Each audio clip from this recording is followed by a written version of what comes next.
Chapter 374. Fang Yan had never experienced such a thing. Just because he heard a song, no, just a simple tune, it could drive the Tai Chi pole to wake up and spin. In the past, he could only use the heart of Tai Chi when he was in extreme danger.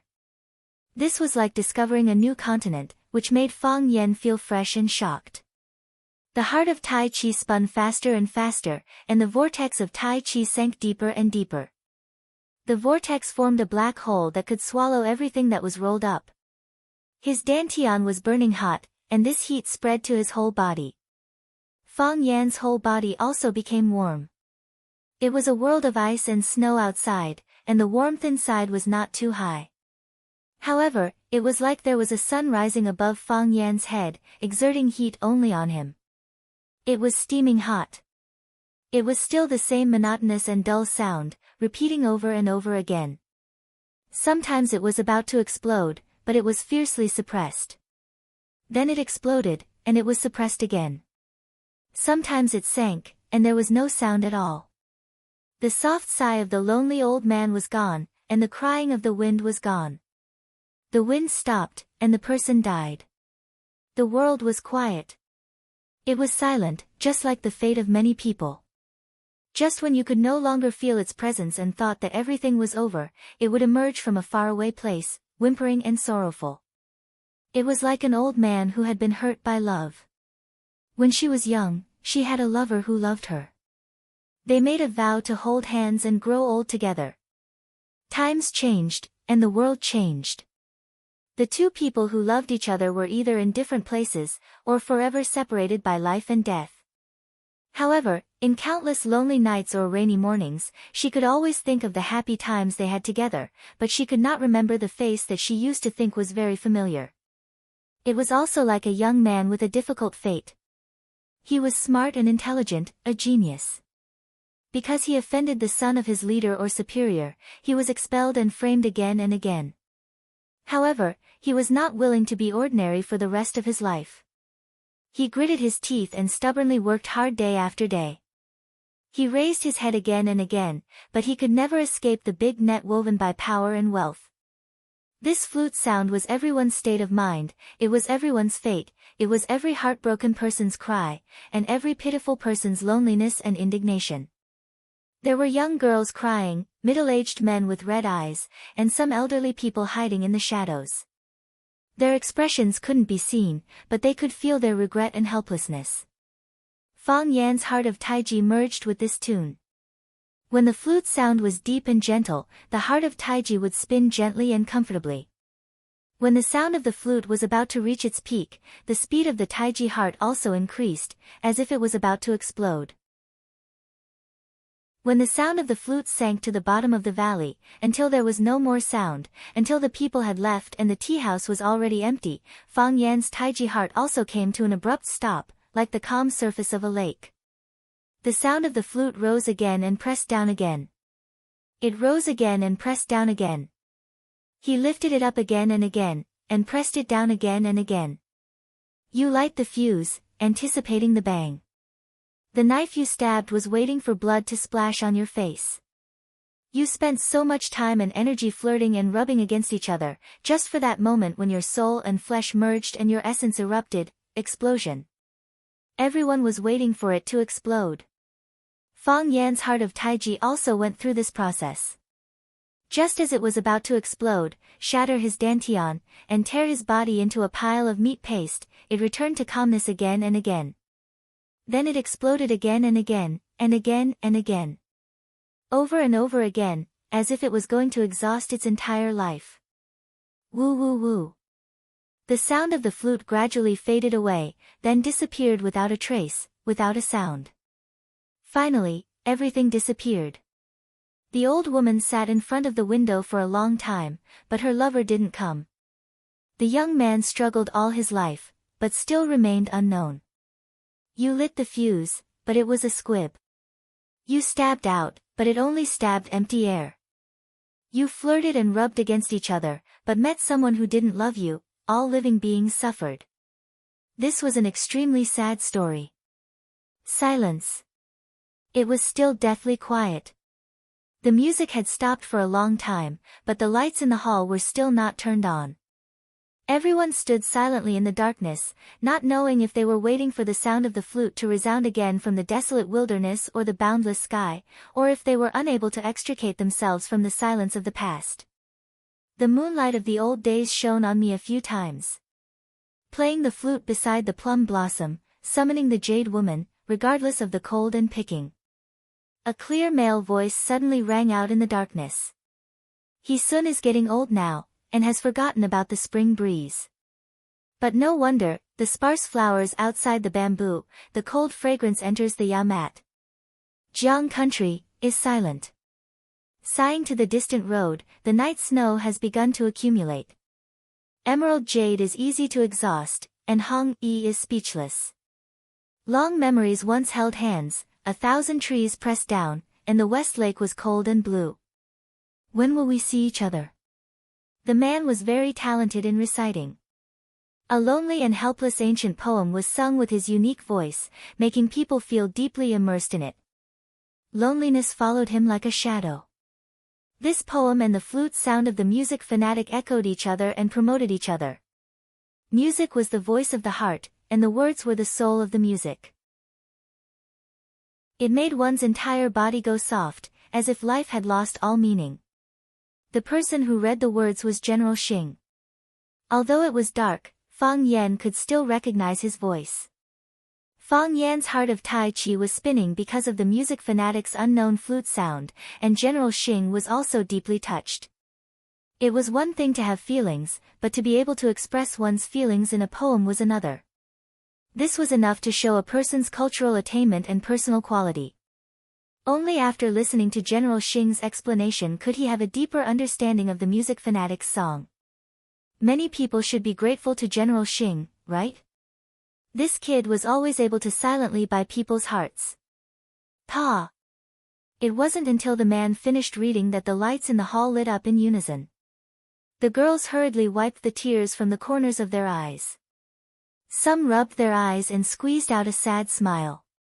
Even more people lowered their heads and drank to hide their sadness. Pa! Someone clapped. Clap, clap, clap, more people joined in. After a few breaths, the applause was like thunder. They didn't see the music fanatic, nor did they see a huge band or gorgeous instruments. There was only a clear flute, but it brought everyone to reflect on their lives. This was the music fanatic. Yi Fengsheng rubbed his eyes and looked at Ruan Qian beside him with red eyes. He said, I don't know what's going on, but I just feel terrible. It's like that woman doesn't want me anymore. The music fanatic's reputation is well deserved. Her music is not only pleasing to the ear, but it also cleanses the soul. Zhu Zaidan, the iron-blooded man, was actually sobbing like a little girl. It's like listening to a sad story or watching a sad movie. Chen Yanqing said. Yi Fengsheng turned to look at Fang Yan and said, Fang Yan, how do you think you became like this? Fang Yan looked like someone had poured a bucket of water on his head. His entire face was covered in sweat. His forehead was dripping with sweat, and beads of sweat rolled down his cheeks. His clothes were completely soaked, but the soaked clothes didn't stick to his body. Instead, they were lifted high by an invisible gas. Yes, Fang Yan's current state was like a wet doll that had been filled with air. His face was red, and there were flames burning in his eyes. The hot air above his head evaporated, and a white gas came out from his hair, forming a white pillar that shot towards the ceiling of the hall. I'm going out. Fang Yan's voice was hoarse. His mouth was dry, and his throat felt like it was about to be roasted dry. There was no water in it at all. The music stopped, but his Taiji heart was still spinning crazily. Moreover, it was spinning faster and faster, completely out of his control. Take a breather, Fang Yan said. He used 2 sentences to finish these 6 words, and there was a long pause in between. Hearing Yi Fengsheng's exclamation, Zhu Zaidan and the others all looked over. When they saw the smoke coming out of Fang Yan's head, they all turned pale with fright. Fang Yan, are you okay? Where do you feel uncomfortable? Are you poisoned? Someone poisoned the wine. They're going too far. I'll King fight them. I'm fine. Fang Yan knew his family's situation, and said with red eyes, I'm going out for a walk. I just feel hot. It's too stuffy in here. I'm going out to take a breather. We'll go with you, Yi Fengxing said. He did not know what Fang Yan's situation was, and was worried that it was a symptom of being poisoned. At this time, they had to stay by Fang Yan's side to prevent people with bad intentions or Jiang Junling from taking the opportunity to attack Fang Yan. Fang Yan did not stop them, and he was powerless to do so. He just wanted to rush out into the world of ice and snow, feel the cold wind, and drink a few mouthfuls of ice water. Fang Yan took a step forward. Rip, he had just taken a step when the clothes on his upper body could not withstand the force and were actually torn to pieces. The torn clothes were soaked in sweat, and once they left his body, they immediately fell to the ground. Fang Yan stood in the middle of the hall with his upper body bare, and his body was also covered in hot sweat. It was as if he had washed his body under the water faucet with his pants on, and suddenly the phone outside rang, and he was in a hurry to answer the call. Countless guests stared at the scene in front of them with their eyes wide open. This kid wanted to run naked? Fang Yan smiled awkwardly, but that smile tore the muscles on his face and made him feel pain. He wanted to explain that it was not what they thought, and that he did not know what was going on. However, his lips moved, but no words came out. First, he wanted to avoid the crowd that was watching him like a monkey in a zoo. So, he moved another step.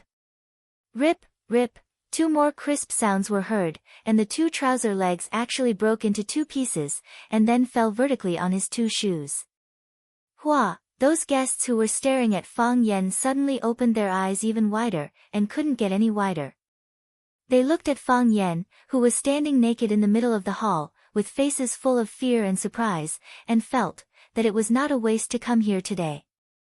Fang Yan looked at the surrounding guests' reactions, then looked at his crotch, and let out a blood-curdling scream as if he was being molested. The number one male idol of Swallow Dock, Fang Huohua, had fallen in Yan Jing's starlight heaven and earth today. Chapter 375. Fang Yan once wanted to amaze the world with a single brilliant feat, but he never thought of becoming famous as a bird. He was not a very open person. He could swear to Guanyin Bodhisattva, Buddha, and all the gods in the world that he was still a virgin. But, why did it become like this?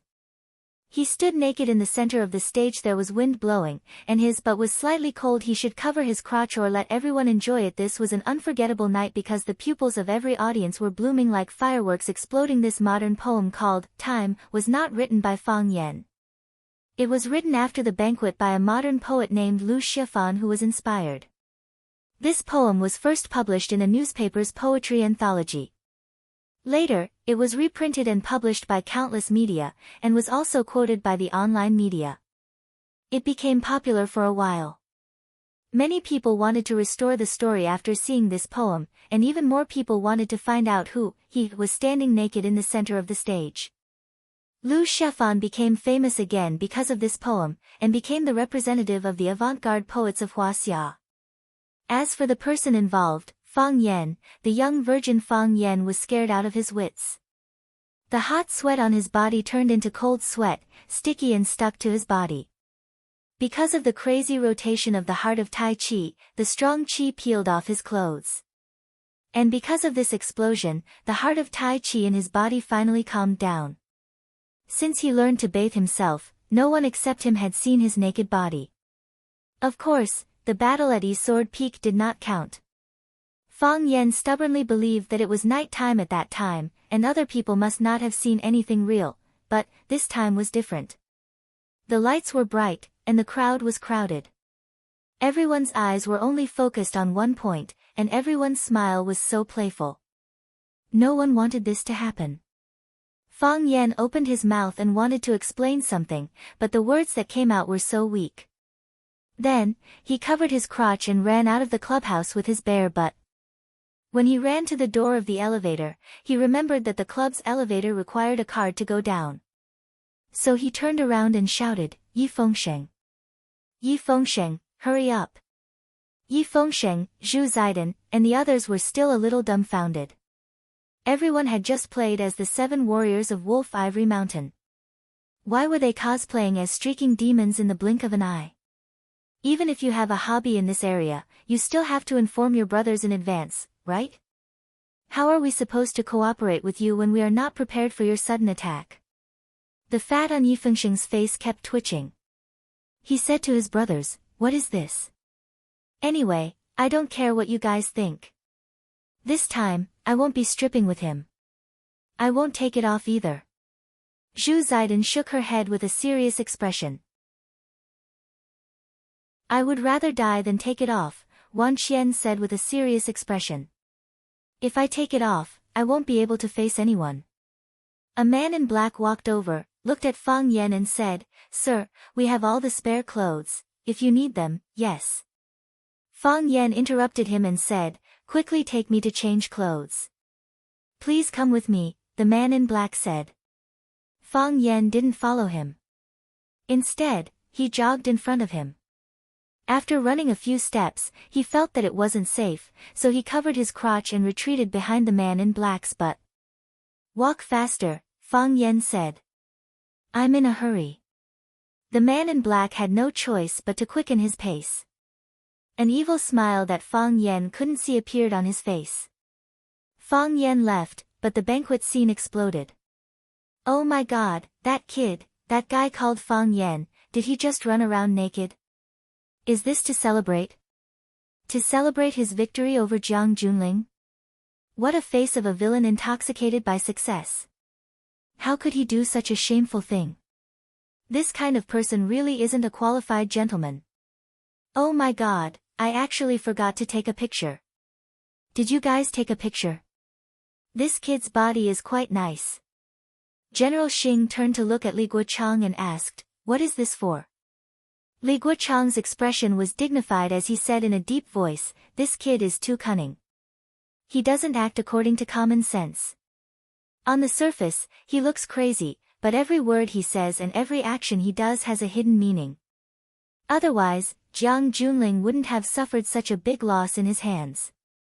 He actually ran around naked in public. With such a big sacrifice, his intention must not be small. What does he want to do? I still can't understand for the time being. General Xing sighed and said, this is really a guy, who thinks of himself as a piece of mud. Meeting such an opponent is really not a lucky thing. No wonder my younger brother kept failing. This time, my younger brother must have had a very serious fall, right? I really should go back and comfort him. Li Guochang smiled and said, at this time, what he doesn't need the most is comfort, so I didn't follow him back. General Xing said with a chuckle. Fang Yan has a very reasonable saying. In the past, I pretended not to care about a lot of things, but now I really don't care about those things. I really don't care. That's because you have thought it through. Li Guochang said. Yes. I have thought it through. General Xing sighed. This kid has taught us a lesson. On the big screen in the room, the scene of Fang Yan covering his crotch was playing. The girl in red giggled and said, Mr. Fang's body is not bad. He also seems to be in a good mood. The handsome man standing behind said. This was not a room, but a fresh and elegant greenhouse. The 4 sides of the greenhouse were made of transparent glass, and one could see the dark world covered with ice and snow outside. It was windy and snowing outside, but it was as warm as spring here. All kinds of red and yellow flowers were blooming brilliantly, and there were butterflies dancing among the flowers. In the middle of the flowers, there was a woman in white whose age could not be seen. Her facial features were not stunning, but everyone who saw her felt that she was beautiful. They felt that her eyes were beautiful, her eyebrows were beautiful, her mouth was beautiful, the way she spoke was beautiful, the way she held her chin and thought was beautiful, and every move she made was beautiful. Some women won with their faces, and some women's temperament could kill everything. They were Lu Qi, crazy for music. This was one of the 7 addicts of Huaxia, Luqi. Although her song made the little children outside cry until their clothes were wet, she did not come out to see anyone from the beginning to the end. "Master, are you unhappy?" the boy in white beside him asked. "Something strange happened just now," Luqi said. "What strange thing?" "Someone matched my song," Luqi said. The boy laughed and said, "Master, how can someone match your song? The song you played is a new one, and you haven't even given it a name." "I can feel his existence," Luqi said. "That's a kind of musical resonance." "There's such a thing," the boy said. "I don't feel it at all." "Master, what should we do?" Luqi thought for a moment and said, "Go and invite him over. I want to have a chat with him." "Invite him over?" "But master, I don't know who he is." Luqi frowned slightly and said softly, "He must be a person who likes music." "Master, many people like your music." "He must be a very elegant person." "Master, I understand. Is there anything else?" "You know, I'm very stupid. There are hundreds of guests outside. I'm afraid I can't find him." This problem made Luqi feel very awkward. She said, "He should be older and has some experience that young people don't have. Go out and say that I'm looking for a fated person. I think everyone will respond. You can determine who is the fated person I'm looking for based on everyone's reaction." "Master, I understand," the boy said. The boy in white left the greenhouse and went straight to the banquet hall. The charity auction was about to begin. The guests gathered together and did not leave. The boy's clear eyes scanned the audience, but he could not determine who his master was talking about. He could only say aloud, "Ladies and gentlemen." No one paid attention to him. Who would care about what a child was shouting? They were all discussing Fang Yan's streaking incident. "I'm Luqi's disciple, Lu Tong." The boy in white was a little angry and raised his voice. Swoosh, a person's name was like a tree's shadow. As soon as the name Luqi came out, everyone stopped talking. They looked at the boy in white in surprise and thought, Luqi's disciple. What is he doing here? As the host of the party, Wang Xiaoyao quickly walked to Lu Tong and asked, "Little boy, are you a disciple of Master Shui?" "I'm not a little boy," Lu Tong said unhappily. "I'm Luqi's disciple." "Okay, you're not a little boy," Wang Xiaoyao said with a smile. "Then tell me, what do you want?" "Master asked me to find a fated person," Lu Tong said. "A fated person?" Everyone's eyes lit up. There were hundreds of guests present. Who wouldn't want to be Mr. Luqi's fated person? If they could meet Mr. Luqi, it would be something that would make them famous in Beijing. It would be as eye-catching as Fang Yan streaking. Of course, their reputation would definitely be much better than the former. Which fated person? Wang Xiaoyao asked with a smile. She thought that if she could be that fated person, it would be a wonderful thing that could be spread around. "I don't know," Lu Tong said frankly. "Master said that he and Master have a resonance in music. He should be a gentleman, right? Resonance in music? A gentleman of respectability?" Many people turned their attention to General Xing's face, because after Luqi's flute ended, General Xing recited a poem that suited the occasion very well. General Xing was the fated person that Luqi wanted to meet. Chapter 376. More and more people were looking at them, and Lu Tong knew that the person he was looking for had appeared. He walked to General Xing and asked in a clear voice, "Are you the fated person my master is looking for?" General Xing laughed and reached out to touch Lu Tong's head, but Lu Tong dodged. He didn't like people touching his head. General Xing didn't care and said, "Do you think I'm the fated person your master is looking for? Everyone is looking at you. You should be, right?" Lu Tong said innocently. "I don't know," General Xing said frankly. "However, if Mr. Luqi invites me, I'd be happy to express my admiration to her." I've enjoyed Mr. Luqi's masterpiece twice, but I've never met her. I've always felt deeply regretful. Lu Tong looked at Wang Xiaoyao, who said with a smile, after Master Shui's flute ended, Mr. Jiang recited a poem on the eyes. Wang Xiaoyao recited the poem again, and Lu Tong's eyes lit up. He said, "It's very appropriate. He's the resonant person my master is looking for." Lu Tong looked at General Xing and said, "Come with me. Master wants to see you." "Thank you, young sir." General Xing teased. "Humph." Lu Tong snorted and led the way. "See you later, everyone." General Xing greeted everyone with a smile. All the guests looked at General Xing with envy.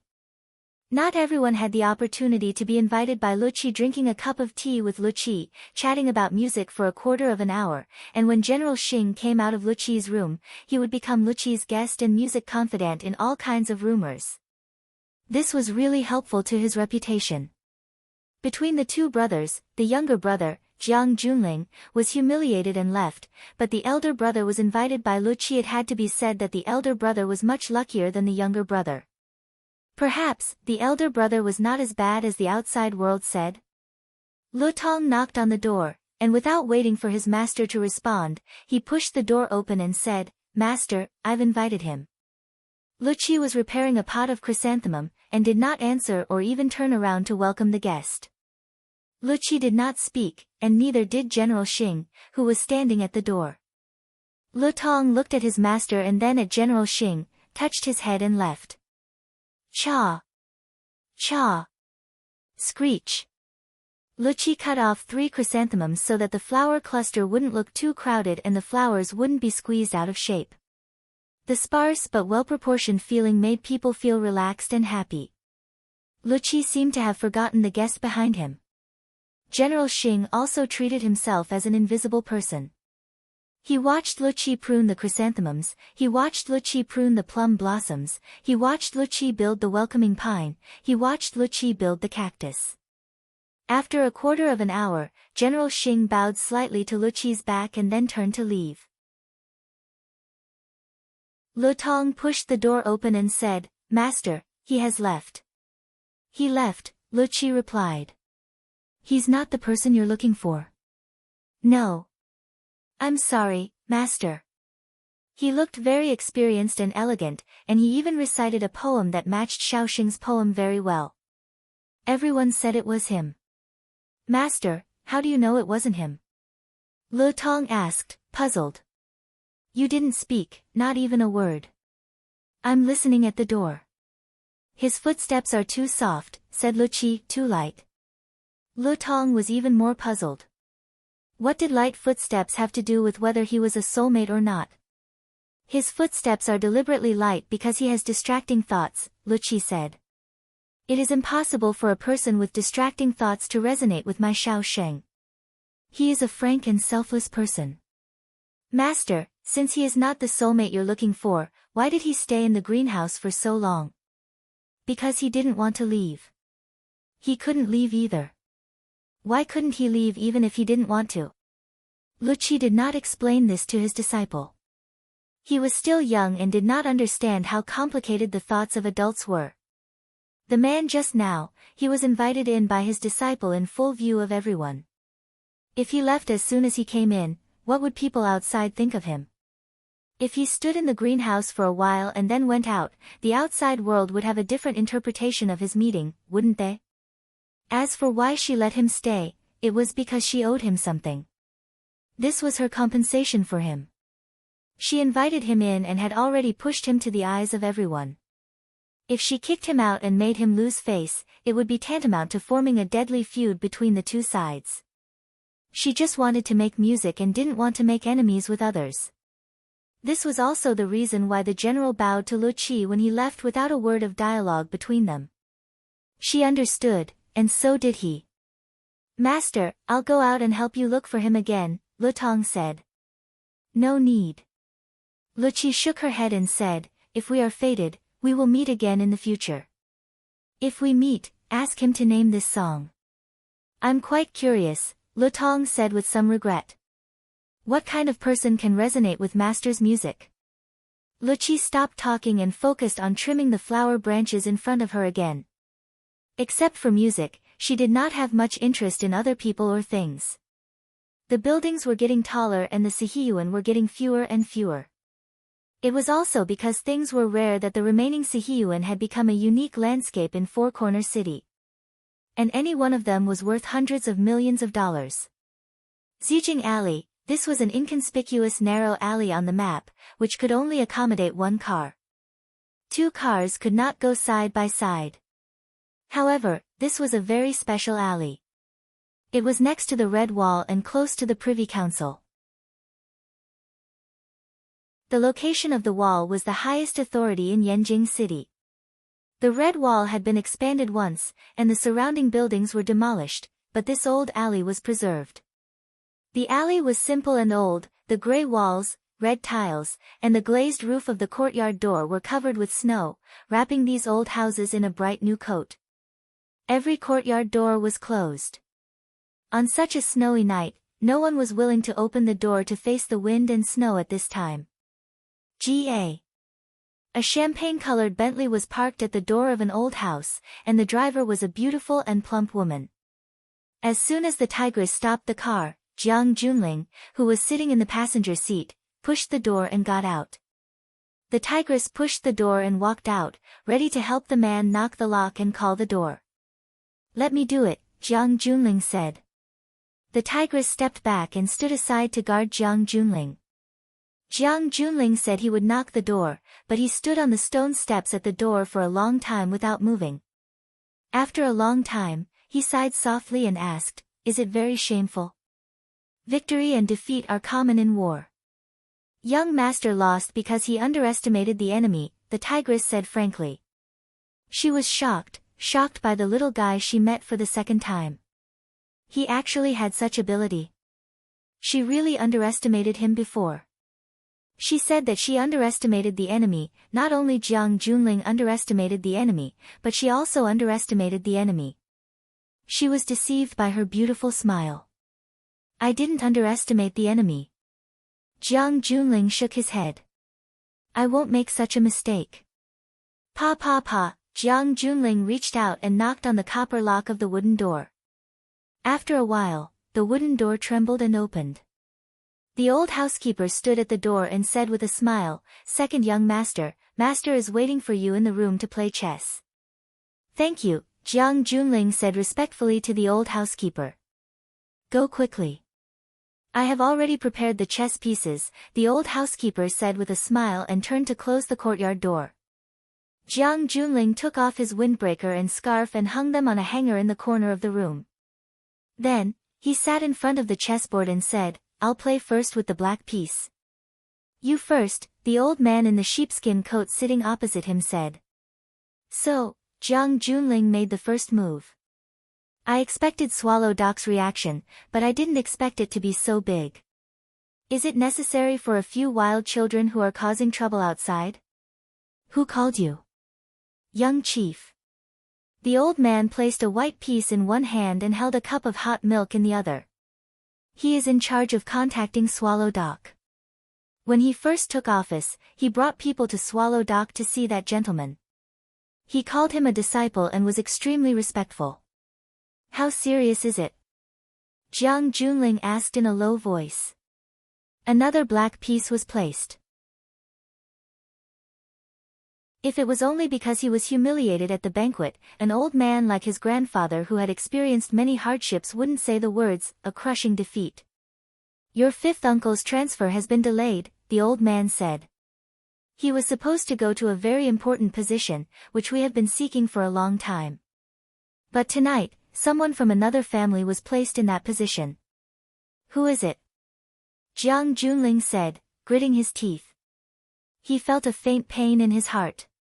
Fang Yan was right. He wasn't his opponent. He didn't see him as an opponent from the beginning. Being humiliated in front of everyone or being ridiculed by the guests who came to this banquet. What was the big deal? It was nothing more than a bad reputation and a dusty future. It was not good for him, but it was also good for him. The Tao addict's words, "One should have a son like Jiang Junling," pushed him to the front of the stage.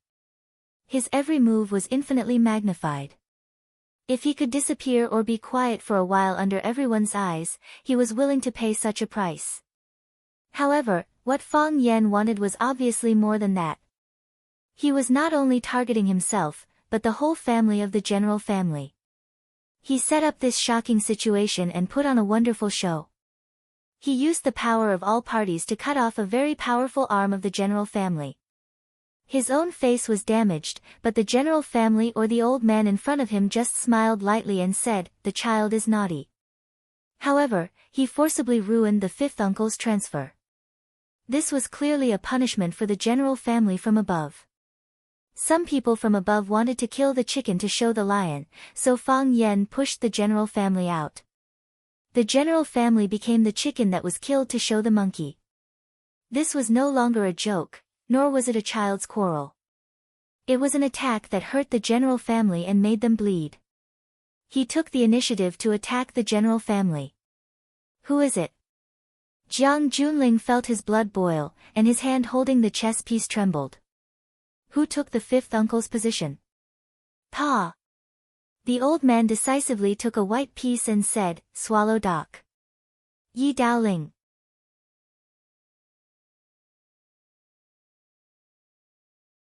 Chapter 377. People from the Yi family. Jiang Junling grinned. His smile was as cold as the first snow. No wonder they put in so much effort. "What? Not reconciled?" The old man threw the white chess piece in his hand into the white jade porcelain jar, took a sip of milk, and asked aloud.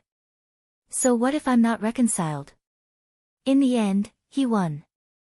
I heard that you and that child had some unhappiness, and I just watched happily. You're still young, and he's also young. Why should old guys like us get involved in young people's affairs?"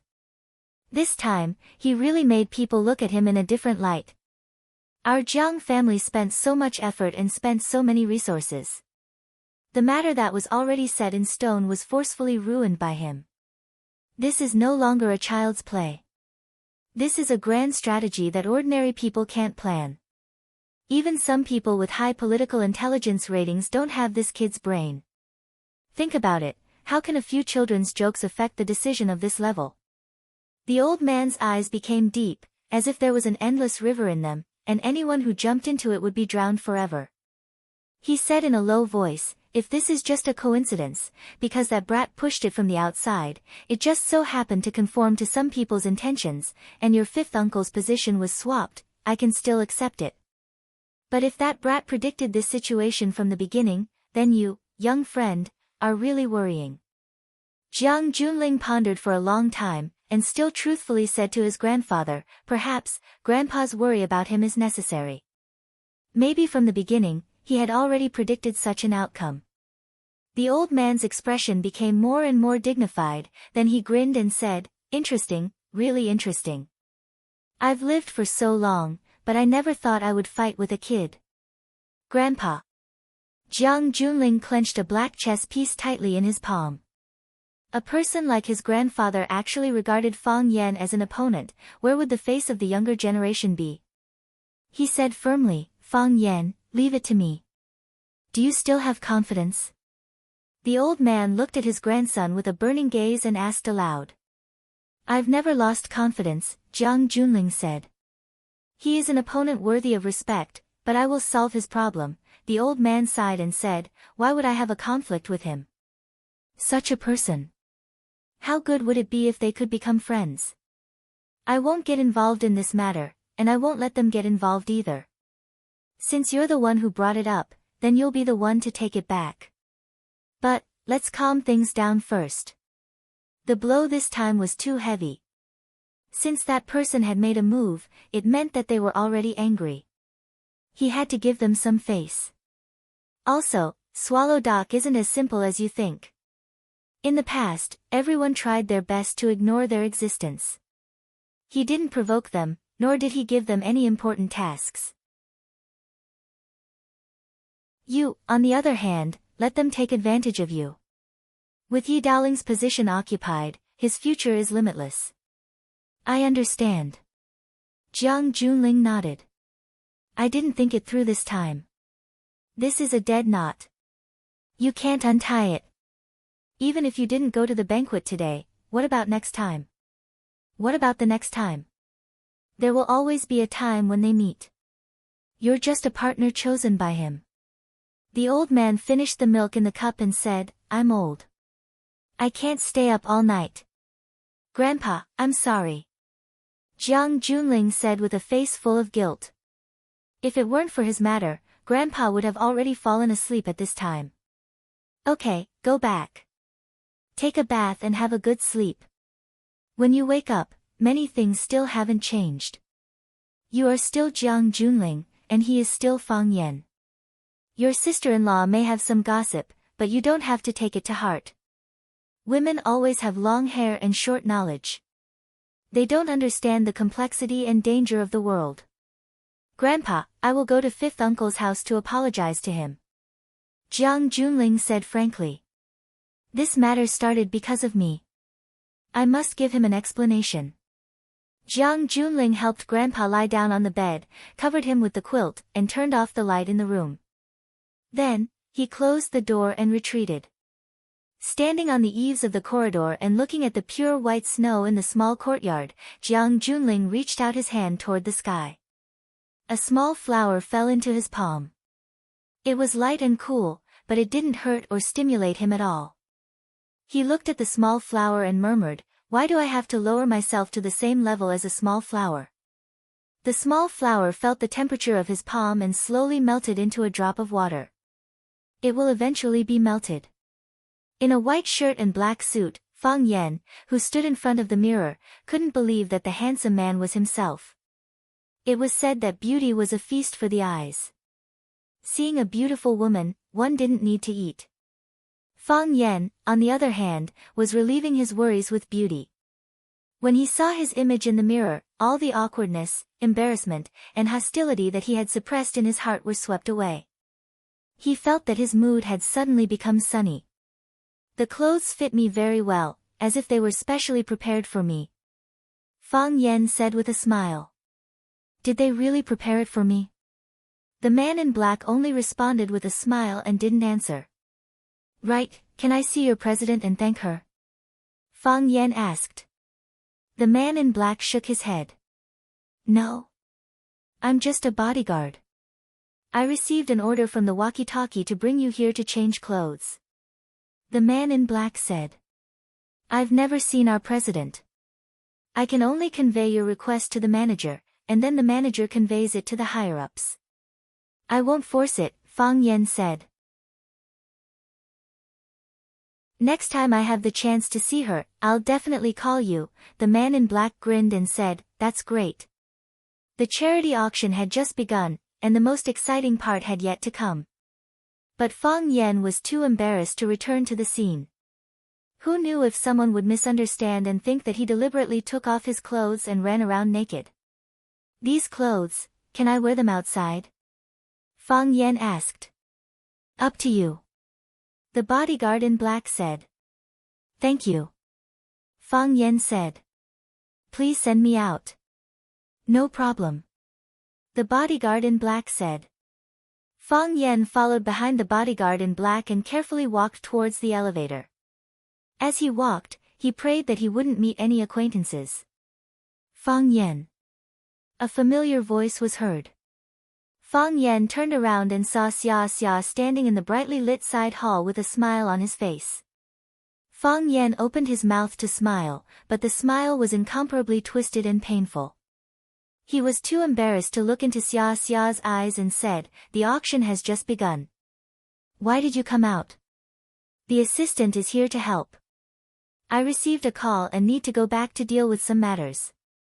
She looked at the suit on Fang Yan with interest and said, it seems that you don't plan to stay anymore, do you? They are playing here. Do you think it's suitable for me to stay here? Fang Yan asked seriously. Xia Xia thought for a moment and said, not suitable. Fang Yan's face was filled with pain, and Xia Xia giggled. Xia Zhi took a step forward and naturally held Fang Yan's arm. He said to the bodyguard in black, "Sorry to trouble you, I'll accompany him down." The bodyguard in black knew that his part was over, so he took the initiative to press the elevator button and respectfully sent the two of them off. The elevator descended quickly, and the scenery in front of them kept changing. The outside world looked like a blurry abstract painting. "I'm sorry." Fang Yan looked at the world of ice and snow outside and apologized seriously. "You knew it would be like this from the beginning, didn't you?" Xia Xia and Fang Yan stood side by side, not turning around to look at Fang Yan's expression. "I don't know," Fang Yan said. Xia Zhi frowned slightly. They were all smart people. If Fang Yan was still unwilling to confess to him, then wouldn't her friendship be a bit too much of a waste? "I don't know," Fang Yan explained. "This is a big gamble. I brought my friends to make a big bet, but whether I lose or win, I can only leave it to fate." "This is not your style," Xia said. "Although I don't have many opportunities to interact with you, I know very well that you are a very cautious person." "That's right. I am indeed cautious. However, sometimes I have to take the risk to do some things," Fang Yan said helplessly. "When they target me, I can be lucky enough to defuse them time and time again. If they start targeting my family, my friends, this is too dangerous. I can't put my family and friends in danger. That's why you forced Jiang Junling to make a move." "Yes, he has to cooperate with me in this scene. No one else can," Fang Yan said. "Only when he makes a move will the pressure be stronger, and this bet will have more weight." If. What if you lose the bet?" "So what?" Fang Yan asked. "I am a nobody. Everyone knows that I am a nobody. In their eyes, I have no dignity, no face, and even nothing to lose. Even if I lose the bet and get expelled by them, it will only make them laugh for a while. Maybe when they wake up tomorrow morning, many of them will forget my name. What do I have to lose? For you, this is a bet you must win. I may not win, but I will definitely not lose," Fang Yan said. Clang, the elevator reached the first floor. Before the elevator door opened, Xia Xia turned to look at the side of Fang Yan's face and said, "For a while I was very angry, I was worried that I would also be your chess piece, and now?" Fang Yan asked seriously. "Now? I'm just a little worried. Worried that I will become your chess piece in the future." Fang Yan grinned, revealing 2 rows of white teeth, and said, "Xia, you don't need to worry like this, because we are friends. Very good friends." Xia Xia was about to speak, but saw a girl waiting in the snow, whose eyes were shining like the stars in the sky, and said with a smile, "So, what about her?"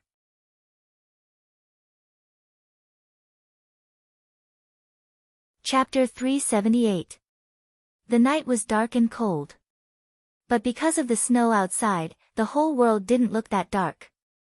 It was as if a thin layer of gauze was covering the top of his head, and the outline of everything in the world could be vaguely seen. The lobby of the club was magnificent, and there was an endless stream of guests coming and going. Everyone looked elegant and joyful. They were dressed in luxurious clothes and chatted with each other. The tires of the cars in the distance crushed the ice and snow with a screeching sound.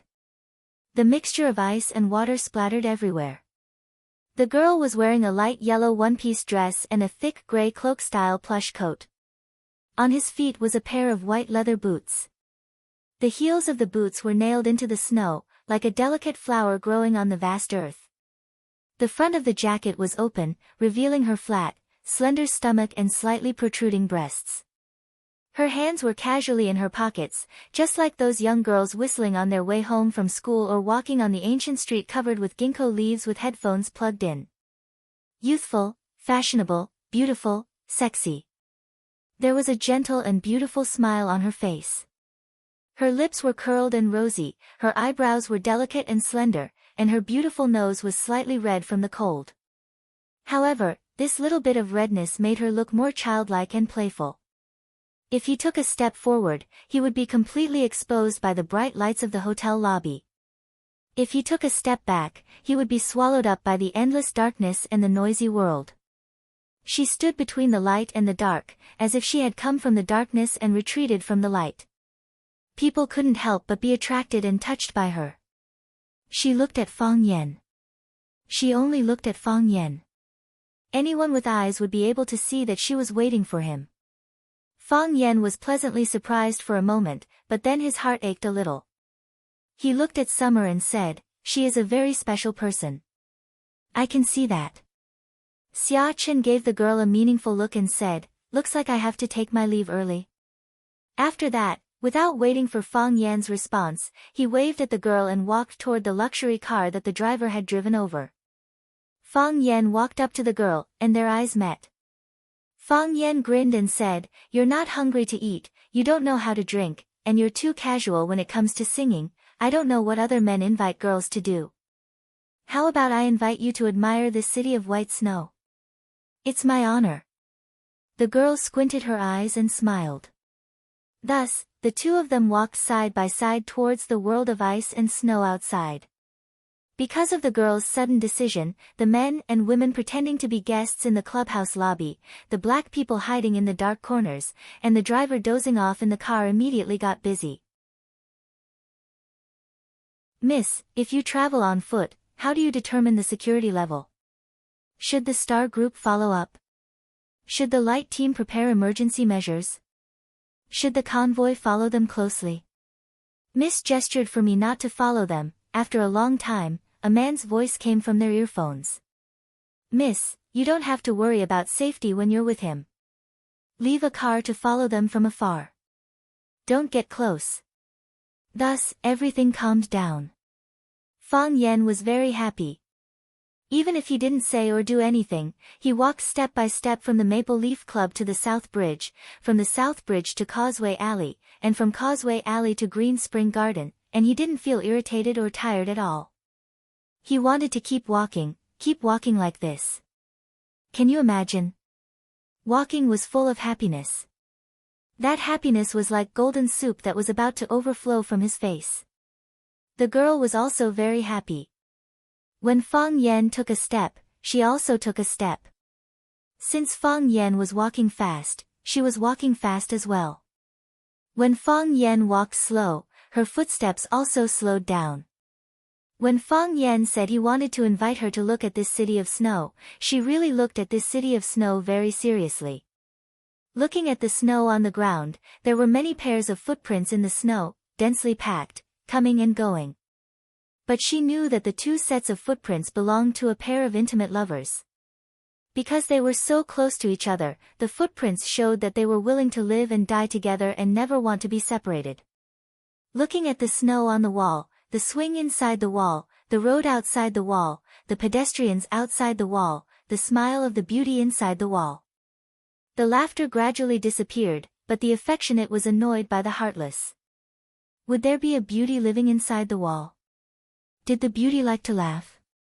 Looking at the snow on the trees, the heavy snow pressed down on the branches. Looking at the snow on the roof, the car looked like a tortoise shell. Looking at the boiling snow in the sky, looking at the snow falling on the tip of his nose and eyelashes, every place was exquisite, and every place was interesting. They walked from Tiantong Courtyard to Yenjing University, from Yenjing University to Shuimu University, from Shuimu University to Renmin University, and from Renmin University to Aviation University. The girl finally stopped. She looked at Fang Yan and said, "I'm hungry." "I'm hungry too," Fang Yan said. They had walked a very, very long road. It was 10 kilometers, not 20 kilometers. Or it could be said that they had already walked one round around Yenjing City. All the students knew that there would be a food street in front of every school. The girl said she wanted to eat noodles, so Fang Yan found a stewed noodles restaurant. "Boss, 2 bowls of stewed noodles," Fang Yan shouted. "One big and one small. Put more mutton and less noodles." "Boss." 2 big bowls, the girl corrected Fang Yan's words. Then she also said, put more mutton and less noodles. In some aspects, they had reached an agreement. The chubby boss was amused by their conversation and said, 2 bowls of stewed noodles, put more mutton and less noodles. Time passed really fast, or it could be said that the chubby boss's actions were really fast. As soon as they ordered the noodles, the stewed noodles with more mutton and less noodles were delivered to them. Fang Yan used his chopsticks to pick it up. There was indeed a lot of mutton, and of course, there was also a lot of noodles. Fang Yan smiled at the boss, and the boss waved his hand, indicating that it was not a big deal. So, the 2 of them buried their heads in the noodles. Fang Yan ate up the mutton and the noodles. Then he drank up the noodle soup. Strange? Why was the noodles so delicious? The girl ate up the mutton, ate more than half of the noodles, and then drank a mouthful of noodle soup. She clutched her stomach and said in pain, "No, I really can't eat anymore." Fang Yan looked at her oily lips and smiled as he took out a tissue and handed it to her. She did not mind that it was dirty and took it to wipe her mouth. "Boss, give me a bottle of wine," Fang Yan said. He suddenly wanted to drink, preferably the strongest Shaodaozi. "Boss, give me 2 bottles of wine," the girl said. She also wanted to drink, preferably the strongest Highland White. The chubby boss told them that there was no Shaodaozi or Highland White here.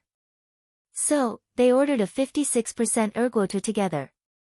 Fang Yan unscrewed the bottle cap, but did not hand over the wine in his hand.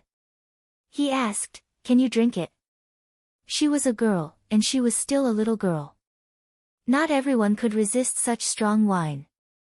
The girl took the bottle and gulped it down in one gulp. "Do you know what I can't do?"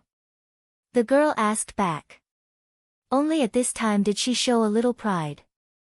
Tonight, she had nothing to do with nobility, pride, or genius.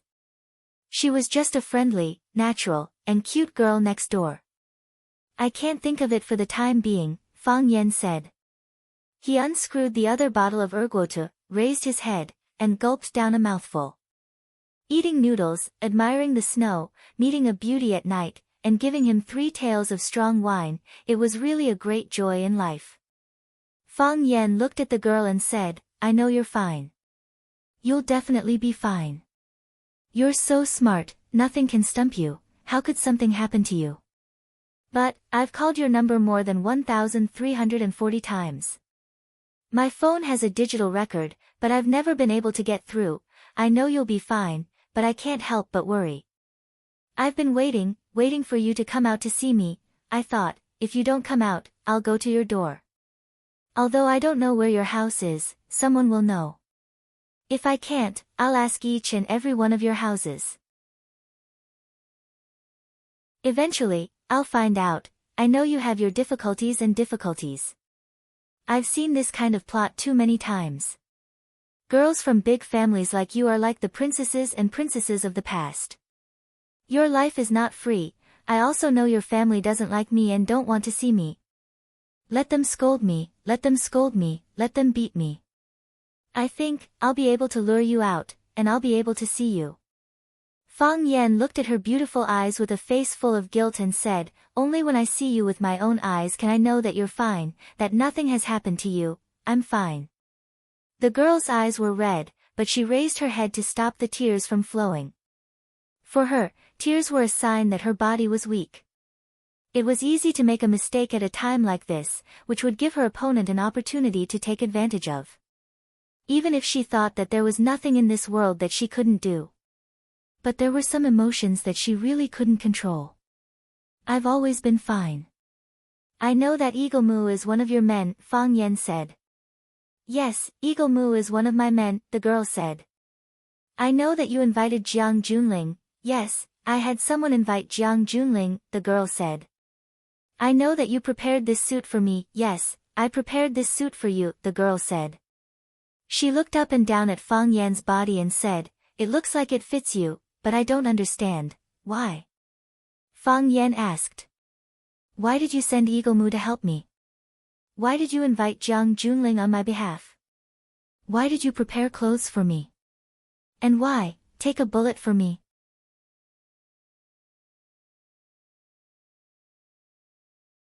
Chapter 379. Sowing in spring and harvesting in autumn, the cycle of karma. Sowing in spring, harvesting in autumn, the cycle of karma. Sowing a grain in spring, harvesting 10,000 in autumn. This was a well-known fact. Fang Yan knew that she was very nice to him, but he didn't understand why she was so nice to him. "Do you still remember the first time we met?" the girl asked in a crisp voice. "Yes." Fang Yan nodded. Such a beautiful girl was hard to come by anywhere. Moreover, she gave him a show of strength the first time they met. Even the cold and elegant Lu Chaoga didn't give him such a strong sense of oppression. "I've already said it very clearly," the girl said. That day, everything was alive and the sun was just right. The girl stood in front of the podium and after her self-introduction, she wanted to sit in the first row. Fang Yan asked her to give him a reason that could convince him. She said that she wanted to be closer to him and see him more clearly. "I don't believe it," Fang Yan said. He didn't believe in love at first sight, and he didn't believe that the girl in front of him would fall in love with anyone at first sight. The girl raised her pretty face again and gulped down a big mouthful of liquor. The boss of Fatso was dumbfounded. Then, he gave Fang Yan a thumbs up and gave him a meaningful smile. Fang Yan wanted to rush up and beat him up. If it wasn't for the big bowl of stewed noodles with enough mutton. Qin Yitian looked at Fang Yan and asked, "You really don't have any impression at all?" "No," Fang Yan said. "Beidei." The girl looked at Fang Yan's face and said word by word, "Jianfeng Ridge." "Beidei? Jianfeng Ridge?" A crack appeared on the sturdy flagstones, and bright light shone through the crack. Fang Yan felt the divine light falling from the sky. His mind was still in a state of shock, but it was suddenly brought to the distant past. When was it? Was it when he was 13 or 14? At that time, Fang Yan was just an inexperienced youth, or rather, a half-grown child. At that time, Fang Hui was awe-inspiring. His legs were not paralyzed, and his Tai Chi skills were rarely matched. At that time, Fang Hui was highly respected in the Jianghu. He had many disciples and hundreds of friends. He was loved and respected by the people in the circle. At that time, the old drunkard Mo Qingdi was like the sun in the sky, a rising star in the inner river. He defeated close to 100 tyrants, trampled on enemies from all directions, and shone brightly. At that time, the Fang clan wasn't in such dire straits that they were bullied and humiliated by others. At that time, Fang Yan was just a playful monkey. One summer, Fang Yan accompanied his grandfather to Beidei to attend a high-level conference. Grandpa had a mission to complete and had to accompany the leaders of the conference, so he couldn't accompany Fang Yan. Thus, Fang Yan, freed from his restraints, roamed around Beidei. Fang Yan walked along the shore of Beidei, passed through the security zone, and arrived at the free sea area where tourists could freely enter and exit. The beach, the sea breeze, the bikinis, the beauties were as numerous as the clouds, and the temptation was like wine. It was a feast for the eyes. The young Fang Huohua secretly swallowed a few mouthfuls of saliva, then continued walking forward. When he walked to the edge of the road, he saw a black off-road vehicle parked there.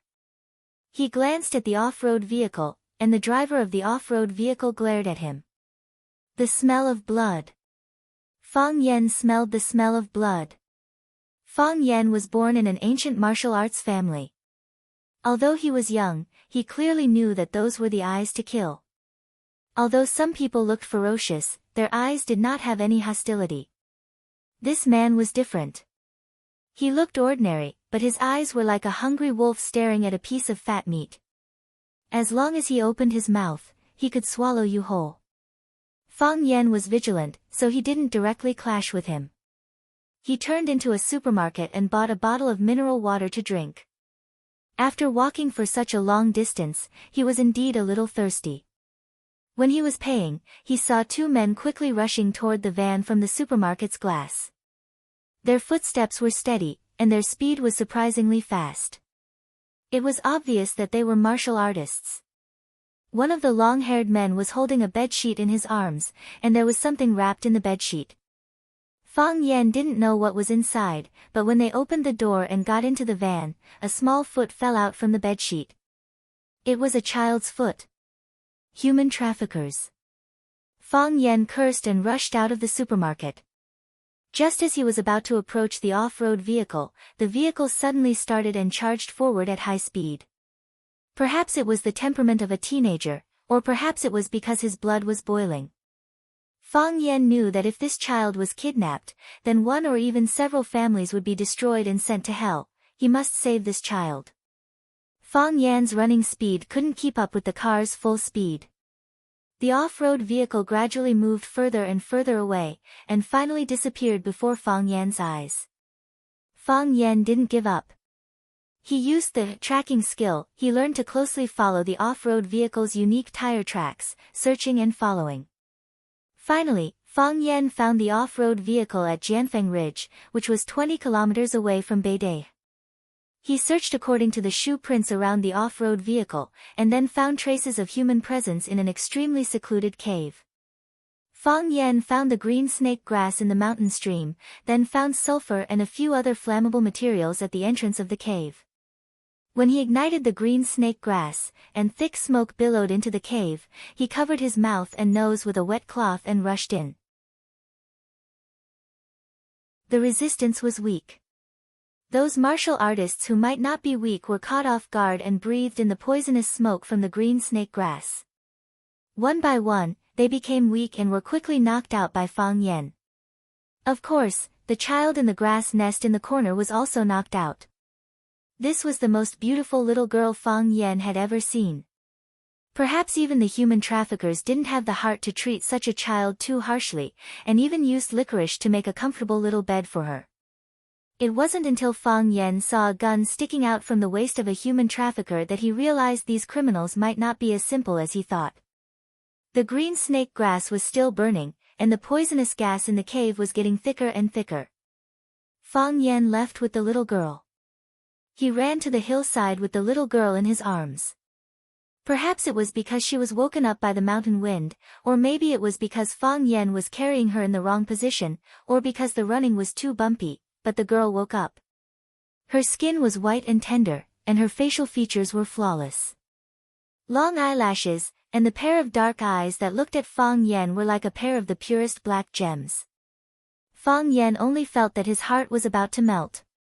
At that time, Fang Yan, who was only a teenager, actually had a sense of responsibility as a father and brother. He thought that no matter what, he must protect her from any harm. "Brother, you're not a bad person." The girl actually took the initiative to speak. She was not afraid, nor was she shy with strangers. Her voice was clear and sweet, like the tinkling of spring water. "How do you know?" Fang Yan grinned. He thought that this child was really interesting. Lying in the arms of a stranger when she opened her eyes, why didn't she cry out in fright? "It's because your face is red," the little girl said with a straight face. "Bad people don't blush." "Bad people don't blush?" Fang Yan thought about it seriously. He really hadn't seen bad people who blushed, but that didn't mean that there weren't any. Some bad people. While Fang Yan was thinking about the accuracy of this question, the girl giggled and said, "Also, bad people aren't that stupid. Mom said that bad people don't care what others think, they only care about what they want."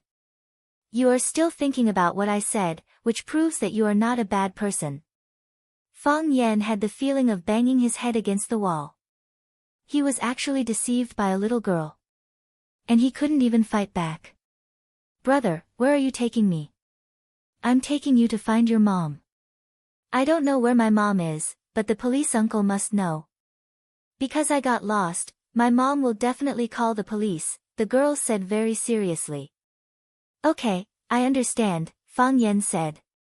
When he was searching up the mountain, he saw a police station at the foot of Jianfeng Ridge. It was said that it was specially set up to prevent people from racing on the mountain at night. Fang Yan carried the little girl to the police station. The girls at the police station were on guard. Some were on the phone, some were running up the mountain, and even more were guarding the little girl, separating Fang Yan and the little girl far away. The little girl sat in a separate room to rest. Fang Yan was chased out of the door. After recording his statement, no one cared about him anymore. Fang Yan walked to the yard and stood outside the window to look at the little girl in the room. "Brother, what's your name?" The little girl walked over and tiptoed to talk to Fang Yan outside. "You won't remember it even if I tell you," Fang Yan said with a smile. "You are still young, it's useless to remember these things. Quickly forget everything that happened today." He knew that if some children suffered trauma in their childhood, it could affect their fate for the rest of their lives. Fang Yan didn't want this kidnapping case to affect the future of this cute little girl who was like a baby boy hanging on the wall. She was so cute, how could God bear to let her suffer like this? But then again, this child could definitely be sold for a good price.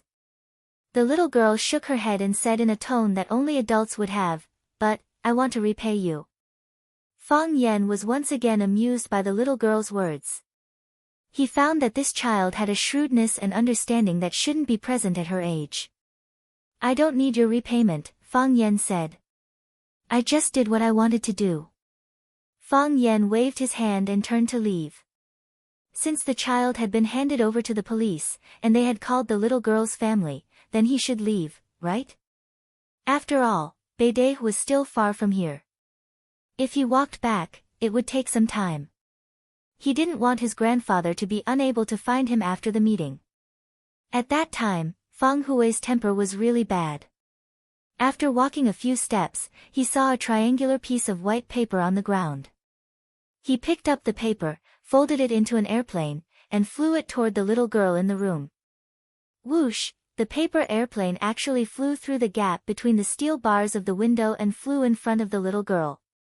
"It's a gift for you," Fang Yan said with a wave of his hand.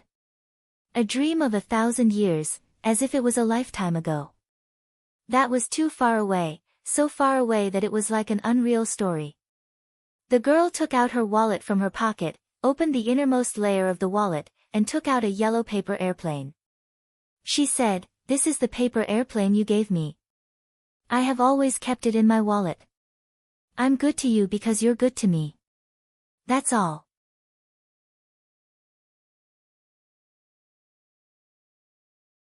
Chapter 380.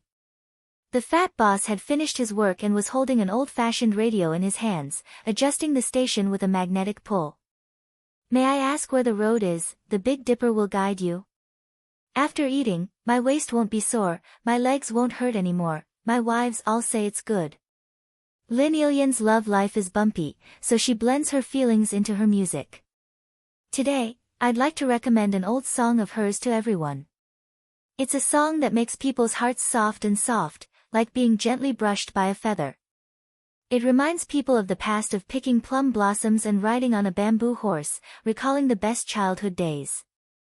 The fat boss didn't continue to adjust the channel. Instead, he put the radio in his arms and threw a few fried peanuts into his mouth with one hand. His other hand held a small glass of wine and sipped it happily. After a busy day, listening to an old song and drinking a glass of old wine, this was the happiest moment of his life.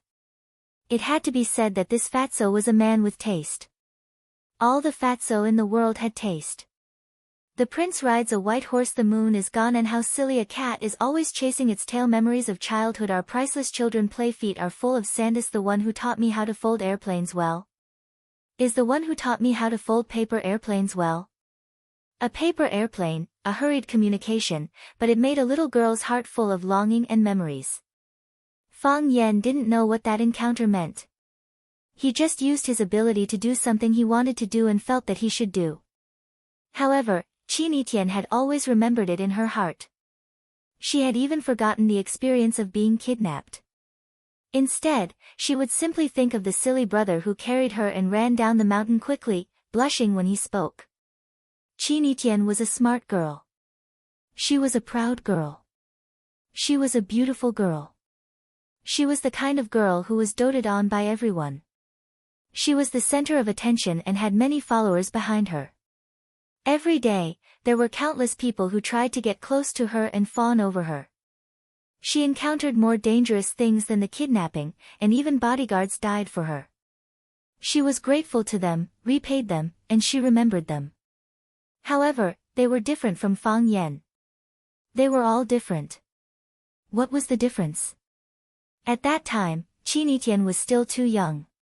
He was so young that he didn't know how to express his feelings, nor did he know how to analyze his heart. After Fang Yan gave her the paper airplane, he turned around and left. She did not cry, nor did she try to persuade him to stay. She simply felt as if she had lost something very important. What was even more strange was that this feeling did not become weak as he grew older. Instead, it was like weeds growing wildly in his heart. When you inadvertently noticed it, you would discover that it had already turned into a boundless grassland. Fang Yan reached out to take the paper plane. The thin piece of paper made him feel unusually heavy. How many years has it been? She actually kept it all this time. It was just a piece of waste paper that he picked up from the ground before he left. He folded it into a paper airplane and gave it to Qin Tian, who looked cute and lonely at that time. This was because Fang Yan felt that she was just a little girl, and the people accompanying her were all tall and sturdy middle-aged men.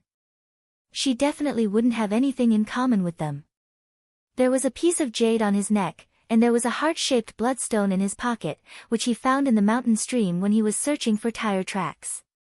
He had more precious gifts to give her. But he was reluctant to give it to her. He felt that she was just a child he had met by chance. He gave her a paper airplane to fly around while she waited for her parents to pick her up.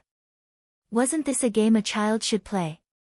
It was obvious that Fang Yan had underestimated the situation.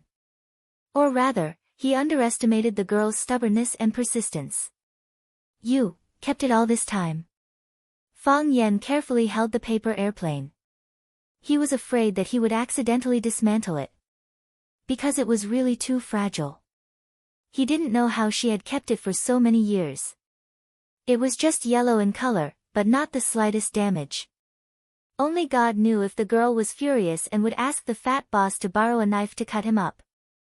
And Fang Yan could guarantee that the boss of Fatso would definitely stand on her side without hesitation. I kept it all the time. The girl smiled and nodded. This is the first time someone folded a paper airplane for me. I played for a long time after you left. When I was a child, I liked to play hide and seek. The people around me didn't dare to play with me because they were worried that I would hide in a place they couldn't find. If that happened, my parents would be very angry and they would be very unlucky. But I was really bored, so I could only play with myself. Then, I would often hide in a place where no one could find me. The girl raised the bottle and took a sip, explaining in a soft voice. Later on, I also reflected that I didn't really like hide and seek.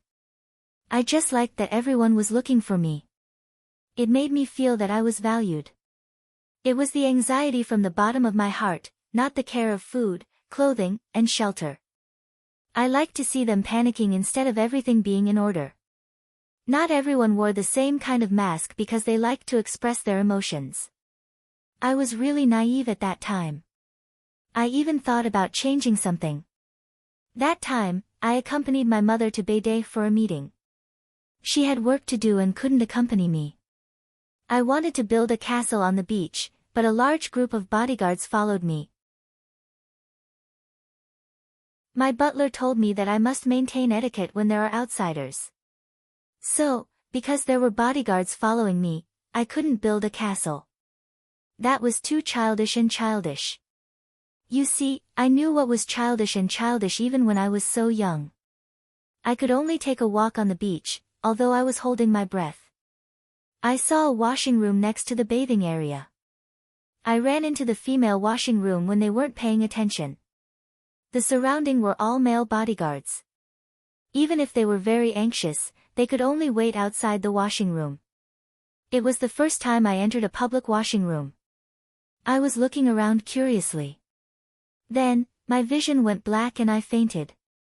When I opened my eyes, I saw you. At that time, there was a pimple on your chin, but it's gone now. The first thing I saw was that pimple. I matured early. Fang Yan said awkwardly. I guessed it right. My mother was furious when she found out that I went missing. One of the leaders who attended the meeting spoke, so the whole of Beidai was turned upside down.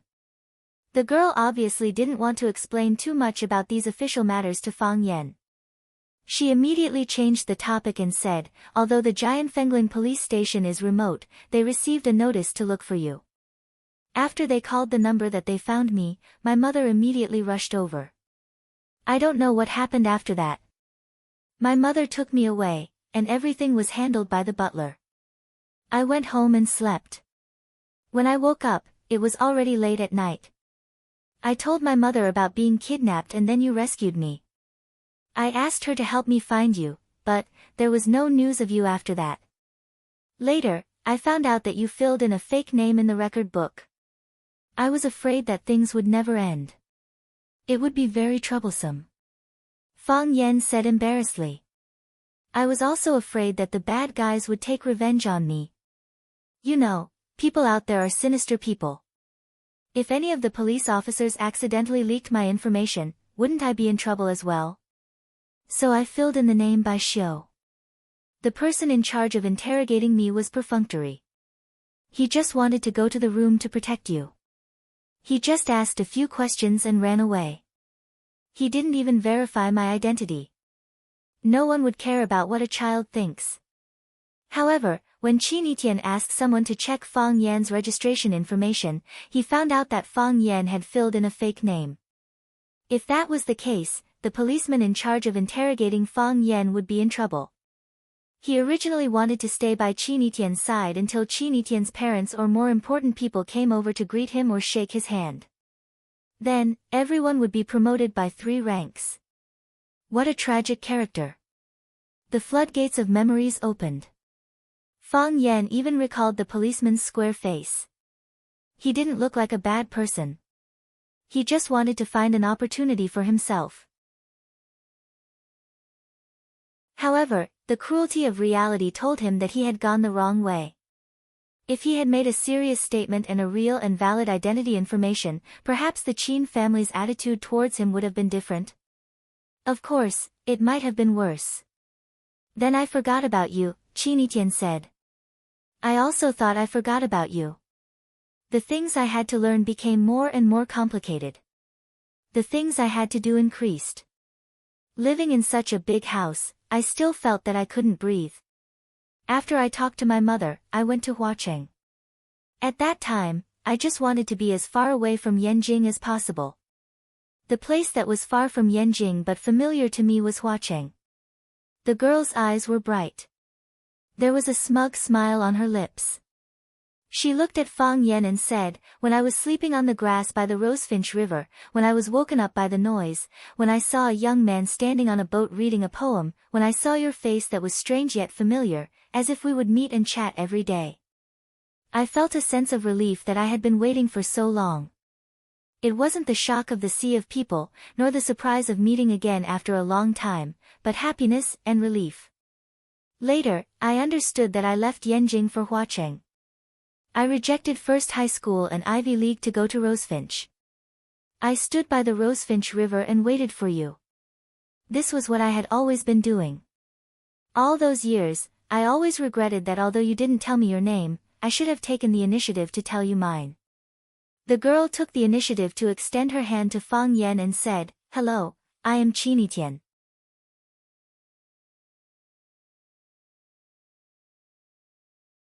Chapter 381. Snow was flying outside the glass doors and windows, the room was not air-conditioned, and the soup in the bowl on the table had already solidified.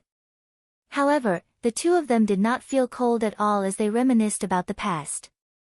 The girl took the initiative to extend her hand to Fang Yan and said, Hello, I'm Qin Yitian. This was a belated courtesy, and also a belated acquaintance. Fang Yan reached out and held Qin Yitian's hand. Her hand was cold, slender, and fleshless. He looked into the girl's serious and sincere eyes and said, I'm Fang Yan. Nice to meet you. I recognized you at first sight. Although you were more mature than the Fang Yan I met before, at that time, your silhouette had already taken shape, and some of your expressions and movements were very special, and others could not imitate you. I've been waiting for you to recognize me. I thought you'd recognize me at first sight, or maybe you'd recognize me all of a sudden. Wait. Are you an idiot or an idiot? Why aren't you reacting at all? Qin Yitian pretended to be angry. Fang Yan was a bit embarrassed and said, you were still young at that time. A girl changes 18 times between childhood and womanhood, becoming more and more beautiful. If you didn't tell me, if you didn't remind me of Jianfeng Ridge and Beidai, I really wouldn't have remembered. Was I not beautiful when I was young? You were beautiful when you were young. Not beautiful now. Still beautiful now. Then why did you say that a girl changes 18 times between childhood and womanhood, becoming more and more beautiful? Am I better looking now than when I was young? Both. Mr. Fang, your face is red again. Fang Yan rubbed his cheeks in embarrassment, then looked at Qin Yitian with a face full of shock and said, didn't you say, you didn't want to call me teacher? I didn't want to call you teacher before because I didn't want you to always treat me as your student, Qin Yitian explained with a smile. Why are you calling me that now? Now I call you Mr. Fang, because you won't return to Rosefinch, right? The smile on Fang Yan's face froze as he asked in a deep voice. Qin Yitian nodded and said regretfully, there will be some repercussions from what happened in Flower City. Those people probably won't give up until they get what they want. I've already talked to my family, and they don't agree to let me go to Hua City. That place is too far from Yanjing City. On one hand, there's no natural barrier of authority, so no one would dare to do such a thing in Yanjing City. On the other hand, it's impossible for the family to send too many elite forces to protect me. The Chaoyan Research Institute has already diverted a lot of our energy, and we don't dare to use people who are not reliable enough. Also, I can't waste my time as freely as before. After the new year, I'll be my mother's assistant and start to get in touch with some of the family's core businesses. Hearing Qin Yitian's words, Boss Fatso glanced over. With an honest and mocking smile on his face, he thought to himself, this girl is quite pretty, but her words are unreliable. Every time she opens her mouth, she talks about family, and core business. She makes it sound like your family has many businesses. Raising a few pigs at home isn't a family business, and being able to make a bowl of lamb stewed noodles isn't the core technology. Isn't it too early? Fang Yan said in surprise. You're still that young. Still young. Qin Yitian smiled and said, at my age, many people are already shouldering more and heavier responsibilities than me. It's just because my family spoils me and let me drift for so many years. Besides, I can't learn anything in school. I know everything you guys teach me. As a teacher, his self-esteem was still very hurt after being said that by a student in front of him.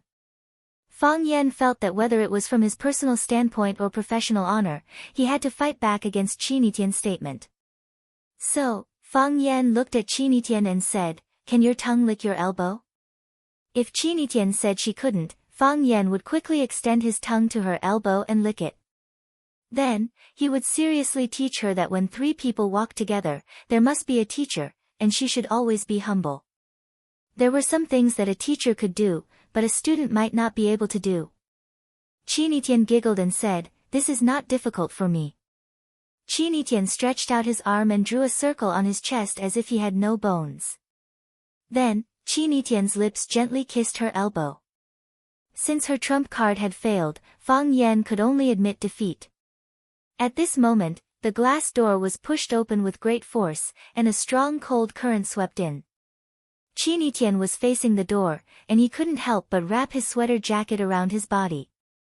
A few middle-aged men walked in with the smell of alcohol, talking and laughing. The big man in the lead shouted, Boss, make 4 bowls of stewed noodles. Big ones. Cut 2 pounds of beef. Be quick, we're all starving. Then, he turned to the 3 brothers behind him and asked, do you want a few bottles of beer to rinse your mouth? No, I won't drink any more. I drank a few bottles of wine in the nightclub just now, I can't drink anymore. If Brother Hai drinks, I'll drink. If Brother Hai doesn't drink, I'll eat noodles. Eat noodles, I'm starving, how about we listen to Brother Hai and order a few bottles to rinse our mouth? Boss, give us a dozen beers. Brother Hai shouted loudly. Hey, that chick was really strong. She gave it to you in the washroom, I couldn't hold back. The few men shouted loudly and said some unpleasant things. Fang Yan frowned slightly, but Qinitian didn't make a sound, as if he didn't understand what they were talking about.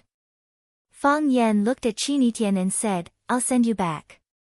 The atmosphere of reminiscing was destroyed, so Fang Yan was ready to leave with Qinitian. Because he was worried that something unpleasant would happen, but he was in a really good mood tonight. He didn't want this happiness to be destroyed. Okay. Qinitian said. Fang Yan shouted, Boss, Bill. Coming. Boss Fatso, who was kneading the dough, quickly ran over. 9 yuan for a bowl, 18 yuan in total. Fang Yan gave him 50 yuan and said, Boss, keep the change, just treat it as we bought the mutton. That won't do. Boss Fatso said. I've already collected the mutton, 9 yuan for a bowl. As he spoke, he quickly found a handful of change and handed it to her. Fang Yan was stunned for a moment, took the change and said, Come often in the future. Come often in the future. Boss Fatso smiled honestly. As Fang Yan and Boss Fatso were talking, the eyes of the middle-aged men shifted to Fang Yan's face. After glancing at Fang Yan, they naturally saw Qinitian. Then, they couldn't move their eyes away anymore. They were instantly stunned, and their hearts were beating rapidly. They felt that they had found the feeling of their first love. Yes, what a ridiculous thing. When they had long crossed the age of 30, each of them had found the feeling of their first love.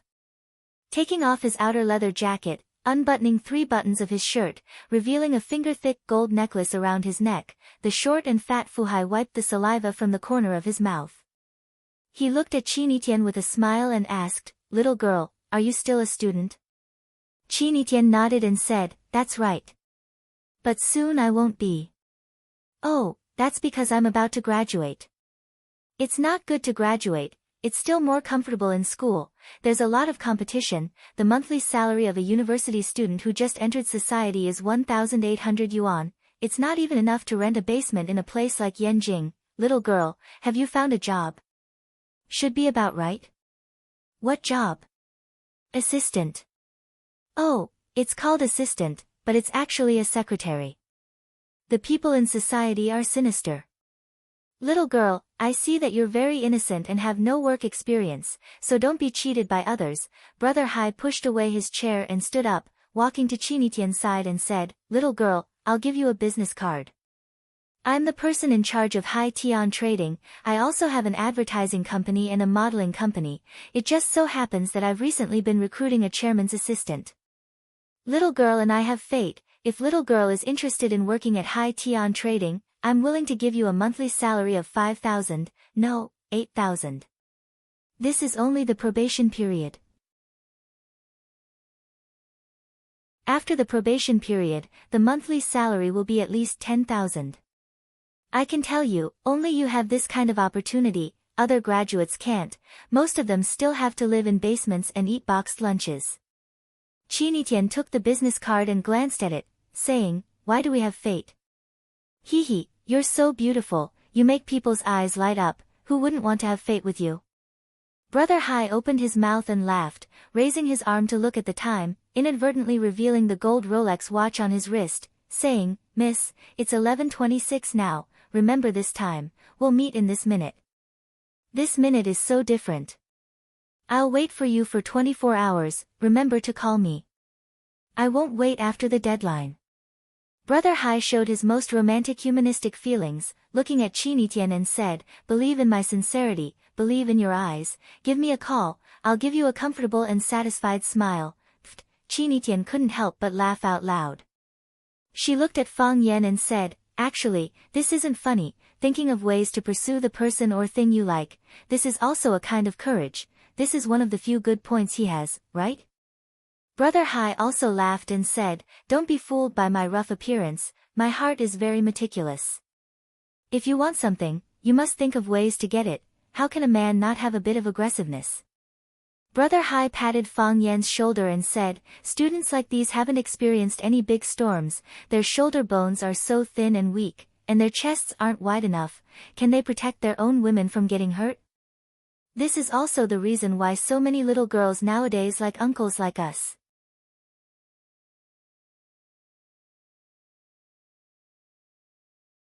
Chapter 382.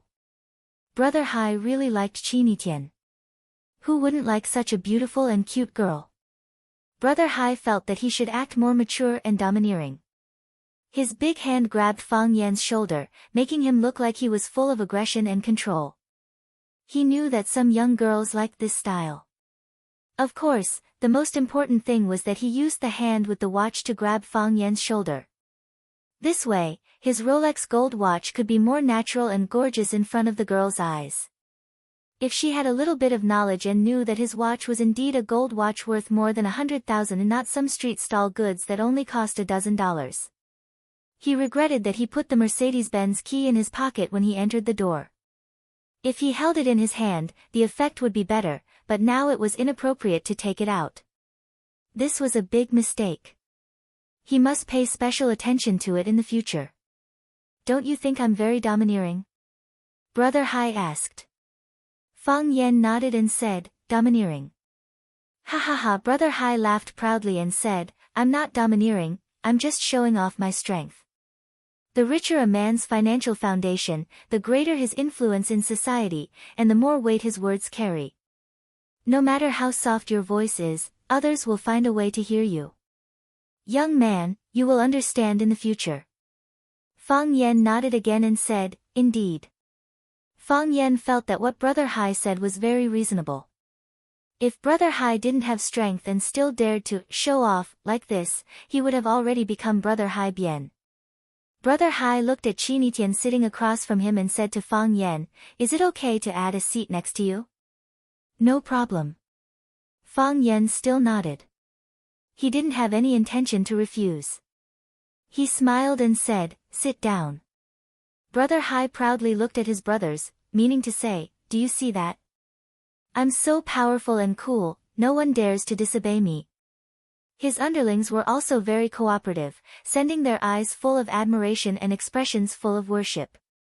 So, Brother Hai happily pulled a chair and placed it next to Fang Yan. "Which school are you from?"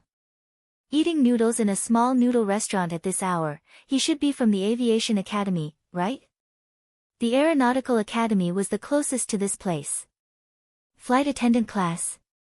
It's not that I want to say this, but the job of a stewardess sounds glamorous, but it's actually very tiring. She's just a flight attendant. The salary wasn't high, but there was plenty of work. There are also some customers who are not well-mannered. They are very touchy and give me a headache. We're not from the Aviation Academy, Fang Yan said with a smile. He stood up and was ready to send Qinitian back. When Fang Yan left, Qinitian naturally followed suit. The smile on Brother Hai's face froze. He sat down to have a good talk with Qinitian. Just as he sat down, the other party stood up to leave. Wasn't this a slap to his fat face? "Wait!" Big Brother Hai shouted. Fang Yan stopped and looked at Brother Hai. "What's the matter?" Brother Hai opened his mouth to speak, but he didn't know how to answer this question. What could he say? "You guys leaving just like that makes me lose face." The corner of his eyes glanced at the table, looked at Qinitian and said, "Little girl, you dropped something." "Dropped what?" "Business card," Brother Hai said with a smile. "You forgot your business card." Qinitian smiled and said, "Thank you. But, I never accept business cards from others." The people she was willing to remember didn't need business cards at all. Brother Hai's face became even more embarrassed, his eyes were fierce as he said, "This isn't a good habit. If someone gives you a business card, that means they think highly of you. If you don't accept business cards from others, that means you're looking down on them. I'm a good person, but my temper isn't very good. If I think someone is looking down on me, then I'll let them have a good look at me. At that time, I'll definitely remember it deeply. Qin Tian thought for a moment, then said, then just think of it as me looking down on you. Are you King looking to die? The lackeys were very conscious, seeing their big brother being humiliated, they immediately jumped up and attacked. You little bitch, one look and I can tell you're a slut. You've already become a black fungus, haven't you? Brother Hai, why are we talking nonsense with her? Let's take her away for you to play with. The boss of the noodle shop, Fatso, heard the two groups of people quarreling. He quickly put down the rolling pin and ran over, trying to calm them down. Don't be angry, don't be angry, anger hurts the liver, we're all civilized people. Fatso walked in front of Brother Hai and tried to calm him down. Brother, they're just two kids, they don't know how to talk, don't lower yourself to their level, you sit down, I'll make you a big bowl of lamb and noodles. Get lost, Brother Hai shouted angrily. Who the *CK are you? Do you believe that I won't smash your shop? The boss of Fatso said with a wronged face, you can smash my shop, how can you scold my mom? My mom didn't provoke you, are you deliberately looking to die? Brother Hai was even angrier. The boss of Fatso's rebuttal made him feel like it was a provocation to his dignity. I really didn't mean that, the boss of Fatso hurriedly explained. I just wanted to reason with you, how can you be unreasonable? My mom is farming in her hometown, she didn't provoke you, you can't scold her. With two groups of enemies appearing at once, Brother Hai didn't know who to beat first. Of course, his intelligent brain quickly helped him make the balance. He stared at the boss of Fatso with a sneer and said, damn Fatso, just you wait, the monk can run, but the temple can't, wait for your broken noodle shop to close down. You're fatter than me, the boss of Fatso said with dissatisfaction. What right do you have to scold me, damn Fatso? *CK, Brother Hai was about to explode from anger. Where did this idiot come from?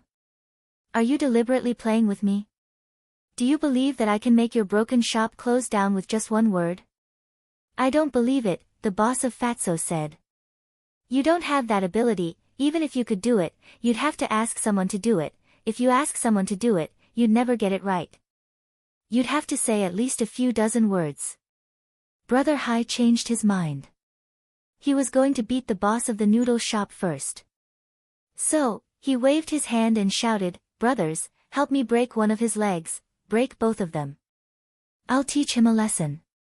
No problem, Brother Hai's brothers gathered around, ready to beat the boss of Fatso. Wait, Fang Yan shouted. He walked in front of the boss of Fatso and said, why don't you guys beat me up first? Young man, hurry up and leave. The boss of Fatso grabbed Fang Yan's arm and said, you take that little girl and leave, although she's a bit vain, she's not bad, and I can see that she likes you a lot, this is adult business, why are you two kids getting involved? Fang Yan smiled bitterly and said, big brother, how did you know that I'm a kid? You're not a university student here. I'm a teacher, Fang Yan said. A high school teacher. How could you be a university student? The boss of Fatso looked at Fang Yan's eyes with disdain, pointed at Qin Tian and said, she's a high school student. She's a high school student, Fang Yan nodded. The fat on the boss of Fatso's face began to tremble, and he scolded, you beast in human clothing, you despicable person, you're a teacher, how could you date your own student? Do you have any sense of civility? Do you have any sense of shame? Have you thought about the feelings of the child's parents and family? People like you are worse than animals. No wonder people say that people who read a lot have bad hearts, your hearts are all bad. Big brother, it's not what you think, it's not what I think. You think I didn't eavesdrop when you were talking? I didn't peek at the way you two talked. I saw it all, and I even secretly blessed you in my heart, bah, I was blind and blinded to bless you. Brother Hai looked at Fang Yan, then looked at Qin Tian, grinned, and said, interesting. Really interesting. I thought you were all university students, turns out you're just high schoolers. He stared at Fang Yan with a smile and said, little brother, you're really shameless, you can even lay your hands on a high school girl. Teacher, which school are you from? If your school finds out about this, I'm afraid you won't have a good time, right? Fang Yan squinted his eyes and looked at Brother Hai, and said, there used to be a hooligan called Brother Wolf, he also wanted to use this method to threaten me, and then? And then he licked my leather shoes, Fang Yan said. Big Brother Hai was furious and shouted, brothers, cripple this brat for me. Crash, the three men behind him immediately grabbed the bottles and rushed over. When Fang Yan was about to make a move, Boss Fatso suddenly pushed Fang Yan away, stood in front of him, and shouted, don't hit people, you can't hit people in my shop. If you want to hit someone, hit me, whoosh, a bottle was swung at Boss Fatso's head. This was Brother Hai personally making a move. He was really annoyed by this Fatso's incessant chattering. Go to hell, Brother Hai shouted angrily. He was going to crack open Fatso's head first, and let Fang Yan, the male teacher, and Qinitian, the female student, see some blood. Then things would be easier to deal with, and his goal would be easier to achieve. Crack, the sound of a bottle breaking came. Bright red blood dripped from his forehead drop by drop. Brother Hai's eyes were full of disbelief. He was the one who made the move, so why did his head hurt so much? He felt a little itchy in his eyes, and when he blinked, the blood flowed down his cheek.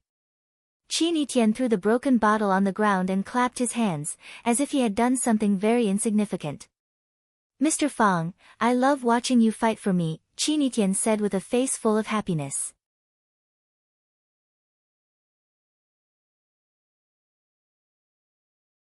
Chapter 383. When Brother Hai swung the bottle at the boss of Fatso, Fang Yan moved like a flash and caught the bottle. Qinitian didn't miss such a good opportunity. She grabbed the bottle that she had just drunk and smashed it at Brother Hai's head. What she hated the most was those bastards who beat people up without warning. The two cooperated well and scored a perfect score. Qinitian's move was neat and unexpected. Who would have thought that such a charming little girl could be so experienced and ruthless? After the fight, she said with a happy face, Mr. Fang, I love watching you fight for me. Fang Yan looked innocent. You were the one who hurt him. What did it have to do with me? I only grabbed the tendons of the other person's hands so that his body couldn't move. Brother Hai's head was in a daze and his body was on the verge of collapsing. Brothers, give me. Before he could finish his words, he fell to the ground with a thud. His eyes were closed and he fainted. The fat boss stared at the scene in front of him with his eyes wide open. He had already mentally prepared himself for the worst. He thought that his head would definitely be split open, but why was the person who hit him lying on the ground with his head bleeding? Damn, how dare you bully our Brother Hai? A man with a buzz cut grabbed the bottle in his hand and rushed at Fang Yan. Fang Yan felt even more wronged. Please open your dog eyes and see clearly, okay? I'm not the one who hit him. Can you not accuse a good person? Is there any truth in this world? As Fang Yan thought of this, he slapped the man with a buzz cut and sent him flying. Another man followed closely behind. Seeing that Fang Yan slapped his companion away, he wanted to turn around and escape. But his body's inertia made him continue to rush at Fang Yan. He was in a dilemma. Fang Yan didn't want to make things difficult for him. He suddenly lifted his leg and kicked the man's body into the air. He flew toward the glass door of the noodle house. My door, the Fatso boss shouted. Fang Yan used the Fang Plum Blossom steps, crossed his legs, and pounced towards the man's body. He reached out and grabbed the man's collar. Just as the man's body was about to hit the glass door, Fang Yan forcefully pulled him back. The man's heart was racing, and he was panting. He looked at Fang Yan gratefully and said, thank you. Bang! Qinitian smashed the bottle on his head and said with a smile, you're welcome. How did you knock him down? Fang Yan asked. Qinitian stared at Fang Yan and said, aren't we fighting now? Yeah. Then why can't I defeat him? I mean, we have already subdued him, and he has temporarily lost the ability to cause harm. Actually, there is no need to beat him up like this. I'm sorry, Chinitian said with a red face. I'm too excited. The last man with the pigtails saw Haiji and his two companions being easily dealt with like tofu. His face was full of fear and disbelief. Seeing Fang Yan and the violent girl looking at him with unfriendly eyes, the man with the pigtail picked up a bottle from the table and asked, "Can I do it myself?" Bang! He smashed the bottle on his head. Because he didn't use enough strength, his head was broken, but the bottle was still intact. Blood flowed out from his hair, quickly dyeing his acne-filled face red. The bottle isn't broken, Chinitian looked at him and said. I'll do it again, the man with the pigtail said. Bang! The man used more strength, but the bottle still didn't break. The man with the pigtail was so anxious that he was about to cry. He once again smashed the bottle on his head and shouted, "Break, still not broken. I'll let you break, still not broken. I'll let you break, break, break, break." The man with the braid kept smashing his own head with the beer bottle. The sound of banging was endless. Fang Yan couldn't bear to look at it. Just how bad was this guy's luck? He actually chose such a sturdy bottle. The man with the pigtail's head was dripping with blood. His entire face was also dyed red with blood. He wiped the blood off his face and looked at Chinitian with a sobbing tone. "Can I change the bottle?" All right, Chinitian waved his hand impatiently. "You can lie down." "Thank you," the man with the pigtail said gratefully. He quickly laid down on the ground, closed his eyes and pretended that he was dead. The boss of Fatso was stunned by this scene. He had been running the shop for more than 20 years, and he had experienced many fights between punks in his noodle shop, but he had never encountered something like this. Bullying could actually be done in a different way. Fang Yan walked in front of the boss of Fatso and asked, "Are you okay?" "I'm fine," the boss of Fatso shook his head. "It's good that you're fine," Fang Yan said with a smile. "Thank you for your noodle. Also, you forgot to collect the money for the wine just now. I saw that the two of you were chatting happily, and you were talking about your childhood. When I was young, I also liked a girl in our village. I went out to open a noodle shop to earn money, planning to return to the village to marry her when I had enough money, but when I returned, she was already married and had a baby. I didn't mean anything else. I just wanted to give you two a few bottles of wine," the boss of Fatso said with a nostalgic expression. "Just think of it as a memory for myself," Chinitian said. "I'll accept the wine," Chinitian said. "Please accept my gift as well, no need to be so polite. What do you want to give me?" The boss of Fatso asked. "Someone will come to see you tomorrow."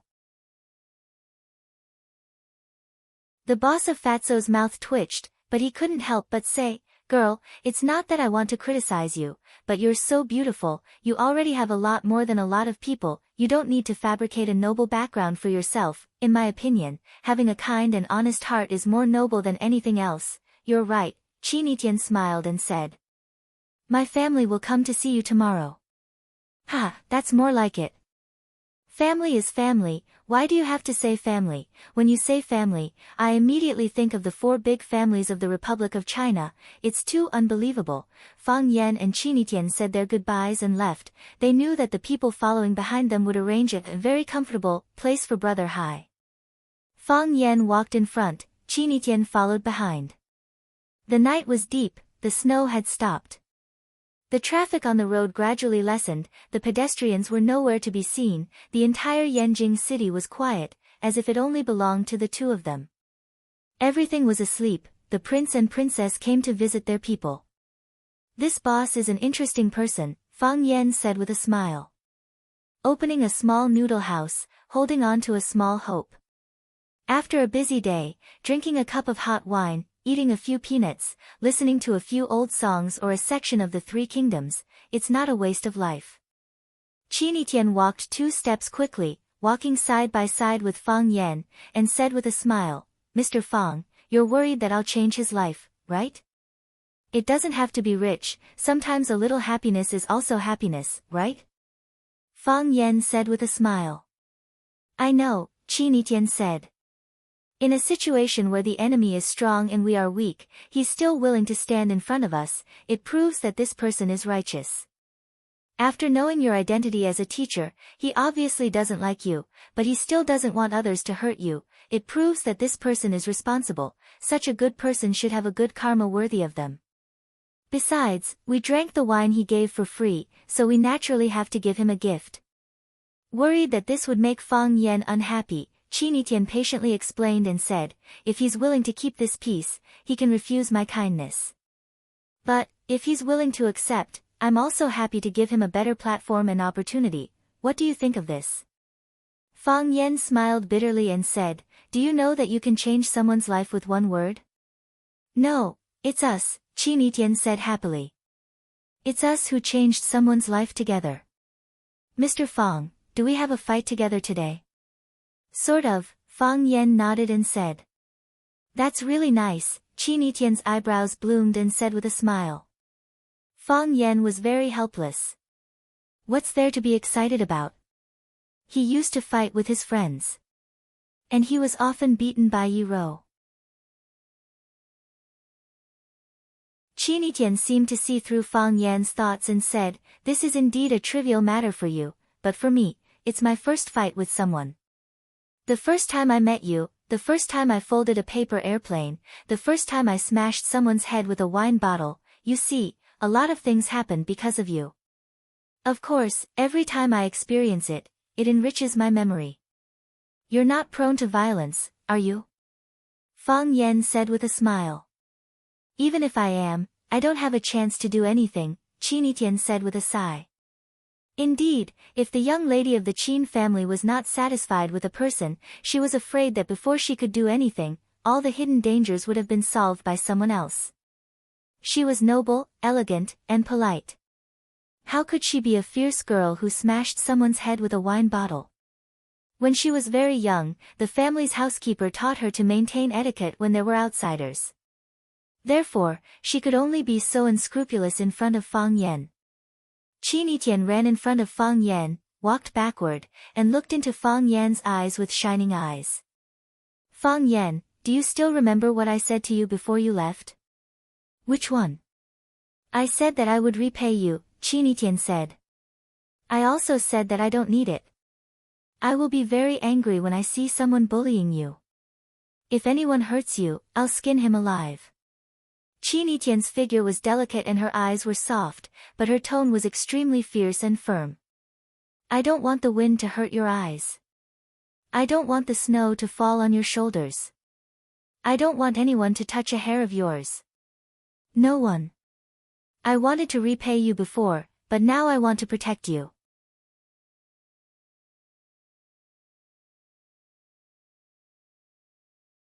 Chapter 384. I wanted to repay you before, but now I want to protect you. Why was he so touched when a young girl said she wanted to protect him? Qin Etian wasn't childish, and she wasn't just saying it. She was really using her wisdom and ability, and even her life to protect Fang Yan. In the Battle of Zhang Abyss, when Fang Yan was attacked by an expert from the armory, she used her body to help Fang Yan block the bullets. The plane had just landed, and the elites sent by Jiang Junling wanted to take Fang Yan away. She was already prepared. At tonight's charity gala, she and Fang Yan had a tacit understanding, and Jiang Junling lost completely.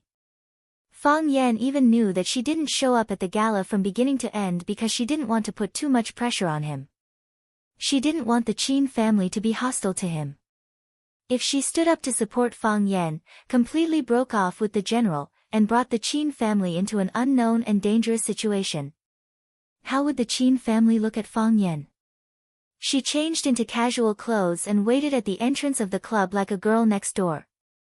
She accepted his invitation to walk all the streets and alleys to see the snow in the city, just because she hadn't seen him for a long time, and she wanted to see him. He thought it was a fleeting encounter, but it was the navigation of her life that she couldn't forget. Qin Etian didn't wait for Fang Yan's objection and rejection. What did it have to do with her? She waved at Fang Yan and walked towards the side of the street next to the bushes. A black luxury car drove over, and someone jumped out to open the door. Qi Tian bent over to get in the car, and then the luxury car drove away. Fang Yan stood in the snow, not feeling cold. Instead, he felt an ambiguous feeling spread all over his body, making him feel indescribably comfortable and warm. It turned out that no matter men or women, old or young, they all had zero resistance to sweet talk. It turned out that it felt so good to be a sugar daddy. I wish someone would jump out and call me a gigolo right now, Fang Yan thought to himself. When Fang Yan came back to his senses, he found that there were no people in this world of ice and snow, and there were no cars. He couldn't even stop a taxi. This put him in a difficult position. Just now, with Qi Tian accompanying him, he didn't feel tired no matter how far he walked. But now, it was unacceptable for him to walk back alone to the Maple Leaf Club. Fang Yan suddenly felt that Qi Tian was a liar. He had promised not to let the wind hurt his eyes and not to let the snow fall on his shoulders. Now he was about to be frozen into an ice sculpture, but he had gone home to sleep in a luxury car. Is that what you promised me? I'd rather believe that there are ghosts in the world than believe a woman's stupid mouth. Who said that? Fang Yan thought that it made sense.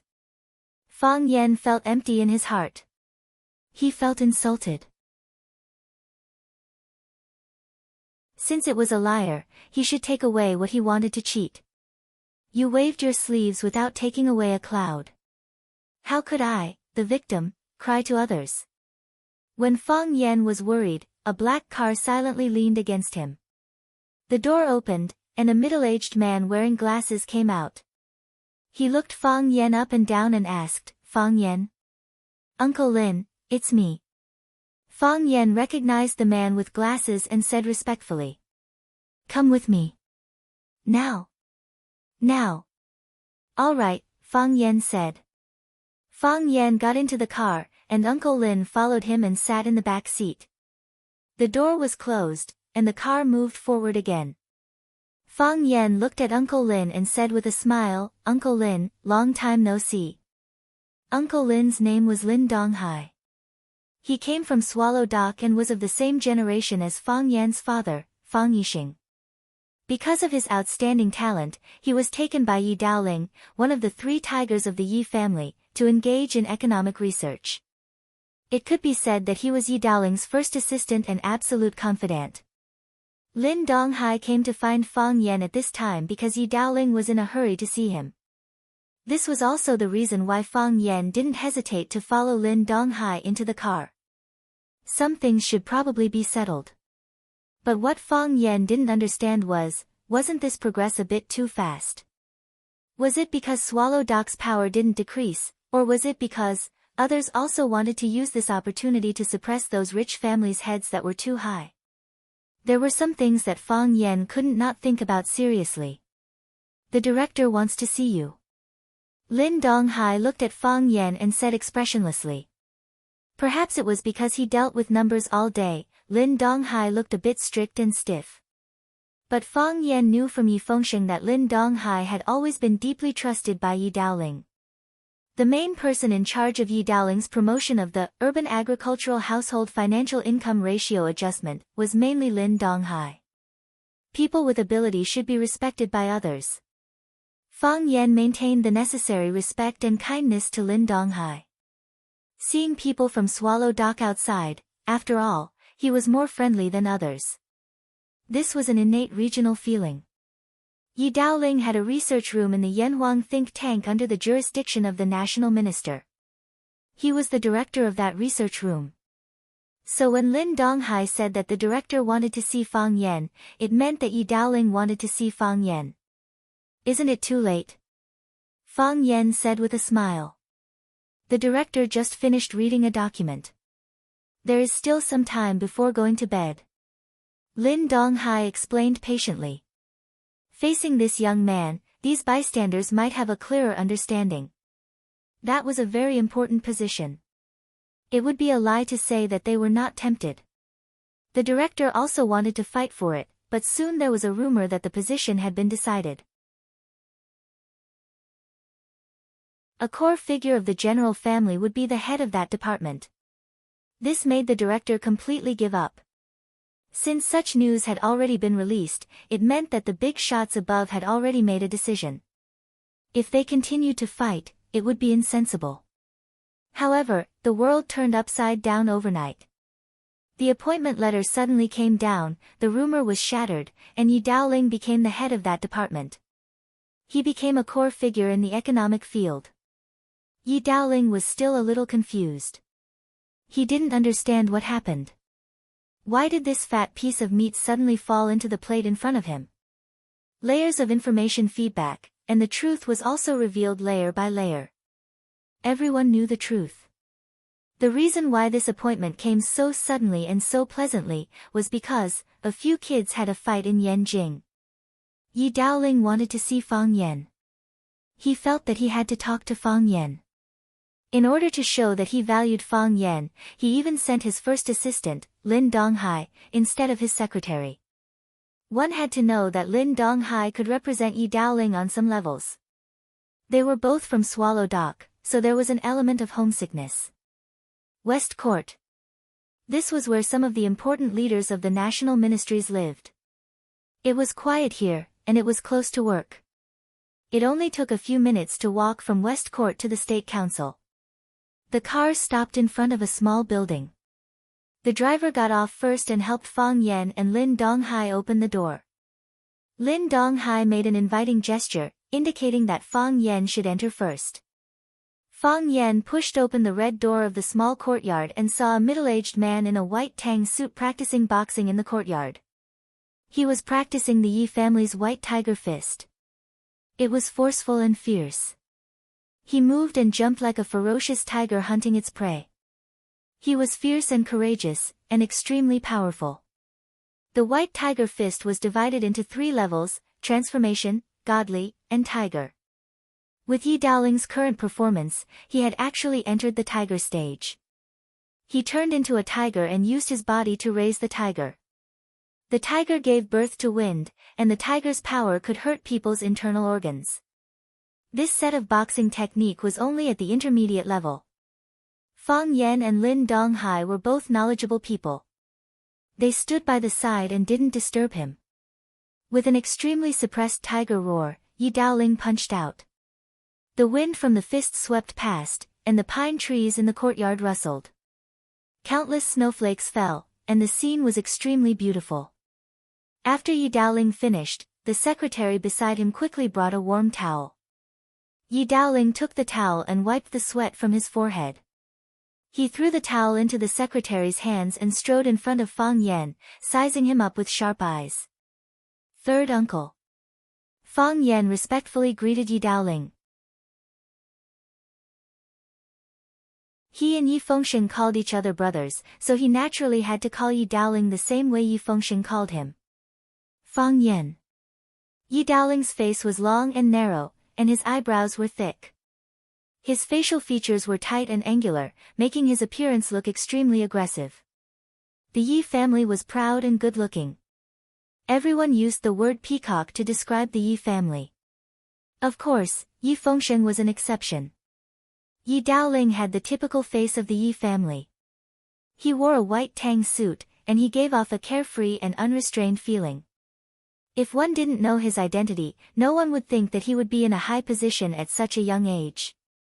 Many people think that I got lucky. Don't you think so too?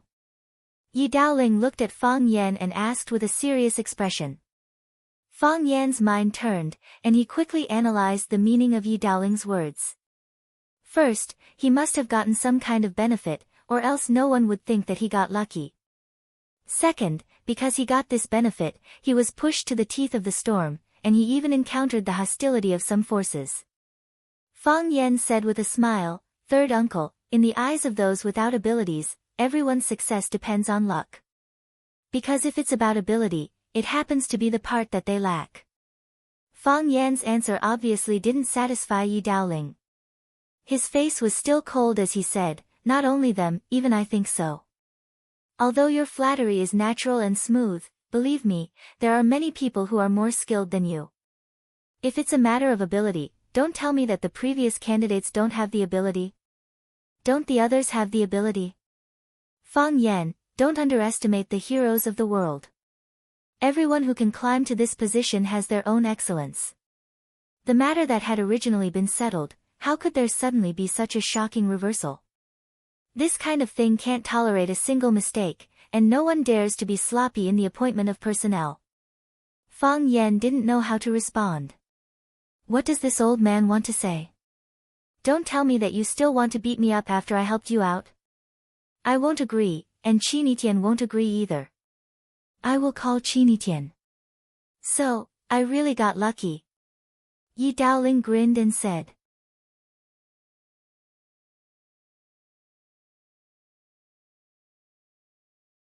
Chapter 385.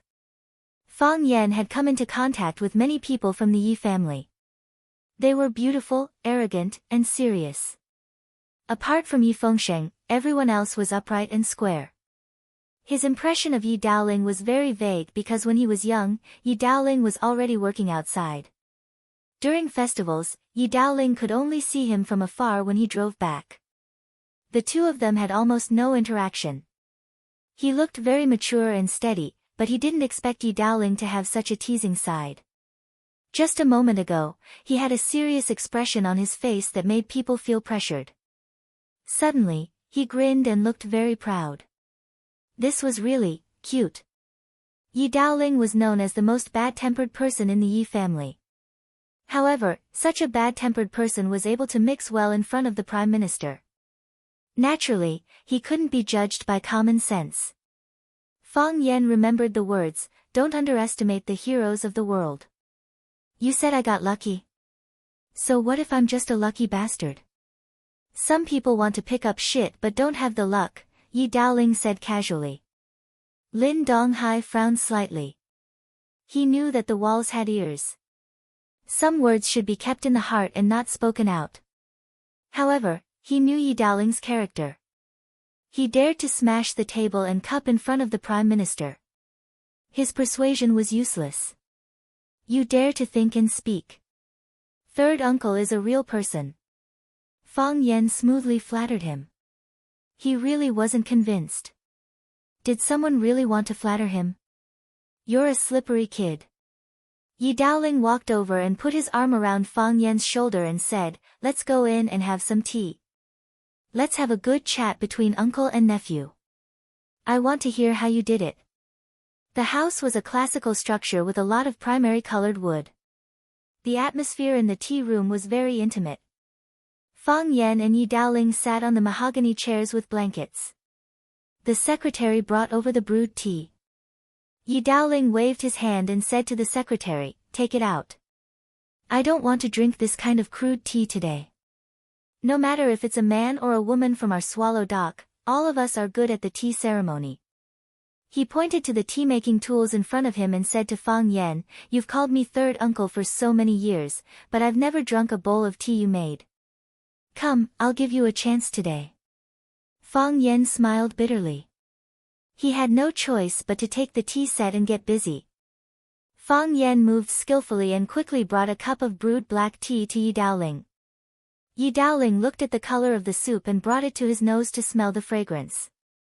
He said with emotion, "It's really not easy to drink a cup of good tea outside." Yi Daoling was in a high position. What kind of good tea could he not drink?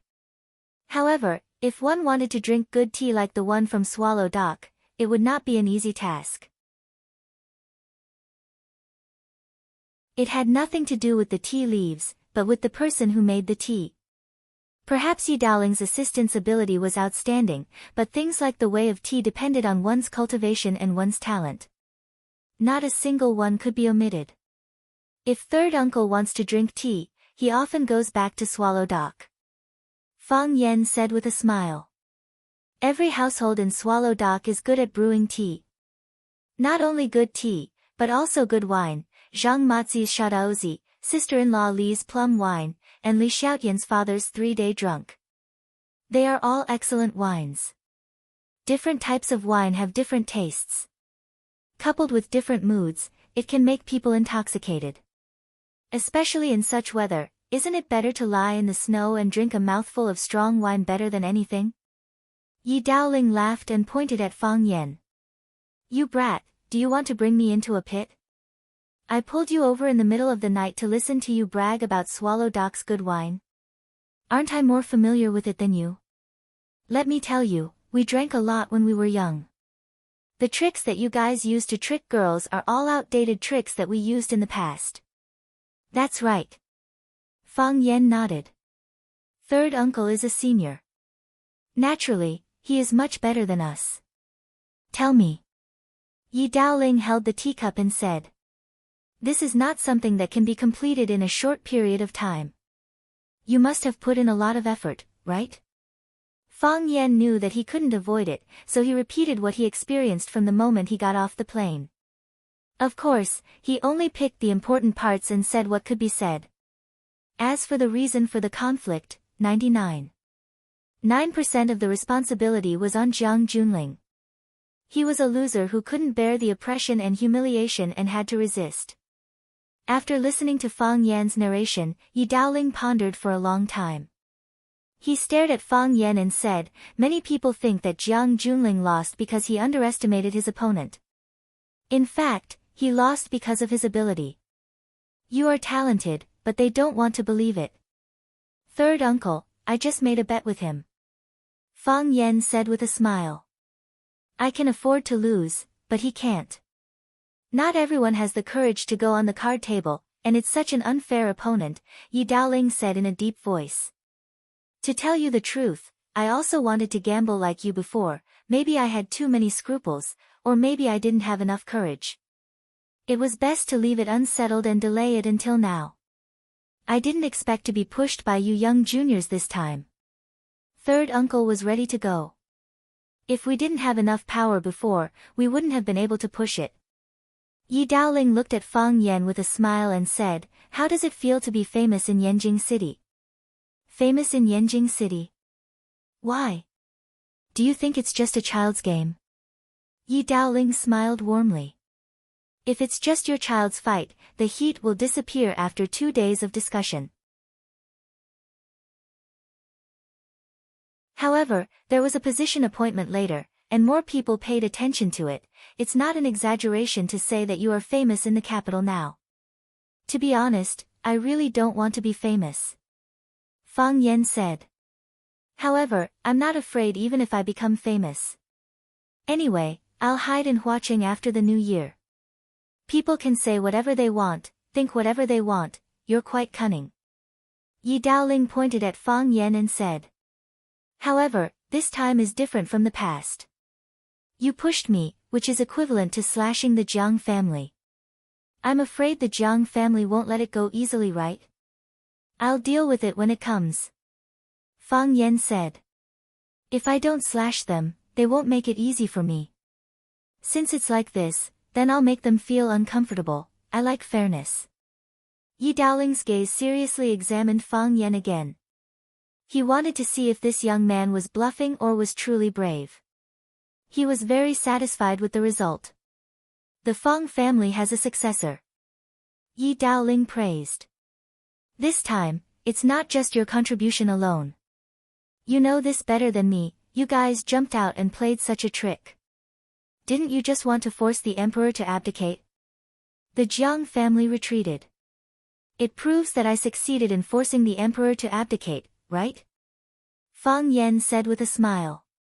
He really wasn't clear about the subsequent events. After he came out of the clubhouse, he met Qin Etienne who was waiting at the door. The two walked along the way. There was no phone call from the house. Of course, his phone was long gone. At that time, when his clothes exploded, he only cared about his crotch. How could he care about other things? He didn't know if Yi Fengsheng and the others helped him tidy up properly. Did they peek at his phone after tidying up? It's really worrying. Mr. used the red phone.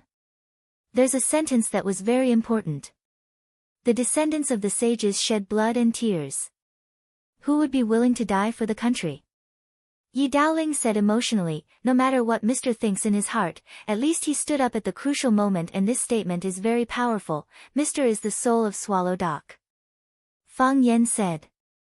With him here, he won't let us children be bullied. Yes.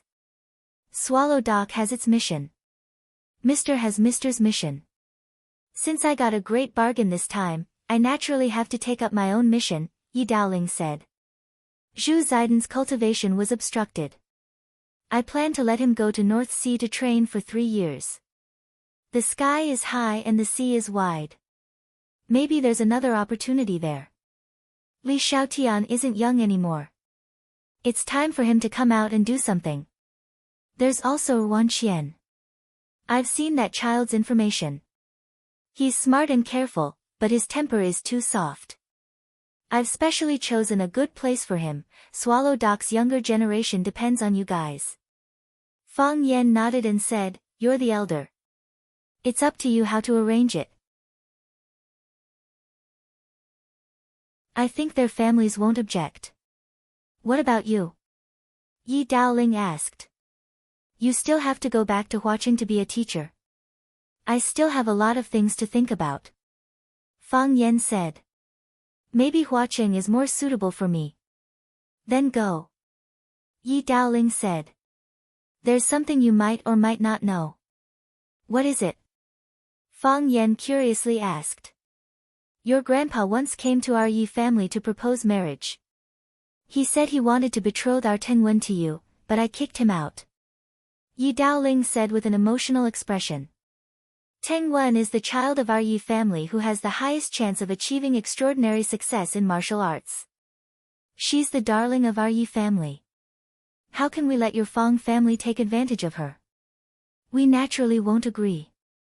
Then you agree now? Fang Yan asked. No. Yi Daoling said straightforwardly. Since you won't agree, why are you telling me this? Yi Daoling smiled maliciously and said, I'm afraid that you'll become arrogant and think that you can trick our little princess away just by helping me. That won't do, that's a different matter. I can't give Yiting to you. You can't have dreams. What if it comes true? Fang Yan waved his hand and said, Third uncle, what kind of person do you think I am? How can I have any ideas about Yi Tingwen? You also know that I've been beaten by her many times before.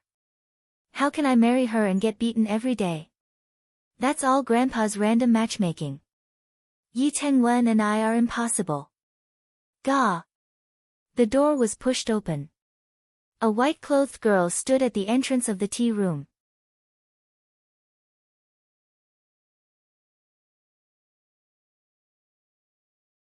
Chapter 386. White clothes, short hair, cold and aloof. Like a plum blossom in the snow, like an unsheathed sword. Her facial features looked extremely familiar. It was the Yi Rou that Fang Yan mentioned just now. Fang Yan didn't expect to see Yi Rou at this time and place. He couldn't help but grin. As he smiled, the smile on his face froze into a thick layer of frost. He thought of what he said just now. Although most of what he said was the truth, Yi Rou did beat him a lot in the past. Who likes to hear the truth these days? Does Fatso like to hear others say he's fat? Does a poor person like to hear others say he's poor? Does a writer like to hear others say he's pretentious? He doesn't like any of them. Fang Yan blinked his eyes and looked at Yi Rou standing at the door with a face full of amazement. He pretended to be confused and asked, Third uncle, is this, your daughter? When I was young, I heard people say that only the Yi family in Swallow Dock looks the most beautiful. Even now, people still use the word peacock to describe the Yi family. One is that you are arrogant, and the other is that you are beautiful. Although this lady isn't as beautiful as her sister, Yi Rou, and her temperament may be slightly inferior, it's best to use a poem to describe her. Her charming eyes shyly close and her red lips open in a smile. The wind sweeps the grape belt, the sunlight pomegranate skirt. Hibiscus out of clear water, nature goes to carve. Looking back and smiling, all the beauties of Swallow Dock lose their color. Fang Yan looked at Yi Daoling with a face full of sincerity and said, "Third uncle, Yi Rou is a rare genius of the Yi family in 100 years. She's also the leader of the younger generation of our swallow dock. It's not an exaggeration to describe her as the family's treasure or the country's treasure. I naturally don't deserve such a girl. I don't even deserve to carry her shoes. I know this very well. But this girl, I fell in love at first sight. My heart is also beating like crazy. Third uncle, if you don't believe me, you can touch me. You can see it even without touching. Don't you think my face is a bit flushed right now? Third uncle, please help me fulfill my wish and give me this girl's name and phone number." Fang Yan. Yi Rou interrupted Fang Yan. Fang Yan widened his eyes at Yi Rou and said, "Girl, you know me?" Yi Rou stood at the door and expressionlessly looked at Fang Yan and said, "Didn't you always want to know the power of the Tao querying realm?"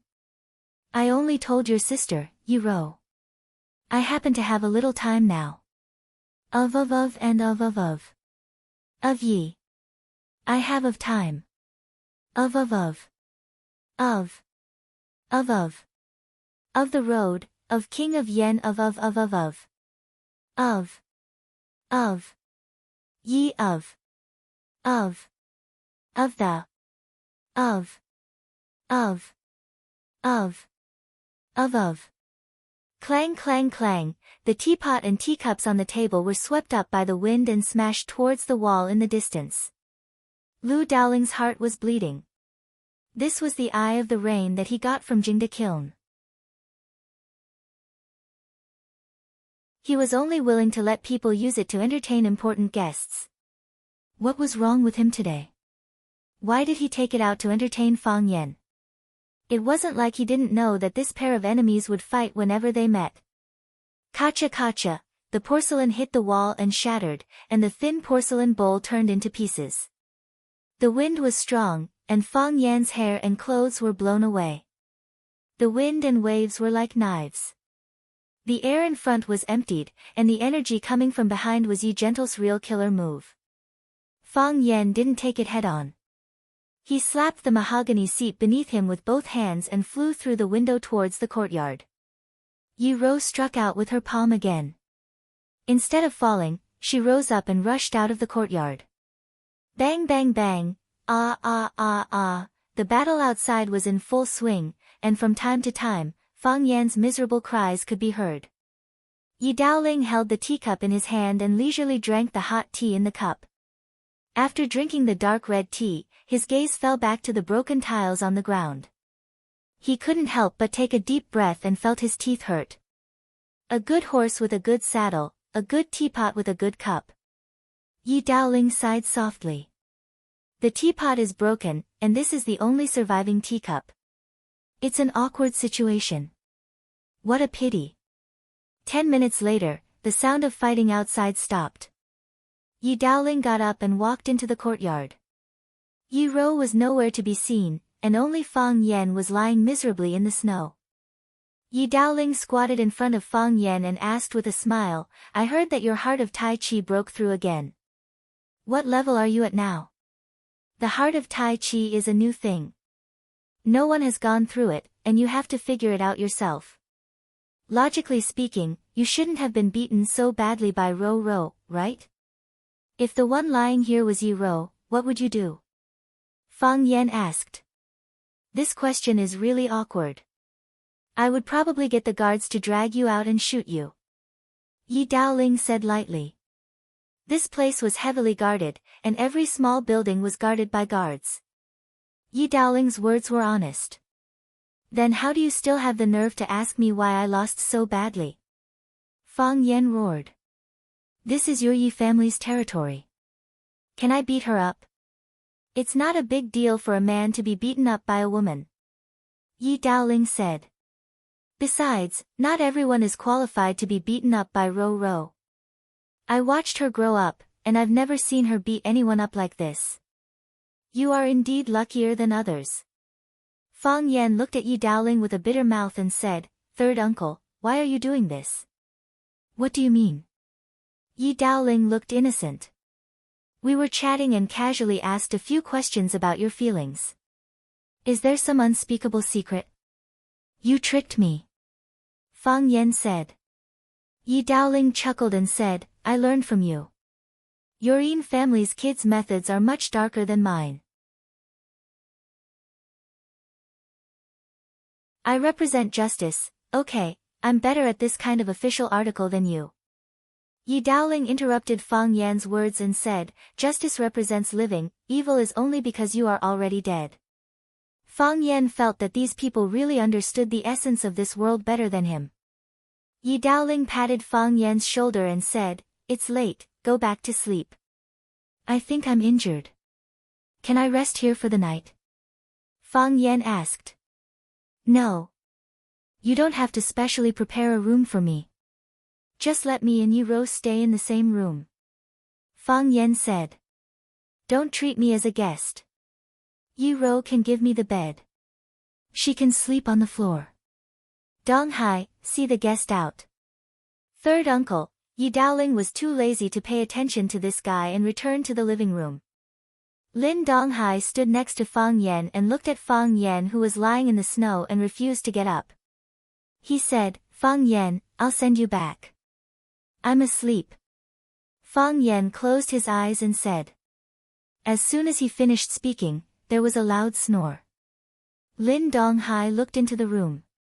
Yi Daoling was so angry that he almost dropped the only teacup in his hand. He pointed at Fang Yan in the snow and said, this guy, he is the best spouse you chose for yourself.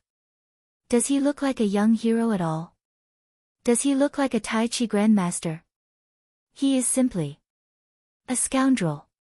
Yi Ro said lightly. She had a clearer understanding of Fang Yan than anyone else, or rather, she had a clearer understanding of him than everyone else. Some people said that he watched Fang Yan grow up. Only Yi Ro was qualified to say that she beat him up. Yi Daoling looked at Yi Ro in surprise and said, when that old fox, Fang Yan, went to the Yi family to challenge them, I knew he was up to no good. But his words were too harsh. You guys were tricked into accepting the challenge, and I didn't say much. A challenge is a challenge. Who has the Yi family been afraid of? But what I don't understand is that one challenge is enough. Winning once is equivalent to winning for a lifetime. Why do you keep being tricked year after year and constantly accept their challenges? After that, I heard that you left watching for this kid. I also know the details of you challenging the Thousand Leaves military department for him. You convinced the elder ancestor to allow him to go in and kowtow. In these few years, has the elder ancestor seen any other child? Only a few elders of the older generation would meet and chat for a long time during the New Year and other festivals. Later, you accepted his invitation and were brought around by that kid all over Swallow Dock. The family had no choice but to take a stance on your matter. I went back a few days ago to visit the old ancestor and also to discuss your matter with your father and second uncle. The old ancestor said that she wouldn't get involved in your matter. Even if she didn't get involved, your father and second uncle and I still had to get involved. My attitude is still the same as before. I don't agree with the two of you being together. Ro, your personality is light and your thinking is simple. You are wholeheartedly pursuing the martial Tao, and we also hope that you can shine on this Tao. If you can enter the Tao-seeking realm, or go a step further and enter the legendary heavenly Tao realm, it will naturally be of great help to our Yi family. We all have selfish motives for this. Another reason to object is that we feel that Fang Yan isn't suitable for you. Although I call him a scoundrel, this kid is enlightened at a young age. His heart of Taiji has broken through twice and his strength isn't below yours. This time, he plotted in secret and forced the abdication of the Maple Leaf Society. Not only sir, how many people in our Swallow Dock have been played by him? He's the type of person who can control clouds and rain with a flip of his hand. But it's because he's too smart, too full of ideas and too ambitious that we feel that you can't be with him.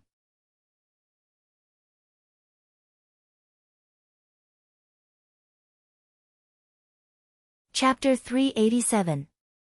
Yi Daoling had a smile on his face and looked like he was trying his best to persuade him. He said, "You are stubborn and unwilling to admit defeat. So you need a more gentle man. He can take care of you, assist you, and protect you with peace of mind. What you need is not a storm, but a gentle breeze and drizzle. Not a stormy sea, just a sunny day. Everything in the world pays attention to the complementarity of yin and yang. Emotions are the same. Your temperament is too rigid, so you can't find another more rigid one. Chopping cotton with a kitchen knife, the knife doesn't fall, but the cotton still falls. A rock colliding with a rock. That would result in both sides suffering heavy losses and being smashed to pieces. I think Bai Xiu is not bad, right? Of course, I'm not saying you have to choose Bai Xiu. We have many talents in Swallow Dock, and young heroes are everywhere in Four Corner City. Take your time and you will find a suitable one, right? There is another reason to object. Yi Rou looked at the knight outside the door and said softly. What? Yi Daoling asked. You are afraid. Yi Rou said. Yi Daoling smiled and said, what are we afraid of? What do we have to be afraid of? Fang Yan is not bad. His performance this time is amazing, but it's not enough for us to be afraid of him. If you are old, and no one in the younger generation of Yi family can surpass Fang Yan, are you not afraid? No one in the younger generation of Yi family can surpass Fang Yan, and I'm married to Fang Yan. Are you not afraid? At that time, will Yi family or Fang family be the leader? At that time, can Yi family still maintain the power of the number one family in Swallow Dock? This is the most important reason to object. Yi Rou said. Yi Daoling sighed softly and said, this kind of thing needs to be honest. We all know you are smart, and you did do this in the past. But in the end, I can't say it. Your father, your second uncle, and I are over 100 years old, and we still have to worry about the development of a child. It's really embarrassing and shameful. But, what you said is indeed what we are most worried about. Yi Daoling was slightly annoyed that his thoughts were exposed by Yi Wenrou, but he didn't hide it anymore. If Fang Yan was just an outstanding youth from Swallow Dock, we wouldn't have to worry about this. As the seniors of Swallow Dock and Fang Yan's elders, we are happy to see more outstanding youngsters rise to prominence. We still have this breadth of mind. Otherwise, your father wouldn't have stood up at Swallow Dock to help Fang Yan force Sir to abdicate. However, we saw the difference in your attitude towards Fang Yan and your feelings towards Fang Yan. If Fang Yan becomes a member of the Yi family, or rather, you become a member of the Fang family, the Yi family and the Fang family will be even closer, even becoming relatives who will advance and retreat together. We have no choice but to consider these questions. Although Yi Fengsheng is talented, that is only in terms of martial arts. Yi Fengsheng and the others are smart, but they have never been outstanding in terms of martial arts. Yi Zixin and Yi Ziming are also good young people, but they are still lacking compared to Yi Fengsheng and Yi Fengxing. Yi Xiaoye and Yi Xiaonian are both children, and they look obedient and sensible. They might have a bright future. However, they are still too young. You are the most perceptive in our Yi family, and you are also well versed in worldly affairs. You are a top talent in both strategy and martial arts. Only you can compete with a monster like Fang Yan.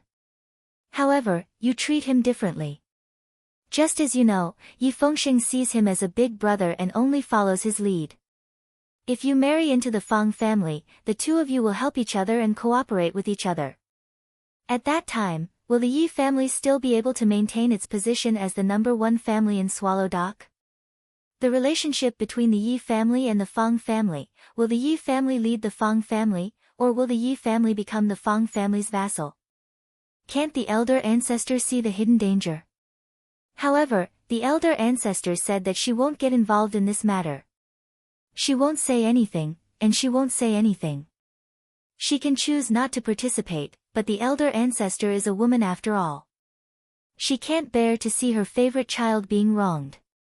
However, us men of the Yi family, can we not get involved? Can we not stand up and oppose? Wen Nuan, protecting the Yi family is our responsibility. It's not convenient for your father to say it, and your second uncle doesn't want to say it, so let me be the bad guy. Yuan sighed softly and said, you are worried that you can't protect it, worried that the owner of the Swallow Dock will change, so you came to restrict my freedom. Is this your way of protecting?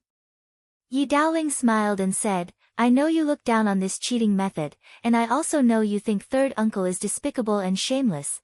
Wan, this world is really not as simple as you think. You think it's black or white, right or wrong, friend or foe. No, it's far more complicated than you think. Although I am not as good as you on the path of martial arts, I am very clear that it is countless times more complicated and difficult than climbing the path of martial arts. Can you understand? I understand. Yuan said. You are the pride of our Yi family. Yi Daoling said with relief. You are also my pride. Yuan glanced at Fang Yan who was lying in the snow and said, give him a blanket. Then, she turned and walked to her room on the second floor. Yi Daoling's face was full of bitterness and said, you still don't understand. Of course, Fang Yan wouldn't sleep in a snow nest.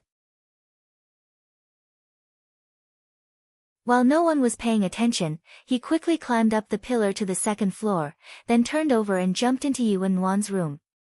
Yuan laid on the bed as if she was already asleep, not moving at all. Fang Yan closed the window, glanced at the layout of the room, then spread out the blanket in his arms to the corner of the room, then consciously fell asleep on the ground. Yuan. Fang Yan called out. I'm asleep. Yuan said. A smile appeared on Fang Yan's lips as he said, good night. Yuan didn't reply, and Fang Yan didn't speak either. One was sleeping on the bed, and the other was lying on the ground. The two were so close that they could hear each other's breathing. However, the room was silent. At first, it was difficult for Fang Yan to fall asleep. It was the first time he lived in the same room with Yuan, so he was naturally excited.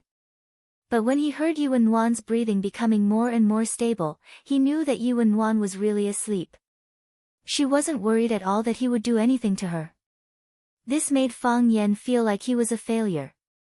As a man, being ignored by a woman like this, wasn't this too shameful? Fang Yan quickly abandoned this thought, thinking that as a man, being trusted by a woman so much, in fact, wasn't it a glorious thing? How could a man not be a little aggressive and dangerous? Did she treat you as a pet or a best friend? Fang Yan was irritated and accidentally fell asleep. When he woke up, the sky was already bright. The beauty on the bed was nowhere to be found, leaving behind a fragrant room. Fang Yan ran to the bathroom to wash up. There was a toothbrush in a white cup on the sink. The dark blue toothbrush in the white cup looked very beautiful. There were spare toothbrushes in the cabinet, which seemed to be specially prepared for Fang Yan. Fang Yan hesitated for a long time, but he didn't choose the new toothbrush that hadn't been opened. Instead, he held the white toothbrush in his hand. I can't waste it, Fang Yan thought. So, he secretly smeared toothpaste on the white toothbrush and happily brushed his teeth. As expected, the toothbrush used by others was really easy to use. Not only was the hair soft, but there was also a residual fragrance on it. After brushing his teeth, he felt refreshed and his happiness index doubled. Holding the white toothbrush, Fang Yan looked at it from left to right and put it in front of his nose to smell it from time to time, feeling that he was really cute. After washing his face with Yuan's towel, Fang Yan reluctantly walked out of the bathroom. He went downstairs to the living room and saw Lin Donghai sitting on the sofa reading the newspaper. Seeing Fang Yan go downstairs, Lin Donghai closed the newspaper in his hand and said, "There's breakfast on the table." "Thank you." Fang Yan ran to the table and sat down. As expected, there was delicious breakfast on the table. There was porridge that had been boiled to a pulp, and a large plate of steaming white steamed buns. There was a small plate of green vegetables and a small plate of pickled vegetables. It was appetizing at first glance. While eating the porridge, Fang Yan asked, "Where's third uncle?" The director went to work. "Where's Yuan?" Miss Yi went out early in the morning. Where did she go? I don't know. Fang Yan didn't get any reliable information from Lin Donghai, so he buried his head in the food. After eating, he called Yi Fengsheng and asked where they were now. After knowing that they didn't go back that night and directly stayed in the hotel below Maple Leaf Club, Fang Yan asked Lin Donghai for a car and rushed to Maple Leaf Club. While sitting in the car, Fang Yan sent a message to Yi Ro and asked, "Where are you?" In the past, Fang Yan didn't have Yi Ro's phone number at all. Of course, even if he had, he didn't dare to call. After coming back this time, the relationship between the two improved greatly. A few days ago, they often took a walk around Swallow Dock, so Fang Yan took the opportunity to get Yi Ro's phone number. Of course, Yi Ro just didn't use her phone often. On the way, Yi Ro replied. On the way where? Swallow Dock. I'll go back later, Fang Yan said. Yi Ro didn't respond. If I knew you were going back, I would go back with you. It's good to have company, Fang Yan said. I drove here, Fang Yan added. Yi Ro still didn't respond. Yi Ro was a goddess. It was normal for a goddess to ignore a loser's message. However, Fang Yan still felt hurt. So, Fang Yan used his trump card and said to Yi Ro, I used your toothbrush.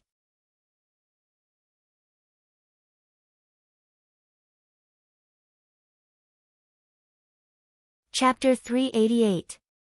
Fang Yan waited for a long time, but he still didn't receive any response from Yi Ro.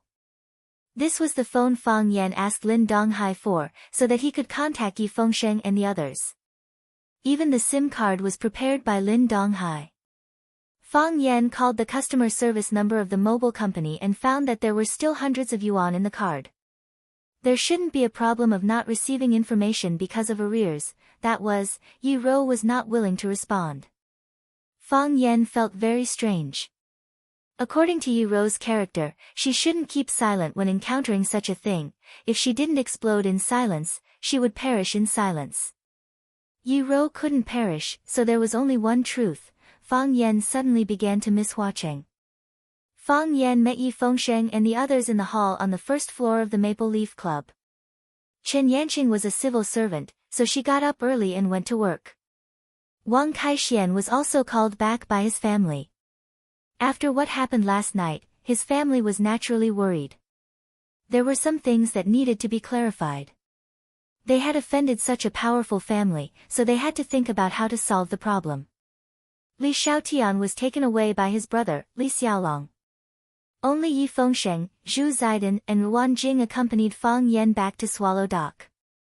They first asked the club to send a car to Nanshan restaurant where they had dinner last night. Their cars were all parked there, so they had to drive back. Fang Yan's pants exploded, and his phone and wallet were put away by Yi Fengsheng. Yi Fengsheng asked Fang Yan where he went last night. They didn't have his phone number, so they couldn't find him. They were worried that he would come back for them, so they stayed in the hotel under the Maple Leaf Club. They even helped Fang Yan get a room, but they didn't expect that Fang Yan would return after waiting for a whole night. Fang Yan didn't hide it. He said with a smile, your third uncle sent someone to take him away. My third uncle? Yes, Yi Daoling. Yi Daoling. Fang Yan nodded, why did he call you? Yi Fengsheng asked with a puzzled expression. Then, he instantly understood and smiled, I've received a call from my family. I really have to thank you for this. Third uncle probably didn't expect that this big pie would fall on his head, right? What are you thanking me for? Fang Yan asked with a smile. This is the result of everyone's hard work. This is Swallow Dock's victory. Zhu Zaidan was also very happy and said, exactly. Third uncle also came from Swallow's Dock.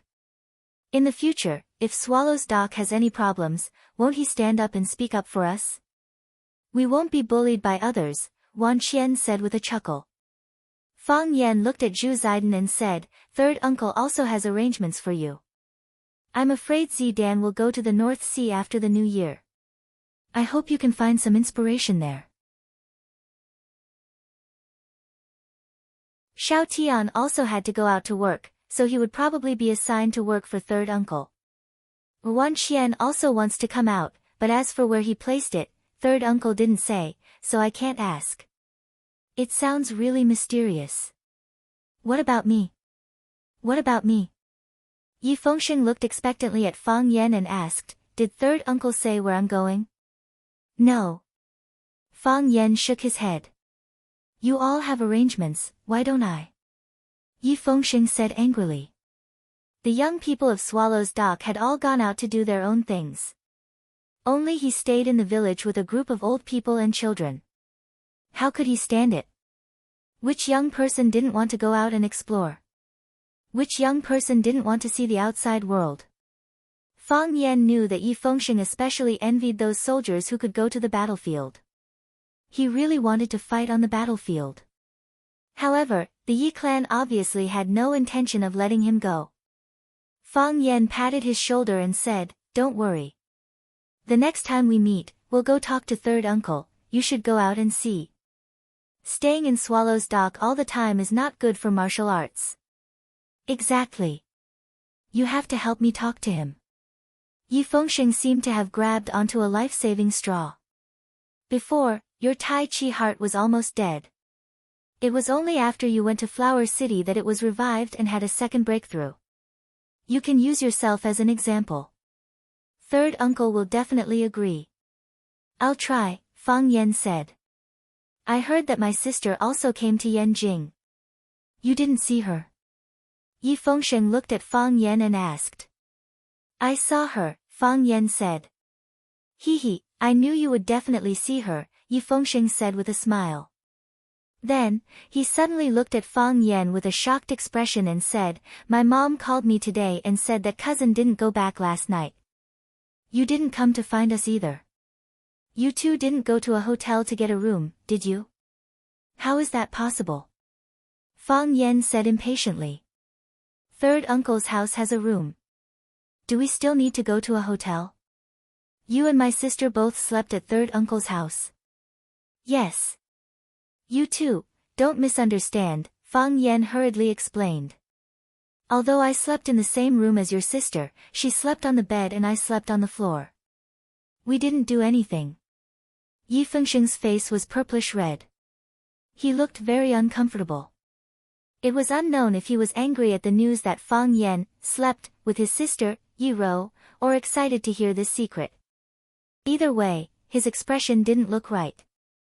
Even Zhu Ziden and Ruan Qian were shocked when they heard the news.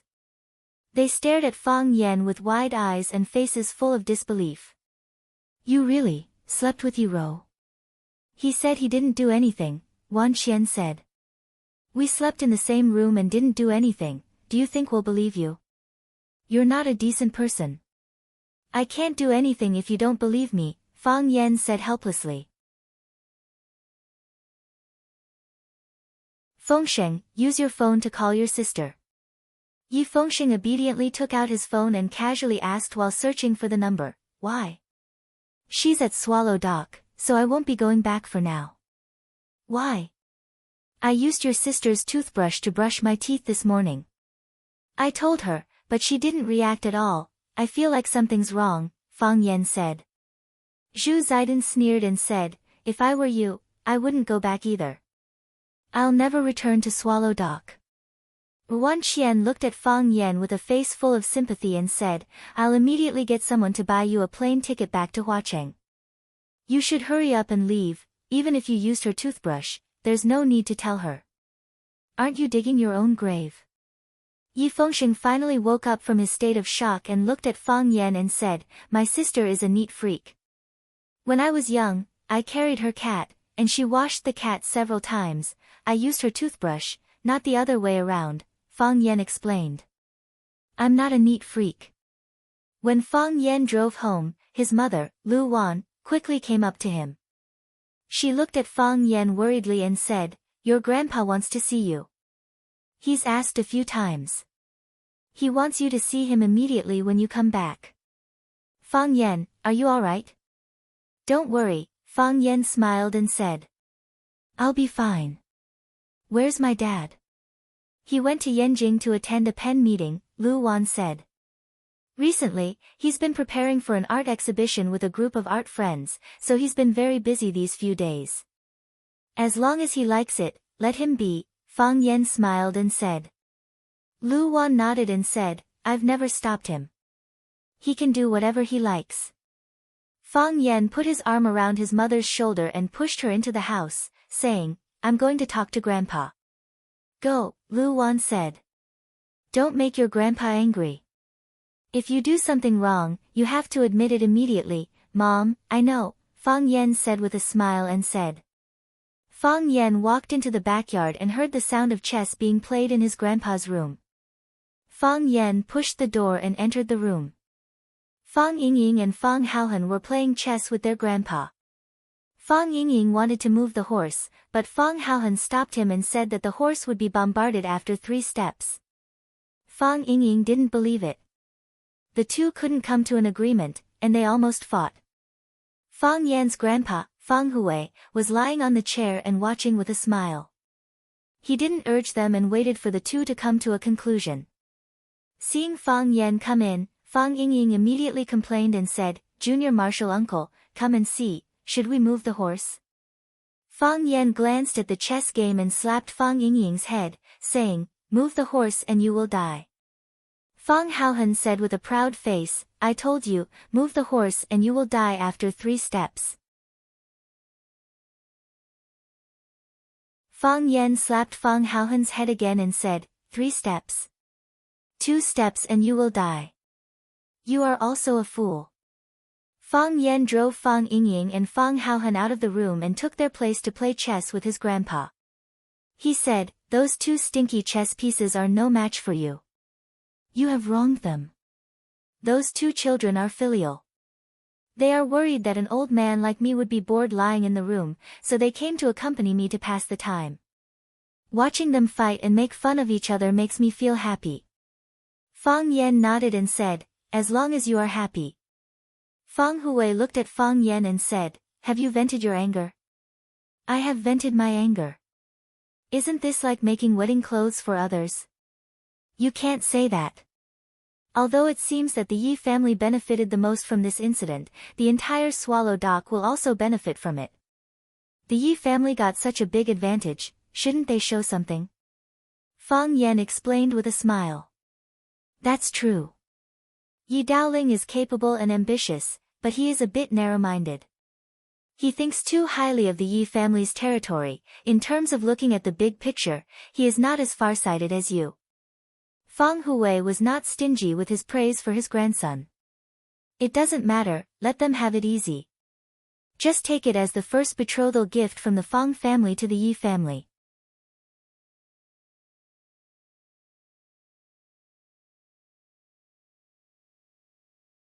Chapter 389. The heavy snow stopped. The warm sunlight painted the white snow in the courtyard with a layer of gold. The smooth white snow sparkled in Fang Yan's eyes. He woke up without illness or pain. It was another beautiful day. The villagers of Swallow Fort all had the habit of planting plum trees. As a group of experts who lived in seclusion, it was as if they would lose face if they didn't plant a few plum trees or drink a few jeans of strong wine. Of course, there were also plum trees planted in the Fang family's courtyard. Fang Yan opened the window. A cool breeze blew in his face, followed by the fragrance of plum blossoms. Suddenly, a sweet fragrance wafted in the night, scattering the fragrance of heaven and earth. Cleaning up the essence, leaving only the bones for people to see. Fang Yan sang with emotion. He felt like he was the plum blossoms that scattered the fragrance of heaven and earth. The red and yellow flowers trembled in the wind and snow, but silently sent a delicate fragrance to the house. This kind of character, this kind of strength of character, how was it different from what he did? For some reason, Fang Yan felt that the plum trees were very pitiful. He said to Fang Yingxiong, who had secretly pushed open the door and stuck his head out to look, Yingxiong, go and tie some straw to the plum trees to keep them warm. Fang Yingying grinned and said, Junior Marshal Uncle, are you starting to feel sad again? That's sad wind and autumn. What sad wind and autumn? What sad wind and cold? Fang Yan said unhappily. I told you and Hero to read more books, but you two just don't listen. Yes, that's what I mean. Fang Yingying nodded shamelessly and said, Junior Martial Uncle, but this time you really think too much. Because plum trees are cold-resistant crops, they are not afraid of the cold. How do you know they are not afraid of the cold? Fang Yan turned and stared at Fang Yingying and asked. Are you that plum tree? Do you know how they feel? Fang Yingying opened his mouth and wanted to retort, how do you know it is afraid of the cold? Are you a plum tree? However, he knew that the consequences would be very serious. In the end, he swallowed back the words he wanted to say and said, I'll go and dress them. Dress them up in an ambiguous way. Junior Martial Uncle, my mother wants you to have breakfast in the living room. Fang Yingying turned around and ran out. Fang Yan admired the plum blossoms for a while before returning to the bathroom to wash up. She took the toothbrush from the cup and was about to brush her teeth when she suddenly remembered something. He ran into the room and took out a white transparent toothbrush box. Inside the box was a dark blue toothbrush. This was something he borrowed from Yi Daoling's house. Anyway, no one would use what he had used. With the mentality that wasting was shameful, he packed this toothbrush and brought it home. He squeezed some toothpaste onto his toothbrush and brushed his teeth again.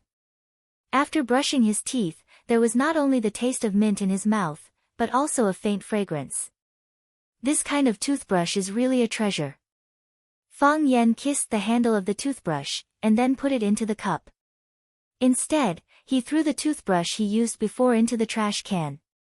Who told it not to have a natural body fragrance? When Fang Yan was washing his face, the phone in the room rang. Fang Yan wiped his hands and walked outside. He turned on the phone and found that it was a message from Yiro. He opened the message with excitement. There were only 4 words and a question mark. Did you brush your teeth? Yes. Fang Yan replied happily.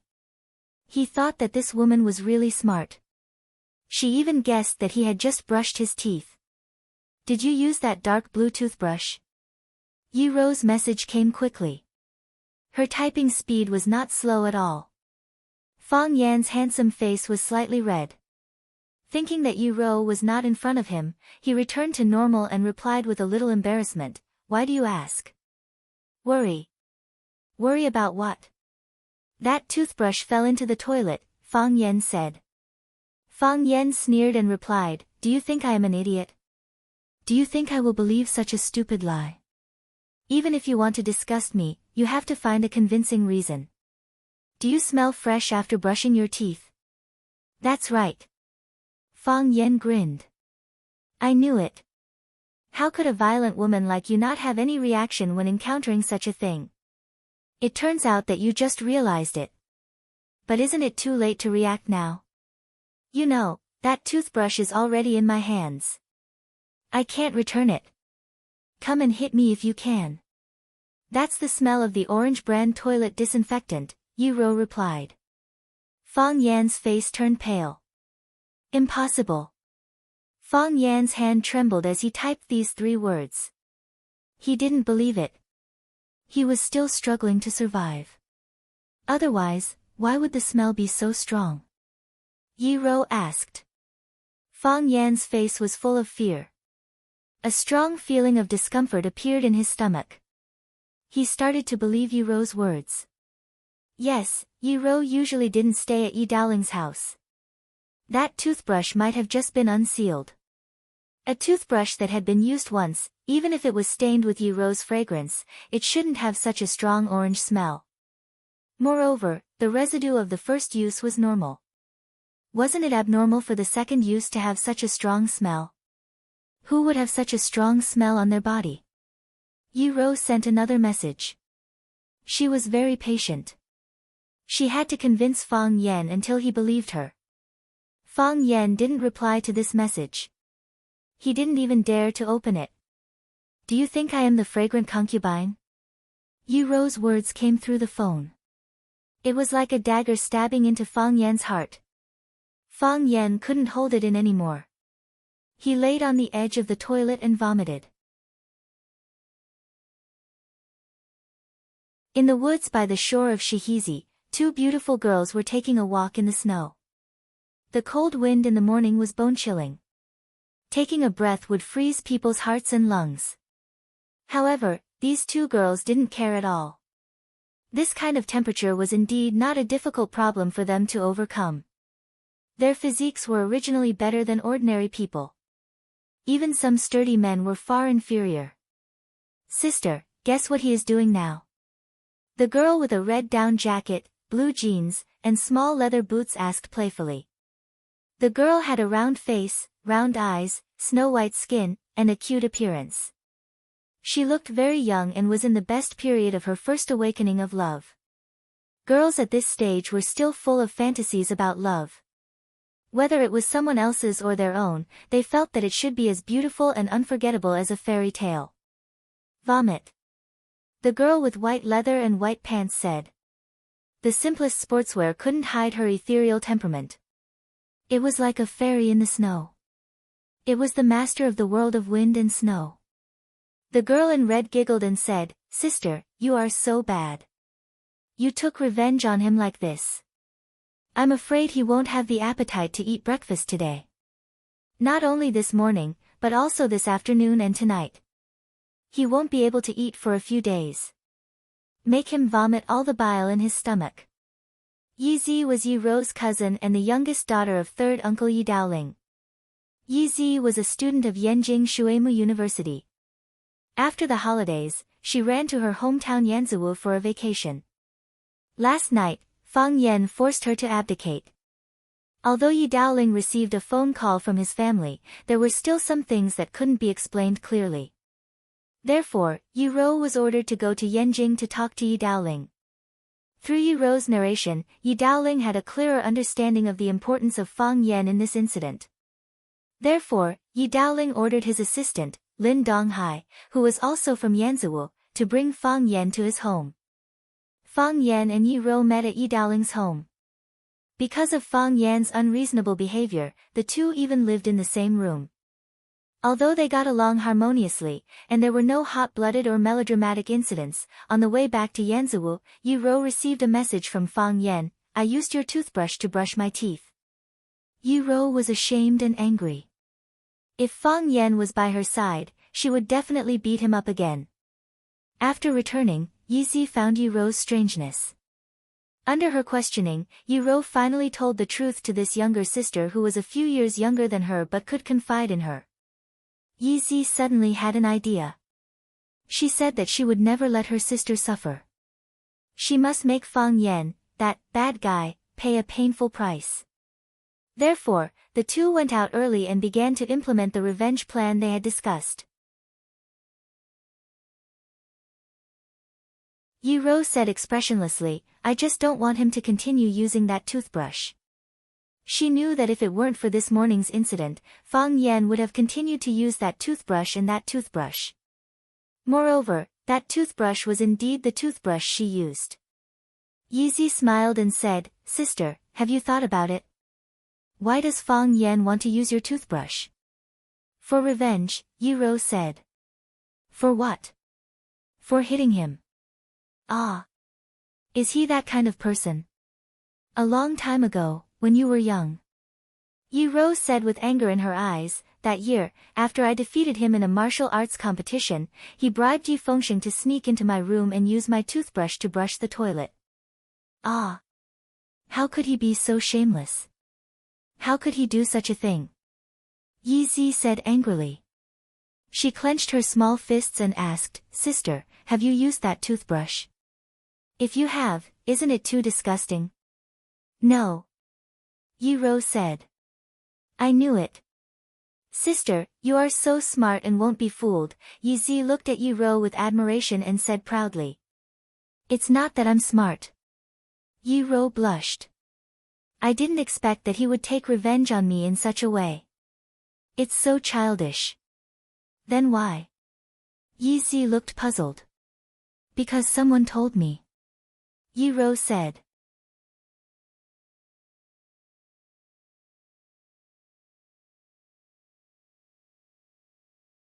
Chapter 390. The informant must be Yi Fengsheng, right? Humph, he still has some conscience. He is a member of our Yi family, but he always likes to help outsiders. Yezi was obviously very dissatisfied with Yi Fengsheng's usual behavior and criticized him. Not Yi Fengsheng, Yi Rou said. Yi Fengsheng was also deceived by him that time. Then who told you? Yezi was full of curiosity. Although she was also from Swallow Dock, she was taken to Yanjing by her parents to study when she was a child. She would only come back during the winter and summer vacations or on some free Sundays. She didn't spend much time in Swallow Dock, but she knew that Fang Yan's friends were all loyal to him. This was especially true for their Hua Mei Men's team member who made people laugh their heads off. I promised them I wouldn't tell anyone, Yi Rou said. Sister. Yezi took Yi Rou's arm and acted like a spoiled child. Can you tell me in secret? Tell me in secret. I won't tell anyone anyway. You know I've always been on your side. Even if I tell you, it will still be said. Yi Rou shook her head. Humph, you're not loyal, Yezi said discontentedly. She walked quickly alone for a while, and the trace of unhappiness in her heart disappeared. She came back with a smile and said, Sister, does Fang Yan like you? Yi Rou glanced at Yezi and didn't answer the question. He must like you, Yezi said. If he doesn't like you, why would he brush his teeth with your toothbrush? Think about it, how disgusting it is to use someone else's toothbrush. You will only feel sweet if you use the toothbrush of the person you like. Humph, I won't like him. Right? Yi Rou glanced at Yezi and said, I'll try my best. What do you mean? Yezi looked at Yi Rou in surprise. Sister, don't tell me you like Fang Yan. He is so annoying. Yi Rou was silent. Yezi sighed and said, I never thought that one day I would have to call Fang Yan brother-in-law. You're not allowed to tell him that I helped you take revenge today. If he finds out, he won't let me live a good life because of his narrow-mindedness. Yi Rou smiled and said, he already knows. Why? Because you replied to his message, Yi Rou said. If it were you, what would you do? Just beat him up when we meet, Yi Rou said lightly. When Fang Yan walked into the living room, his father, Fang Yixing, and his mother, Lu Wan, were already having breakfast at the dining table. Just like before, Grandpa ate alone in his own room. When Lu Wan was about to ask Fang Yan to eat, she saw that Fang Yan's face was pale, his pupils were dilated, and even his hair was a little messy today. She hurriedly asked, Fang Yan, what's wrong with you? Are you feeling unwell? I'm fine. Fang Yan waved his hand and sat down on the chair. Did you catch a cold? If you don't feel well, you can eat something before going back to sleep. Fang Yixing scooped a bowl of corn porridge and placed it in front of Fang Yan. He also picked up a meat bun from the plate and placed it in front of Fang Yan. There was a hole in the meat bun, and rich oil flowed out. Fang Yan glanced at it and felt his stomach churning. He lay on his stomach and retched a few times, but nothing came out. The contents of his stomach were all vomited out. Fang Yixing and Lu Wan were shocked. Lu Wan walked over and touched Fang Yan's back, saying, Fang Yan, are you okay? If you don't want to eat, go to bed and lie down for a while. Fang Yixing grabbed Fang Yan's arm, felt his pulse and said, his pulse is calm. He should be fine. Maybe he's too tired. He'll be fine after a rest. I'm fine. I just ate something I shouldn't have. Of course, Fang Yan knew he was fine. He pushed the meat bun away, picked up the bowl of corn porridge and gulped it down. Only then did he feel some heat and strength in his body. He pushed the chair away and stood up, saying, you guys eat slowly. I'm going to talk to the heroes. Fang Yingying and Fang Haohan were making straw dolls in the yard. They wrapped the straw dolls around the tree trunks, so that the plum trees wouldn't be frozen to death by the rare snow and ice. Today's winter was indeed colder than in previous years. Seeing Fang Yan coming out, Fang Yingying said to take credit, Junior Marshal Uncle, have you eaten? Just wait for a while. We'll finish wrapping 2 more trees. That way, they won't be frozen. I thought about it seriously when I was dressing them just now. Everything is alive. Although I'm not a plum tree, I can understand their feelings. We human beings are afraid of heat and cold, and so are these living trees. What's the difference between them and us? Thank you for your advice. I think my Tai Chi is going to improve to a higher level. Fang Haohan looked up at Fang Yingying and said, I've figured it out too. I think I'm going to make a breakthrough. Maybe I'll have the heart of Tai Chi after this breakthrough. Fang Yan was very satisfied with Fang Yingying and Fang Haohan's attitudes. He said, the ancients said that humans are not plants. How can they be emotionless? In fact, the ancients are wrong. Don't plants have feelings? Don't they have souls? They could also be happy, they could also be sad, they could cry, they could also be hurt. They will experience the friendship between brothers, encounter the love between men and women, and bear the cold betrayal. By the way, what's Yu Gentle's phone number? 136, Fang Yingying answered. After saying the 3 numbers, he realized that something was wrong. He looked at Fang Yan in horror. Fang Haohan looked at Fang Yingying as if he was looking at an idiot. He thought to himself, with such an IQ, how can we be called heroes? Fang Yan looked at Fang Yingying coldly and said, say it. Go on. Fang Yingxiong blinked his innocent little eyes and thought for a while. Then, he slapped himself on the forehead and said, look at my pig brain, I actually forgot such an important thing. What's behind it again? I haven't contacted Miss Yi for a long time. I even forgot her phone number. Fang Haohan, do you know her? I don't know. Fang Haohan denied firmly. He didn't want to be involved in this matter. I've never contacted Miss Yi alone. She's Junior Marshal Uncle's opponent. Only Junior Marshal Uncle can contact her. That's impossible. Fang Yingying didn't want to let Fang Haohan escape. In times of danger, you don't want me to die. I peeked at your phone a few days ago. I saw Miss Ye's phone number on it. Oh yes, you deliberately marked Miss Ye's name with pinyin. YWR. These 3 letters should represent Miss Ye, right? Why didn't you just write Miss Ye's name? Is there some secret that can't be seen? I'm hot. Fang Haohan said. YWR represents these 3 words.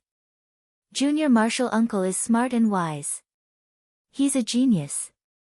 Do you think he will believe your lousy excuse? Fang Yingying said with a sneer. Fang Yingying. Fang Yan shouted. Plop. Fang Yingying knelt down in front of Fang Yan. He hugged Fang Yan's leg and cried, Junior Marshal Uncle, kick me to death. Kick me to death. I didn't want it. I didn't want to betray you. I've been regretting it ever since I did it. I couldn't eat well. I couldn't sleep well. I couldn't even wrap the plum tree's foreskin properly. I was sad and blamed myself. Junior Marshal Uncle, kick me to death. If this can make you feel better, I'll die without regrets. You want me to kick you to death? Fang Yan stared at Fang Yingying's funny fat face coldly and said, then let go of your stinky hand first. This fatso was too hypocritical. He shouted for others to kick him to death. But his hands were hugging Fang Yan's legs tightly. How could others kick him? Junior Marshal Uncle, I didn't think that woman was so sinister. I was used by her. Fang Yingxiong cried with tears and snot on his face. You also know that no girl has ever liked me since I was young. They would laugh when they saw me. They thought I was chubby and funny, but they were never willing to play with me. I'm a failure. I'm very pitiful. I have no experience with women. I don't understand their evil thoughts. I don't understand their methods of harming people. Junior Marshal Uncle, I don't want to live anymore. I really don't want to live anymore. I'm already so old. I still have my first love and first kiss. Tell me, what's the point of living like this? Hearing Fang Yingying's confession, Fang Haohan couldn't help but feel sad. With red eyes, he sat down in the snow and said in a hoarse voice, if there is a Yu, how can there be a Liang? If there is a junior martial uncle, how can there be a hero? We are excellent, but junior martial uncle is more excellent. All the girls in Swallow Dock like junior martial uncle. Our lives can only be so bitter. Even Fang Yan felt that he was being too cruel after they teamed up to do such a thing. I'm just a little more handsome. Is that wrong? Is that wrong? Okay. Fang Yan patted Fang Yingying's shoulder and said, you just need to be honest. Tell me, did you send a message to Yi Ro this morning? I said you can't hit me. Of course. Fang Yan said. Really? When did I lie to you? You used to lie to me. I didn't lie to you this time. I really didn't lie to you, Fang Yan said awkwardly. I'm touched by you too. I feel sorry for you too. I received a message from Miss Yi when I was practicing my stance this morning. I thought she wanted to take me out for a walk. My heart was beating fast. I didn't know if I should accept or refuse. If I accepted, I felt sorry for you. If I refused, I was afraid that I would hurt Miss Ye's love. Forget it. You don't have to say it. I understand. Fang Yan felt it was too hard to talk to Fatso. Then he pressed down on Fang Yingying's head and punched him again and again. He had to admit that Yi Ro's way of doing things was sometimes simple and useful.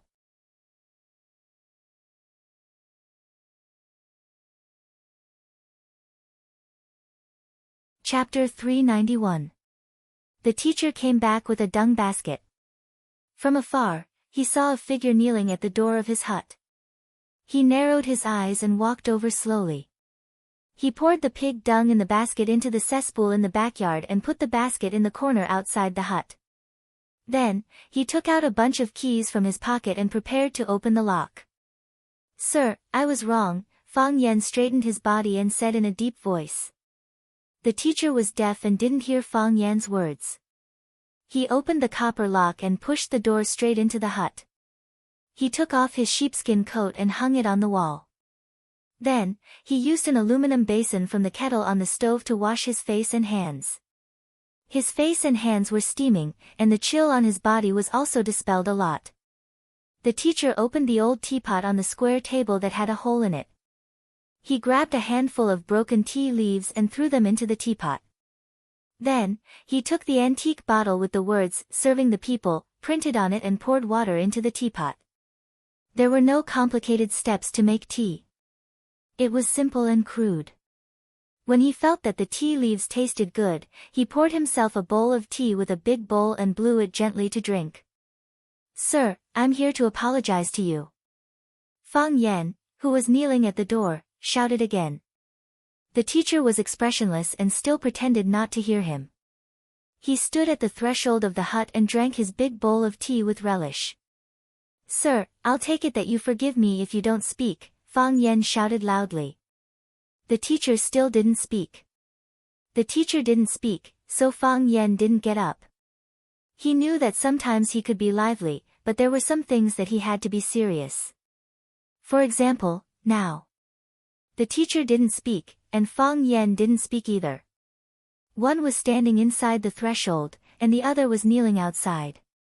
The teacher lived in the back of the village, which faced the back of the mountain. The wild wind was whistling, and the snow was buried for thousands of miles. The whole world was a vast expanse of whiteness. Fang Yan became a small dot in this white world. The teacher stood and drank tea, while Fang Yan knelt. The teacher sat and listened to music, while Fang Yan knelt. Teacher was lying down and sleeping, while Fang Yan was kneeling. When the teacher woke up, he washed the rice and washed the pot to cook. He cut the salted fish into 2 pieces and hung one piece on the wall while the other was thrown into the rice pot. He went to the backyard and pulled a bunch of vegetables and a few shallots. He washed them in ice water and boiled them. Fang Yan was still kneeling. The teacher ate the salted fish rice, swallowed a few small vegetables, washed the bowls and chopsticks, brushed the iron pot clean, and poured water into the teapot for the morning and drank a bowl of hot tea. Fang Yan was still kneeling.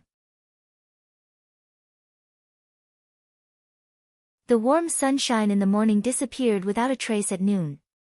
The snowflakes that had stopped drifting once again. The snowflakes were soft, but the chill was hurtful. Fang Yan knelt in the wind and snow. His hair was messed up by the cold wind and his body was covered in snow. Even his eyebrows were frozen. Fang Yan became a snowman. Just like the snowmen they used to make when they were young, they put on a hat and a scarf to make it look like a real person. Fang Yan was the most vivid snowman because he was a real person. When Fang Yan was kneeling, Swallow Dock was still as quiet as before. However, what was different from before was that many of the courtyard doors were open, and people were standing at the door looking into the distance. The Li family. An old lady in a gray cotton-padded jacket stood at the door and asked, "Is the kid from the Fang family still kneeling?" "He's kneeling," Li Xiaotian stood behind the old lady and replied with a pained expression. Sigh. The old lady sighed and said to her grandson, "This child has great ambitions. It's inevitable that he will suffer a little." The Yi family. Yi Daowen was stomping around in the study. He pushed open the window and asked the servant who was sweeping the snow outside, "Is Fang Yan still kneeling?" "He's kneeling," the servant replied. Crack, the window was closed again. The servant looked at each other and lowered his head to sweep the floor again. The Fang family. Old Master Fang Hui didn't ask for plum wine today, nor did he ask Fang Yingying and Fang Haohan to play chess with him. He asked someone to push him to the window. He didn't use a mattress to keep warm, nor did he wear the leather hat he used to keep warm. His big bald head was even brighter than the white snow outside. He looked out the window and at the plum trees wrapped in straw in the courtyard. Suddenly, he lost his temper and scolded, "Who wrapped it? Who wrapped it? How can there be such an exotic fragrance without experiencing the wind and snow? Tear it down. Tear all the straw for me." Fang Yingying and Fang Haohan didn't dare to refute. They hurriedly ran out to tear down the straw bundles that had been wrapped up this morning. At this moment, Fang Hui was full of murderous intent. He didn't look like a paralyzed person, but more like a fierce general who had just come down from the battlefield. Yi Rou pushed open the courtyard door. The old drunkard didn't even look at her and said, "I'm drunk. You can do whatever you want." Then he lay down in the corner of the corridor and slept soundly.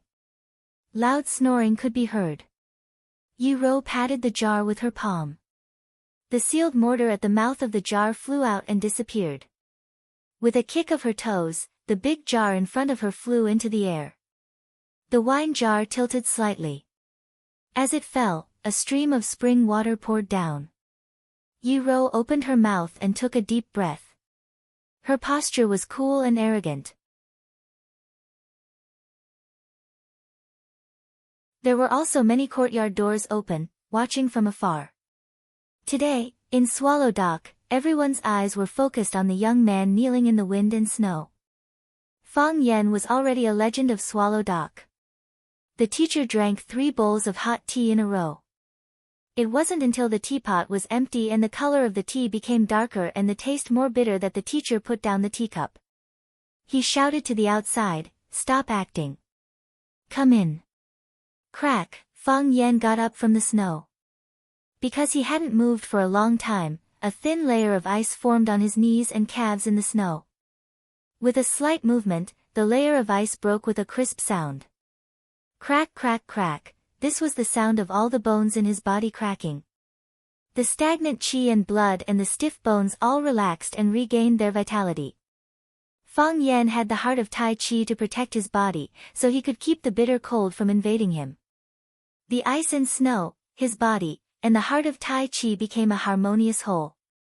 The heart of Tai Chi became a bridge of communication between Fang Yan and the ice and snow. It transformed the ice and snow into a kind of energy and transmitted it to Fang Yan, so that Fang Yan could touch it gently and comfortably, instead of directly experiencing the attack of the bitter cold.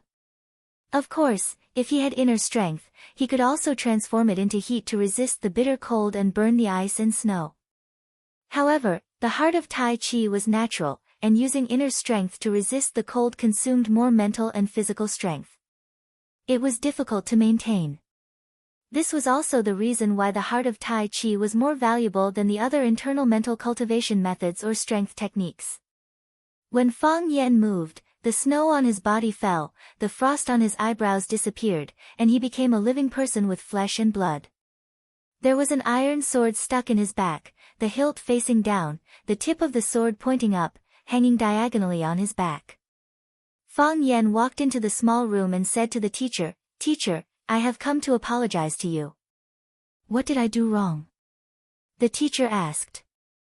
"Fang Yan is young, so I shouldn't have made the decision to force Teacher Gong," Fang Yan said seriously. The teacher looked at Fang Yan and said, "You didn't make the decision on your own. You have been planning this for a long time." Fang Yan knows his mistake. Fang Yan lowered his head and admitted his mistake.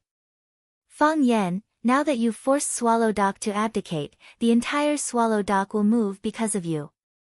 Have you ever thought that while you're fighting for Swallow Dock's benefits, you're also pushing Swallow Dock to the world? Is this good or bad for Swallow Dock?" In ancient times, there was the right to release troops with a cup of wine. There was also the saying, "When the cunning hare is dead, the hound is cooked, and when the birds are gone, the fine bough is hidden." When the country is in trouble, we use our swords to solve the problem. When the country is peaceful, we bury our swords and plow the fields. We are all martial artists, wholeheartedly practicing martial arts and seeking the way, living a peaceful life. Peaceful and beautiful, reproducing for 1,000 years. Isn't that good? 30 years of fame and glory, dust and soil, a beautiful dream of a golden bridge, all for nothing. What are we fighting for? What are we fighting for? "Teacher, I know my mistake." Fang Yan lowered his head even more. "You are not wrong." The teacher shook his head. Young people, with lofty words and lofty aspirations, who doesn't want to kill the enemy on the battlefield? Who doesn't want to be famous everywhere? Who doesn't want to carve a stone to record their achievements and write their name on the stone tablet at the entrance of Swallow Dock? My duty is to protect the continuation of the bloodline of Swallow Dock, to ensure that the loyalty of Swallow Dock will not change, and that the martial arts will not decline. So I hope to keep a low profile and remain silent. Just like I have been for hundreds of years, willing to be forgotten by the world. You have chosen another path, one that is aggressive and cruel. There is no right or wrong, but have you thought clearly, which path is more suitable for Swallow Dock? Fang Yan raised his head to look at the teacher and said in a clear voice, "I swear on my life that the loyalty of Swallow Dock will not change, and that the martial arts will not decline. We train hard in martial arts, ponder day and night, just to strengthen our bodies and promote justice. We swear to protect our country with our lives, shed our blood, and those who offend us, Wasya, will be punished no matter how far away they are. Teacher, the world is changing, and so are we. I have never thought about whether this path is right or wrong, I only thought about the right or wrong of this matter. I am not willing to be aggressive, I am even more unwilling to be cruel, I only hope that we will not be bullied. I only have this small ambition." The teacher pondered for a long time, looked at Fang Yan and said, "Since you have already thought it through, why are you apologizing? Teacher will always be teacher, Fang Yan's teacher, Swallow Dock's teacher. I have no respect for my elders, I have disobeyed teacher, so naturally I have to apologize," Fang Yan said without changing his expression. "Fang Yan, kneel," the teacher said. Fang Yan obeyed and knelt down.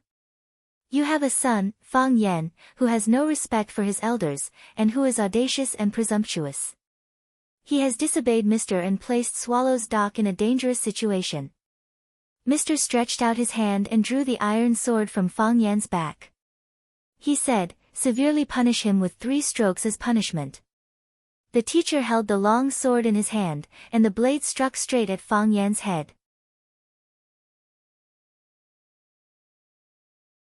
Clang! When the sword came down, it was not Fang Yan's head that was cut in half, but the iron sword, that was broken into 2 pieces.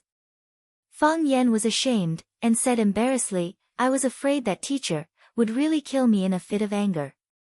So, I did something to the sword. The teacher held the sword hilt, and was stunned for a long time before he said helplessly, in ancient times, there was Su Qin who carried the sword on his back, and today, there is Fang Yan who carries the sword. Go back. Go back. I can't teach you.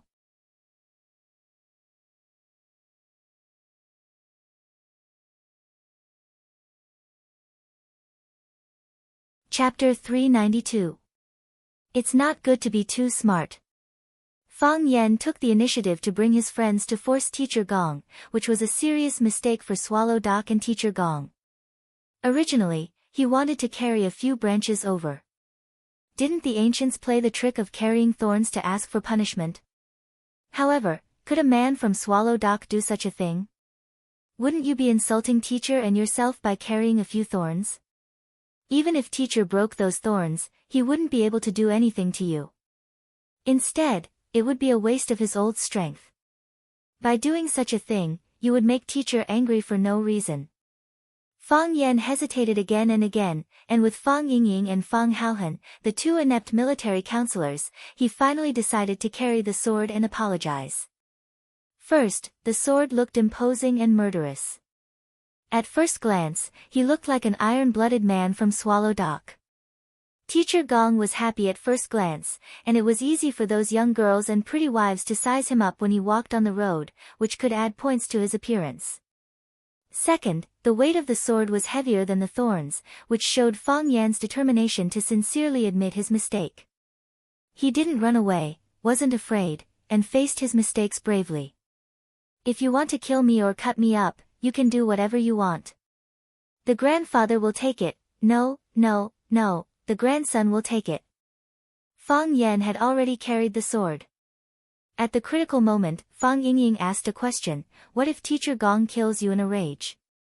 The 3rd martial nephew of the Fang family was suddenly stunned.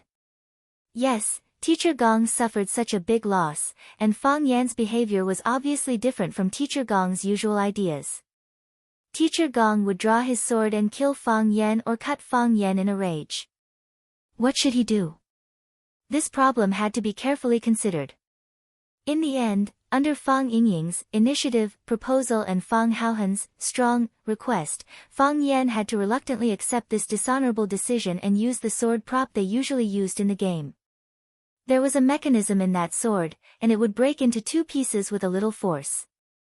In the past, when Fang Yan and the others were playing with their friends, they often used this kind of prop sword to attack each other in order to express their high kung fu and the depth of their inner force. As the 2 of them were competing with their internal energy, the sword in the friend's hands suddenly broke into 2 pieces. One piece fell to the ground, while the other pierced the opponent's abdomen. Before the victim died, he said in horror, "You've actually learned sword-breaking technique?" Fang Yan's face was burning as if he had been slapped in the face dozens of times.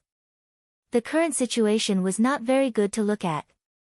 Fang Yan quickly got up from the ground and explained, "Mister, please don't be angry.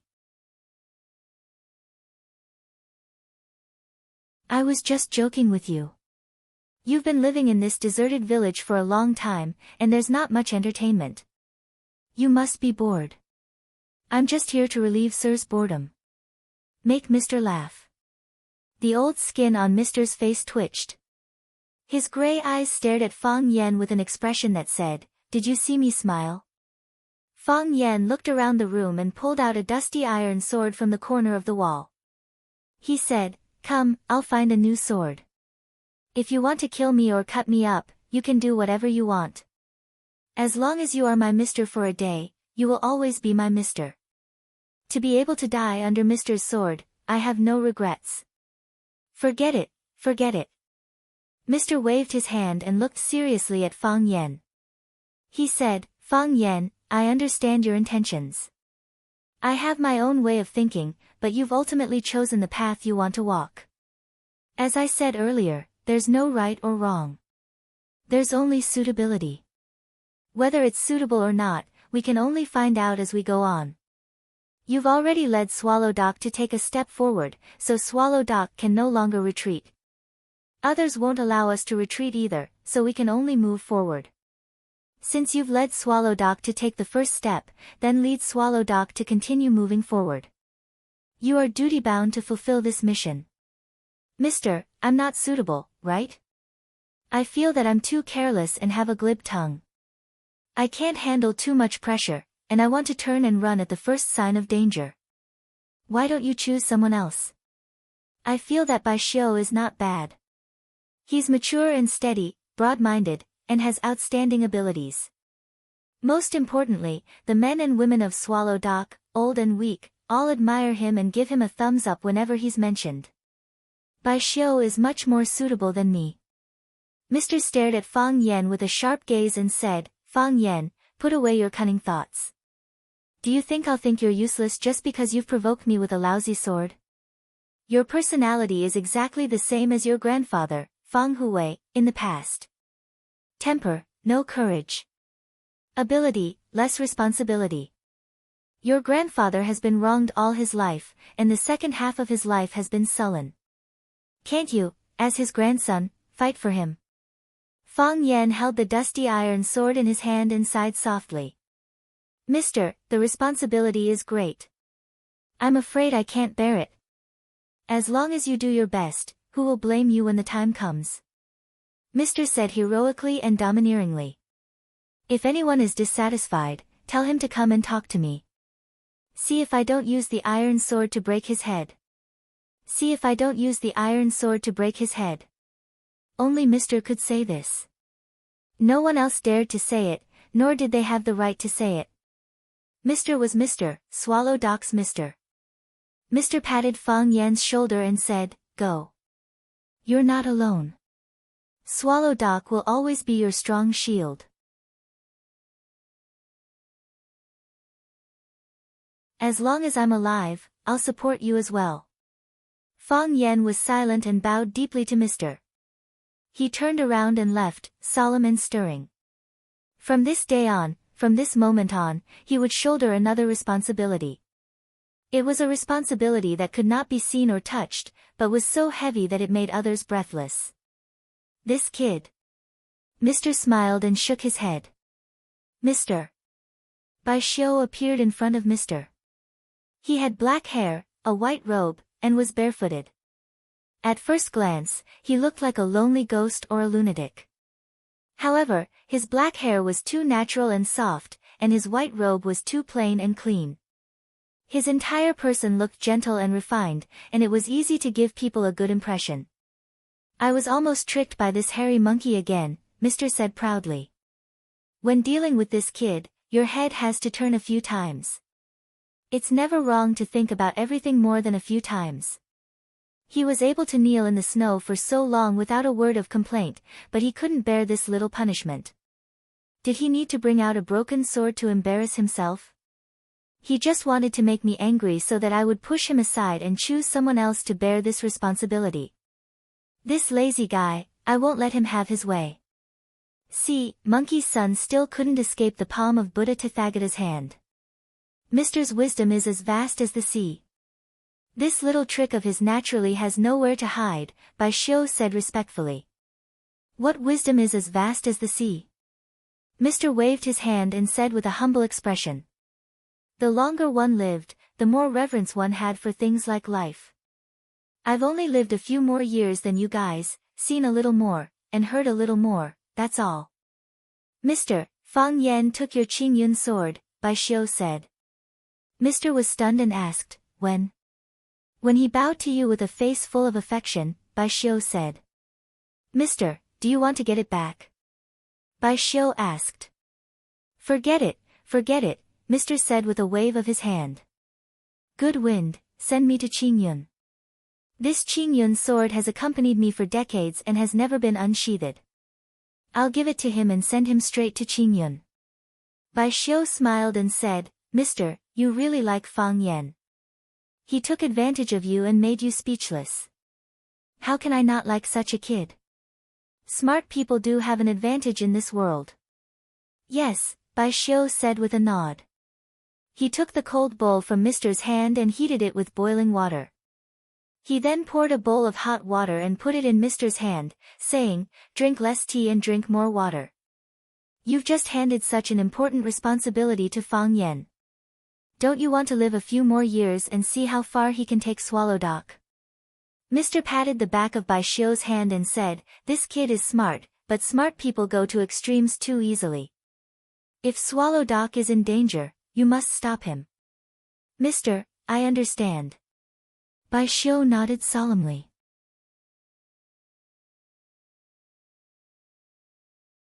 Swallow Doc is Fang Yan's Swallow Doc, and it is also my Swallow Doc.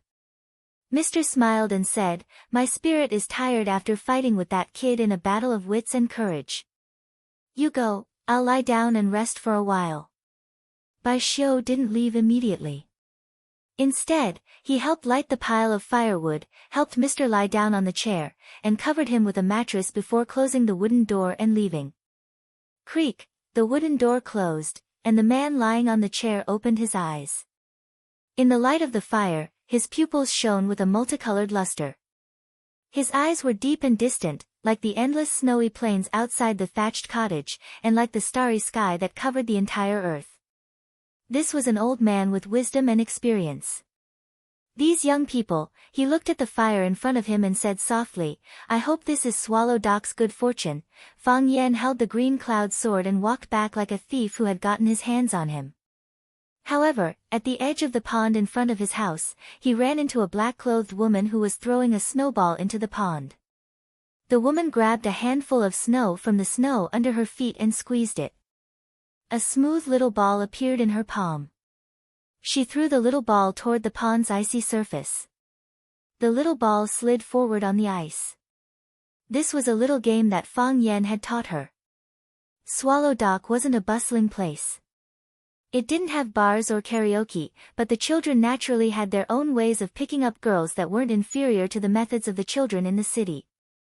Fang Yan looked at her back for a while and felt that it was best not to have any contact with her. Holding his sword, he prepared to sneak past her without making a sound. "Are you pretending not to know me or pretending not to see me?" The woman suddenly turned around and looked at the escaping Fang Yan with a smile.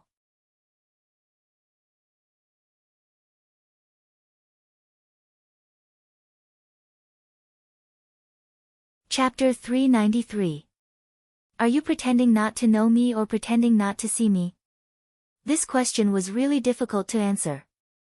Seeing Fang Yan's bewildered expression, Phoenix threw a snowball at Fang Yan and said, "Take this." Pa! The snowball hit Fang Yan's chest and broke into snowflakes. They fell down and became one with the snow again. Phoenix did not have the joy of hitting the target. She just looked at Fang Yan and asked, "Why don't you dodge?" "Do you want to dodge?" Fang Yan said with a smile. "Didn't you always want to hit me before?" "I really want to hit you, but I know I can't hit you," Phoenix said with a smile. Her smile looked lonely. "I can't hit you, so I always want to hit you. You don't even want to dodge. This is really, how can this game continue?" Have you ever played snowball throwing? The greatest joy of this game was not hitting, but dodging. One side desperately chased, the other side desperately dodged. The one who chased was hell-bent, and the one who dodged was willing. If the one who chased hit every snowball, and the one who dodged stood still, this game must be quite boring, right? "I'm sorry," Fang Yan said. He could feel Phoenix's emotions. He knew that she was very unhappy. He shouldn't have said sorry, or rather, he shouldn't have said sorry. But, he didn't know what was going on, but he said it so naturally. It was as if he had really done something wrong to Phoenix. Perhaps, such a farewell was really hurtful. "Fang Yan, you've changed." Phoenix's hands were in the pockets of her trench coat. She was clearly not in the mood to continue playing with snowballs. Her figure was tall and graceful. Her slightly curly hair was blown by the cool wind and slapped on her face, giving her a poignant charm. Fang Yan looked into Phoenix's eyes and nodded very seriously. He said, "A lot of things have changed." "Yes. A lot of things have changed, and a lot of people have changed," Phoenix said softly. "In the past, you took things as they came. Apart from the advancement of your cultivation, you didn't care about anything else." Fang Yan smiled and said, "I still care about some other things, but you don't care about those things." "How do you know I don't care? Have you ever cared?" Phoenix smiled and shook her head. "Mind or not, there's no point in talking about this. I heard what happened last night. That was a beautiful win. This is Fang Yan. This is the Fang Yan I know. This is the Fang Yan who always brings surprises." Fang Yan was silent. He didn't know what to say. Perhaps not saying anything was the most appropriate response. "I never thought such a day would come," Phoenix said with a smile. The two of us stand facing each other, speechless. "Don't you think this scene is very awkward?" "Actually, it's alright," Fang Yan said. He also felt very awkward. He had the urge to quickly end this and run away. The reason for this situation is because you are more concerned about the feelings of another person. Phoenix was like a caring sister. She explained, "There is nothing to say when you are with your first love because your feelings have changed. You feel a trace of guilt and embarrassment when facing me. No matter how smart you are still a kind person." Fang Yan thought about it seriously and said, "Perhaps, you are right. You have always been able to give me the best advice and the most professional analysis from the perspective of a bystander. Can you tell me who that person is? Don't you already know?" "Talking to you is no longer interesting," Phoenix said. She opened her arms and said, "This is the true meaning of farewell, right? Come, let's hug one last time." Fang Yan hesitated. "What? Are you afraid or unwilling?" Phoenix said with some dissatisfaction. "When a girl makes such a request, even if you are 100 times unwilling, you should at least put on a perfunctory act. Do you know that such an expression of yours is very hurtful? Am I so loathsome? I am just worried." Fang Yan walked towards Phoenix step by step and said, "The sword in my hand will hurt you. The sword is not out of its sheath, how can it hurt me?" Phoenix asked. Then, she licked her dry lips and said very seriously, "Even if I am hurt by your sword, I will not blame you. I am telling the truth." "I believe you," Fang Yan said. He held the sword with one hand and walked over to hug Phoenix. The warm and fragrant body entered his arms, but Fang Yan did not feel happy or ambiguous. Instead, he felt that his heart was very blocked, and his whole body became heavy. The beautiful girl in his arms was his beauty, the youth of his youth. He wanted to see his favorite movie with her. He wanted to walk through every mountain and river with her. He wanted to see every river with her. They were the eyes he saw when he opened his eyes every morning. They were the sweet dreams he had every night. He wanted to dedicate all of his beauty to her. He wanted to protect her for the rest of her life. At that time, she was the most important person to him. Now, they said goodbye in such an understated way. Goodbye to the girl, goodbye to his first love, goodbye to the good things, goodbye to a lifetime. The two of them hugged each other tightly. They were reluctant to part, but they were also ruthless and determined. Phoenix was not in a good mood either.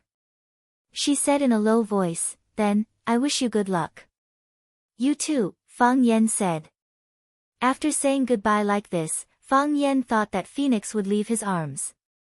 But Phoenix did not. "I have to leave something to remember," Phoenix said. "What?" Click, the sound of a shutter clicking. Only then did Phoenix let go of Fang Yan. Looking at the camera of her and Fang Yan hugging tightly, she said, "I will send it to the lady and tell her that we have said goodbye. I have become your past tense."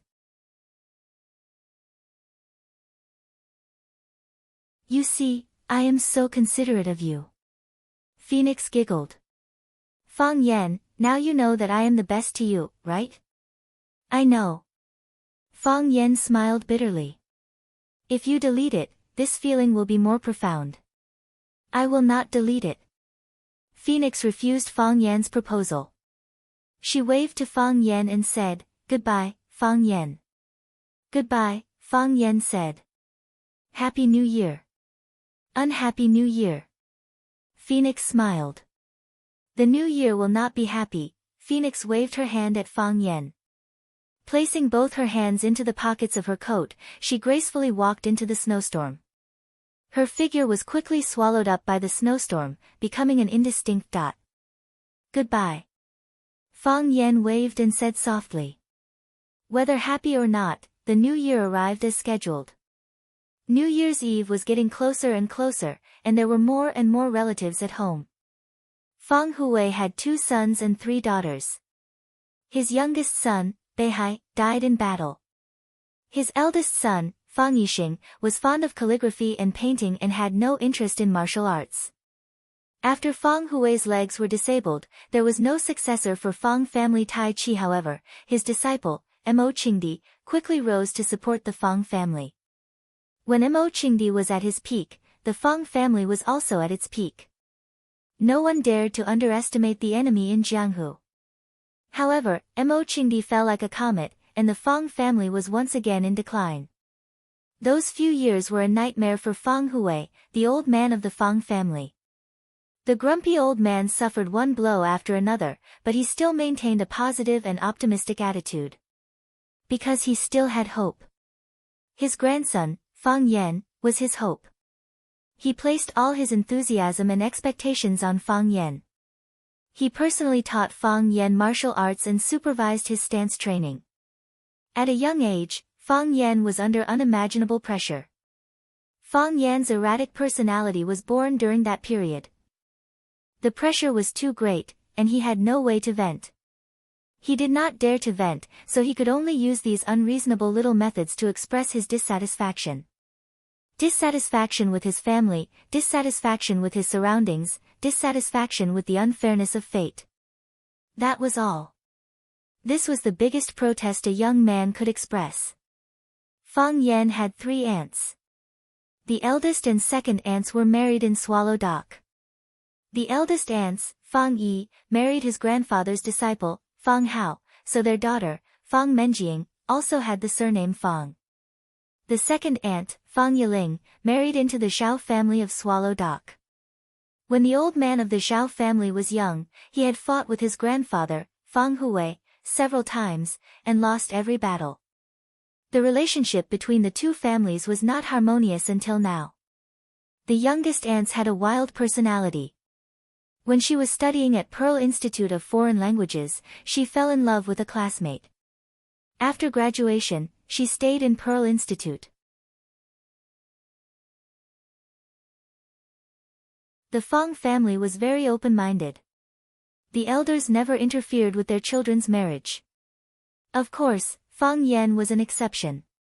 According to the past practice, every year on New Year's Eve, the eldest and second aunts would bring their family to the old house to have New Year's Eve dinner with the old man. The youngest aunts used to spend the spring festival with her husband's family in Pearl Institute. This year, she brought her family back. The New Year's Eve was also a reunion night. Who didn't want to sit together with their family? Hearing that his youngest daughter was coming back, the old man Fang Hui was naturally happy from ear to ear. Ever since she was a child, he liked his youngest daughter the most. The youngest aunts called home in advance and said that they would be back for dinner on the 28th. Lu Wan told them that a sumptuous dinner was prepared early at home. But when it was 8:00 in the evening, the youngest aunts and their families still did not come back. Lu Wan called to urge them, but the youngest aunt's mobile phone was turned off. The Fang family was very anxious. Lu Wan shouted and asked Fang Yan to take Fang Yingying and Fang Haohan to drive out to pick them up. She was afraid that the road from Yanjing City to Yanziwu was not easy to drive, and the car should not break down on the road. Fang Yan was also worried about the safety of the youngest aunts. He called Fang Yingying and was ready to drive in the direction of Yanjing to look for them. If the car really had a problem, they could also exchange the car with them and let them come back to warm up first. As soon as Fang Yan and Fang Yingying drove away from the gate of the courtyard, they saw a black Mercedes-Benz stopped in front of the gate. The back door was pushed open, and a young man wearing a thick down jacket jumped out. He looked around the village and wilderness and said discontentedly, "Mom, what kind of place is this? Are we going to spend the new year here?"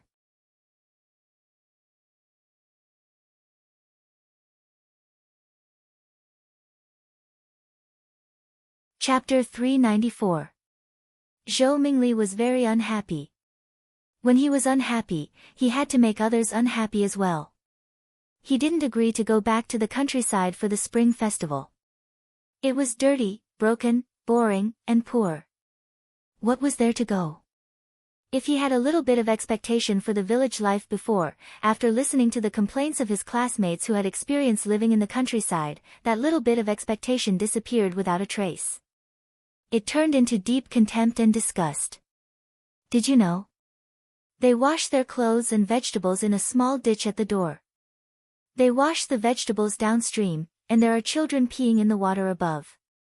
I don't even dare to touch the vegetables on the plate when I eat. Whenever I see the vegetables, I think of those children peeing in the water. Their toilets are all outside the courtyard. There are no doors. When you are enjoying yourself, suddenly someone barges in. Once, I was so scared that I almost fell into the Kong bed. Yes, you didn't hear wrong. Their toilets are big Kong beds. The feces inside are piled up together to ferment. There are also maggots that crawl on your shoes. What's wrong with that? The meat they eat may have maggots. They are reluctant to throw away the meat with maggots. They wash the maggots off and then continue to eat. It's so disgusting. Zhou Mingli didn't want to eat vegetables that were washed with the river water that the children peed on. He didn't want to use the toilet where maggots might crawl on his shoes. He felt disgusted when he thought of the meat with maggots on it. He didn't want to come, and neither did his father. However, his mother, Fang Yijing, insisted that she must go back to her hometown for the spring festival this year. She hadn't spent the spring festival in her hometown for many years. His father couldn't hold on any longer and agreed to his mother's request. It was hard for him to survive alone, so he had to come back. He felt that since his mother's hometown was next to Yanjing City, how poor could it be? However, the bumpy road, the car skidded a few times and almost fell into the ditch. He was filled with fear and disgust for the place he was going to. When he arrived at his destination and saw that he was actually in a primitive village, he felt that the urine-soaked vegetables and maggots in the toilet were waving in front of him. He couldn't suppress the anger in his heart anymore. He didn't dare to vent his anger on his parents, but he dared to say a few undignified words in front of his poor relatives. They could only listen to him sullenly, and then apologize to him, saying that the conditions were not good, and that he should forgive them. Wasn't this the style and behavior of a farmer? At least, that was what Zhou Mingli thought. It was said that children's words carried no harm, but this brat's words caused the hearts of the smiling relatives to turn cold.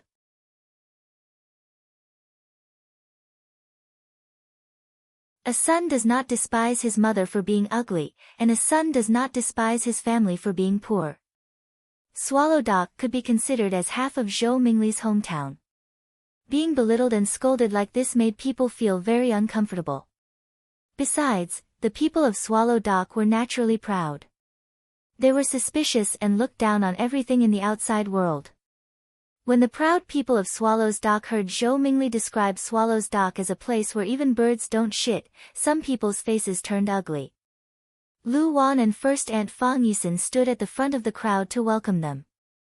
Hearing Zhou Mingli's words, they could not help but stop. When the two of them stopped, the others naturally stopped as well.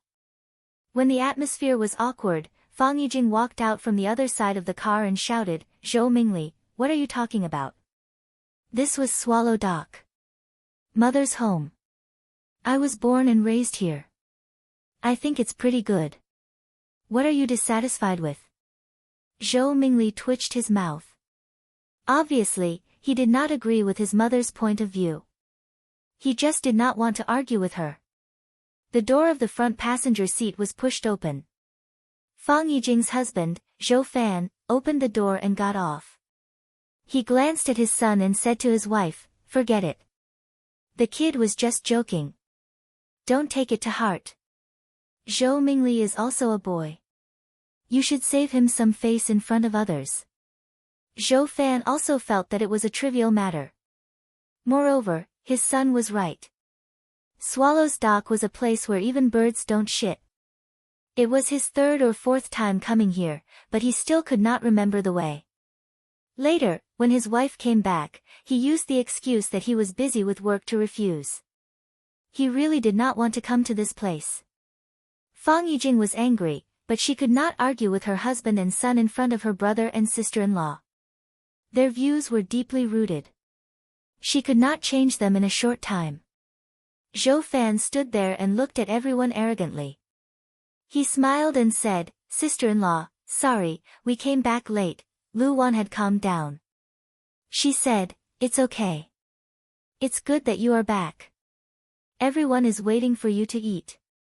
She turned to look at Zhou Mingli and said, "Is this Zhou Mingli? I hugged him when he was born, and I went to drink when he was 1 year old. How did he become so big in the blink of an eye?" "Sister-in-law." Fang Yijing walked over and held Lu Wan's hand. She said, "I'm sorry. Everyone must be anxious, right?" After getting off the plane, Zhou Fan said that since he was in Yanjing, he wanted to visit the leaders. After all, it would be more respectful to visit them before the new year. "My phone ran out of battery again, so I couldn't contact you." "It's okay." Lu Wan smiled and said, "It's good that you are back safely. We were worried that something happened to you on the way, so we were going to ask Fang Yan to drive to find you." Fang Yan parked the car and walked over. He greeted his sister-in-law and said, "Sister-in-law, long time no see." "Fang Yan." Sister-in-law hugged Fang Yan and said, "Your mother just said that Zhou Mingli grew fast. Don't you grow faster? You can get married now, right? Do you have a girlfriend? If you do, you must bring her home for the new year. I will help you." Fang Yan was the only child of the Fang family, so he was very loved by his 3 aunts.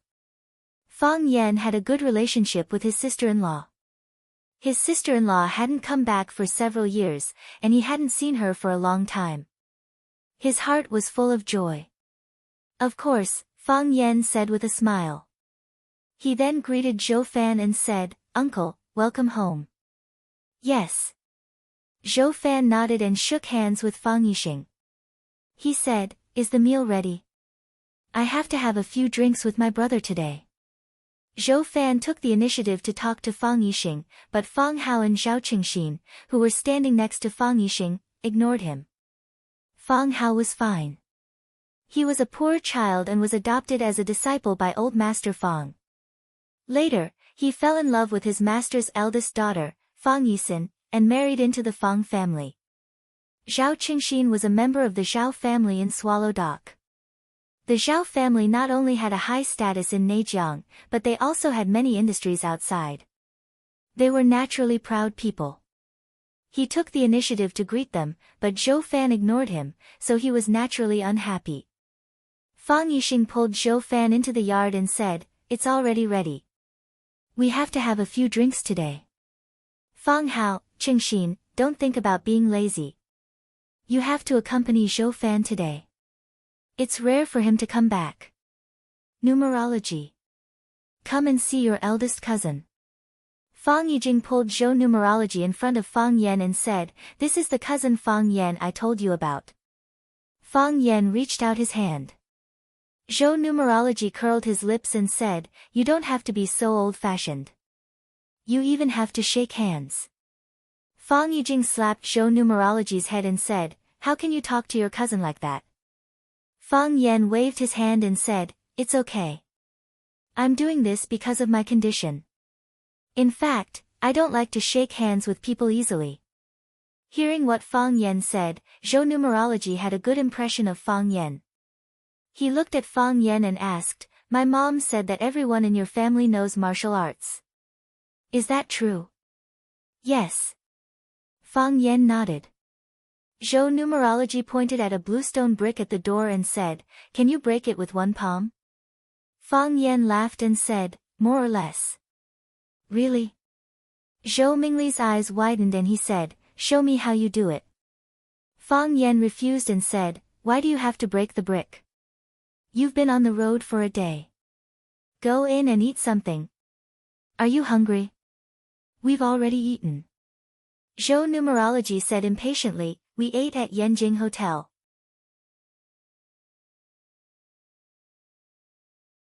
My dad went to visit his leader for the new year, so we ate at Yanjing Hotel.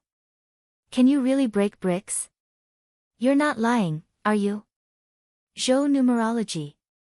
Fang Yijing couldn't help but want to lose his temper. This bastard child, why did he say all the things he shouldn't say? She called home in advance and said that she would come back to have dinner with everyone at night. However, when they arrived at Yanjing, her husband wanted to visit his leader. It was better to be early than late. The leader would be busy after the new year, so there was no chance to meet. Visiting before the new year showed respect for the leader, and it could leave a deep impression on the leader. Her husband wanted to climb his career, so as his wife, she could only support him. When they arrived at the hotel, her son said that he was hungry again. She said that they would eat after they got home, but her husband made the decision to order a big meal for his son. It was fine if he ate, but he shouted it out in front of everyone. How would the starving relatives at home feel? Fang Yan raised his eyebrows slightly, but he didn't want to argue with his aunt's child. He said, "What's there to lie about this? It's a very common thing. But I don't think it's necessary. This is a brick for the door, and we need it to close the door." For the men of Swallow Dock, breaking bricks with one hand was more common than using an axe to chop firewood. It was not something worth showing off. He also didn't want to excitedly perform breaking bricks when the child asked. There must be more important things to do when meeting with family. Plus, he was really hungry after waiting for so long. "I didn't say anything wrong," Zhou Numerology said to his mother, dissatisfied. "You said that everyone in your family is a martial arts master, and they don't even dare to break bricks. What kind of swallow village is this? It's a lie, isn't it?" Fang Yan slapped Zhou Numerology's head and said with a smile, "This child is quite mischievous." Plop. Zhou Numerology lost his balance and fell to the ground.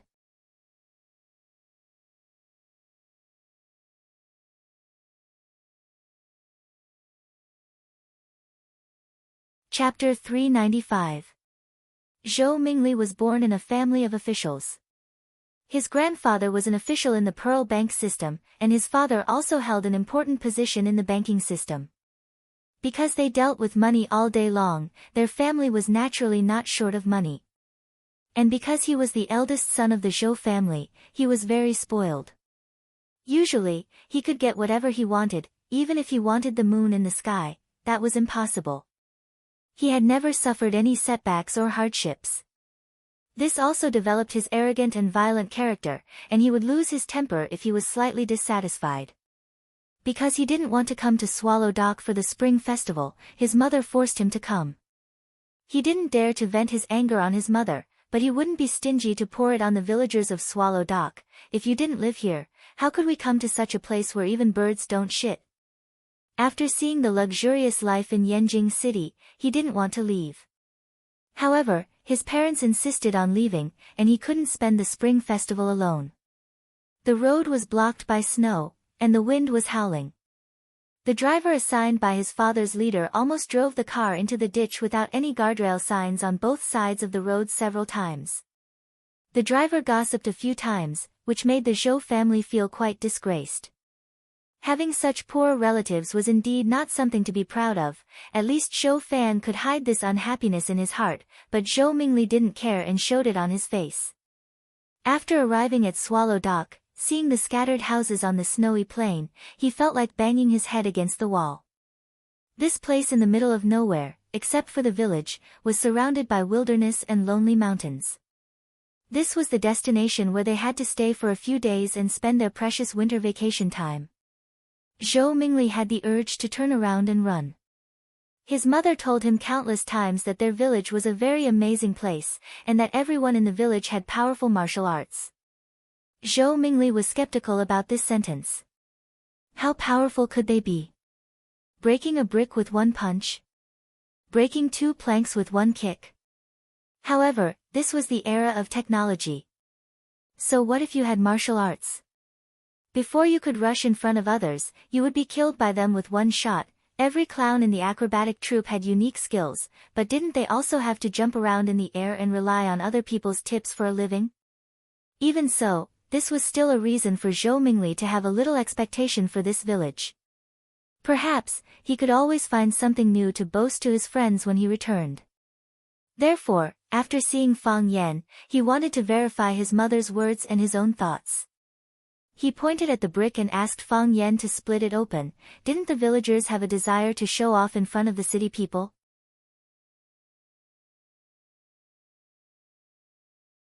If he asked them to do what they were most proud of, they must be eager to show off, right?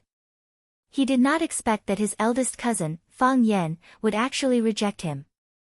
Not only did Fang Yan not give him face, but it also made him feel that the only highlight of this trip to the countryside had disappeared. There was no splitting brick at all, it was their lies. He became violent again, wishing that he could jump up and give Fang Yan a good beating. Although he didn't make a move, his tone was already impolite. The person he was facing was Fang Yan, and the person he was insulting was Swallow Dock. Fang Yan had just accepted the important task that was entrusted to him by the master, and he had become one with Swallow Dock. Therefore, the tragedy happened naturally. When Zhou Mingli got out of the car, Fang Yan drove his grandpa's classic car to the shed. He didn't hear Zhou Mingli scolding Swallow Dock as a place where birds don't even shit. However, when Zhou Mingli said that Swallow Fort was a village of lies, he did it right in front of him. How could there be liars in Swallow Dock? How could there be liars in Swallow Dock? With Fang Yan's temper, how could he tolerate such a thing? Thus, he slapped him across the face. This was a slap from Fang Yan. How could Zhou Mingli bear it? His knees went soft, and he fell to the ground. Because they were standing outside the door to talk, Zhou Mingli insisted on letting Fang Yan smash the brick on the door. When Fang Yan slapped him on the head, Zhou Mingli was unlucky and fell on the door sill. Half of his body was pressed on the raised doorway. If it wasn't for his thick down jacket, his ribs would have been crushed. Mingli. Fang Yijing saw his son suddenly fall on the ground and quickly ran over to help him up. Zhou Fan and Fang Yixing had already entered the courtyard. When they heard their son scream, they quickly turned around and saw Zhou Mingli lying on the ground, unable to move. Fang Yan moved even faster. Before Fang Yijing and Zhou Fan came over, he had already pulled Zhou Mingli up from the ground. He patted the snow and dust off his body and asked, "Mingli, are you okay? Are you hurt? The road in the village is slippery. Be careful." Fang Yijing and Zhou Fan finally reached their son's side. Fang Yijing held his son and asked, "Mingli, how do you feel? Do you feel uncomfortable anywhere?" Zhou Fan stared at the doorway in front of him and asked, "You have to watch where you're going, how did you fall?" Zhou Mingli felt waves of pain in his chest, but his anger made him lose his mind. He pointed at Fang Yan and shouted, "He slapped my head, he slapped me on purpose." "Mingli!" Fang Yijing shouted. "Don't talk nonsense." "I'm not talking nonsense. It's all his fault." Zhou Mingli was unforgiving. His voice was as sharp as a knife as he said, "I told him to split the brick, but he didn't know how to do it. He slapped my head, he did it on purpose."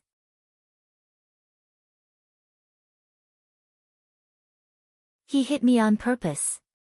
Zhou Fan looked at Fang Yan and asked, "Fang Yan, this?" Fang Yan smiled bitterly and said, "I did slap Mingli's head. But it was a touch, a light touch. He asked me to split the brick, but I didn't agree. I felt that this child was quite mischievous, so I couldn't help but pat his head. I used to pat Fang Menjing and Fang Mingxiang's heads, but this was all because of me. I apologized to Mingli." "Mingli, that's enough." Fang Yijing was furious, stared at Zhou Mingli with an unfriendly gaze and said, "Are you done? If you are, then go rest in your room. Didn't you already eat? You don't have to eat dinner." Zhou Fan glanced at Fang Yan and smiled. Mingli is still a child. As his big brother, please forgive him. Uncle, don't worry. I'll take good care of Mingli, Fang Yan promised. Zhou Mingli felt that he had nowhere to vent his anger, so he glared at Fang Yan and said, "You lied to me, I won't let you off easy." Saying so, he quickly walked into the room. "Be careful, the road is slippery," Fang Yan reminded him. "Why do you care?" Zhou Mingli's tone was unfriendly. Thud. As soon as he said so, he fell to the ground again. This time, there were no obstacles on his body, so his body slid forward on the thin ice until he reached the bottom of the stairs. Fang Yan raised both hands and said, "I really didn't touch him this time." Fang Menjiang clapped and laughed, saying, "So stupid, he can't even walk properly." Fang Mengxiang was even worse. He ran along the path where Zhou Mingli slipped and said, look at me, I can't even slip." Second Aunt Fang Yiling quickly ran over and pulled Fang Menjiang and Fang Mengxiang to the side so that Zhou Fan and his little sister wouldn't feel embarrassed. Zhou Fan originally wanted to blame the slippery road for not cleaning up the snow, but after Fang Menjiang and Fang Mengxiang's antics, he couldn't bring himself to complain. Even two young children could walk and jump freely, how could his son not be able to walk properly when he's already so old? Moreover, Fang Yan even reminded him to be careful of the slippery road, but he said, "I don't care, wasn't this a typical dog biting Lu Dongbin?" "Who's the dog here?" This time, Fang Yan didn't need to do anything. Zhou Fan quickly walked over to help Zhou Mingli up and shouted with a stern face, "Zhou Mingli, can you please behave yourself? This isn't a place for you to behave atrociously."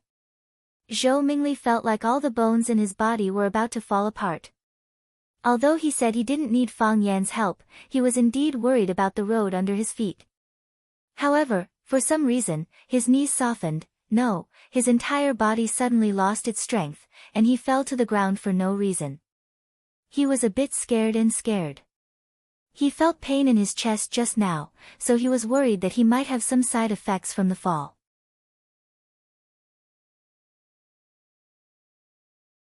Seeing that his father was angry, he didn't dare to say what he wanted to say. He shook off his father's hand and strode into the house. Fang Yijing looked at everyone apologetically and said, "You guys should eat first. I'll go help him settle down. This child is in his rebellious phase, and he always makes people worry." Lu Wan also stood up and said, let's eat. The food is getting cold." Fang Hui was also pushed out. Although the old man's legs were paralyzed, he still had his power. With him present, everyone behaved warmly and harmoniously. The main guest of the dinner tonight was Zhou Fan. Fang Yixing, Fang Hao, and Zhao Qingxin took turns to drink. Zhou Fan took the initiative to toast Fang Hui 3 times, Lu Wan, Fang Yixing, and Zhao Qingxin. He even took a toast from Fang Yan. His mind was not very clear, and when he spoke, his tongue began to waver. He squinted at Fang Yan and said, "I heard from your aunt that Fang Yan is a teacher in Huacheng." Fang Yan nodded and said, "Yes. What's so good about being a teacher?" Zhou Fan waved his hand and said, "The salary is low, the work is heavy, and you have to deal with a group of children every day. When you go to work, you have to eat chalk dust. That's not a good thing, it can damage your lungs. It'll be too late to regret it. Listen to Uncle, quit your job after the Spring Festival. Go to Mingzhu, Uncle will arrange a job for you, and you'll have a lot of free money." You're tuning in to the Blissful Bookshelf YouTube channel. We're so grateful for your support, and don't forget to subscribe to join us on this incredible journey through captivating stories. Your generosity through donations truly makes a world of difference, as it's the primary source of revenue that allows me to expand and enhance this channel for you. Thank you from the bottom of my heart for being a part of this adventure.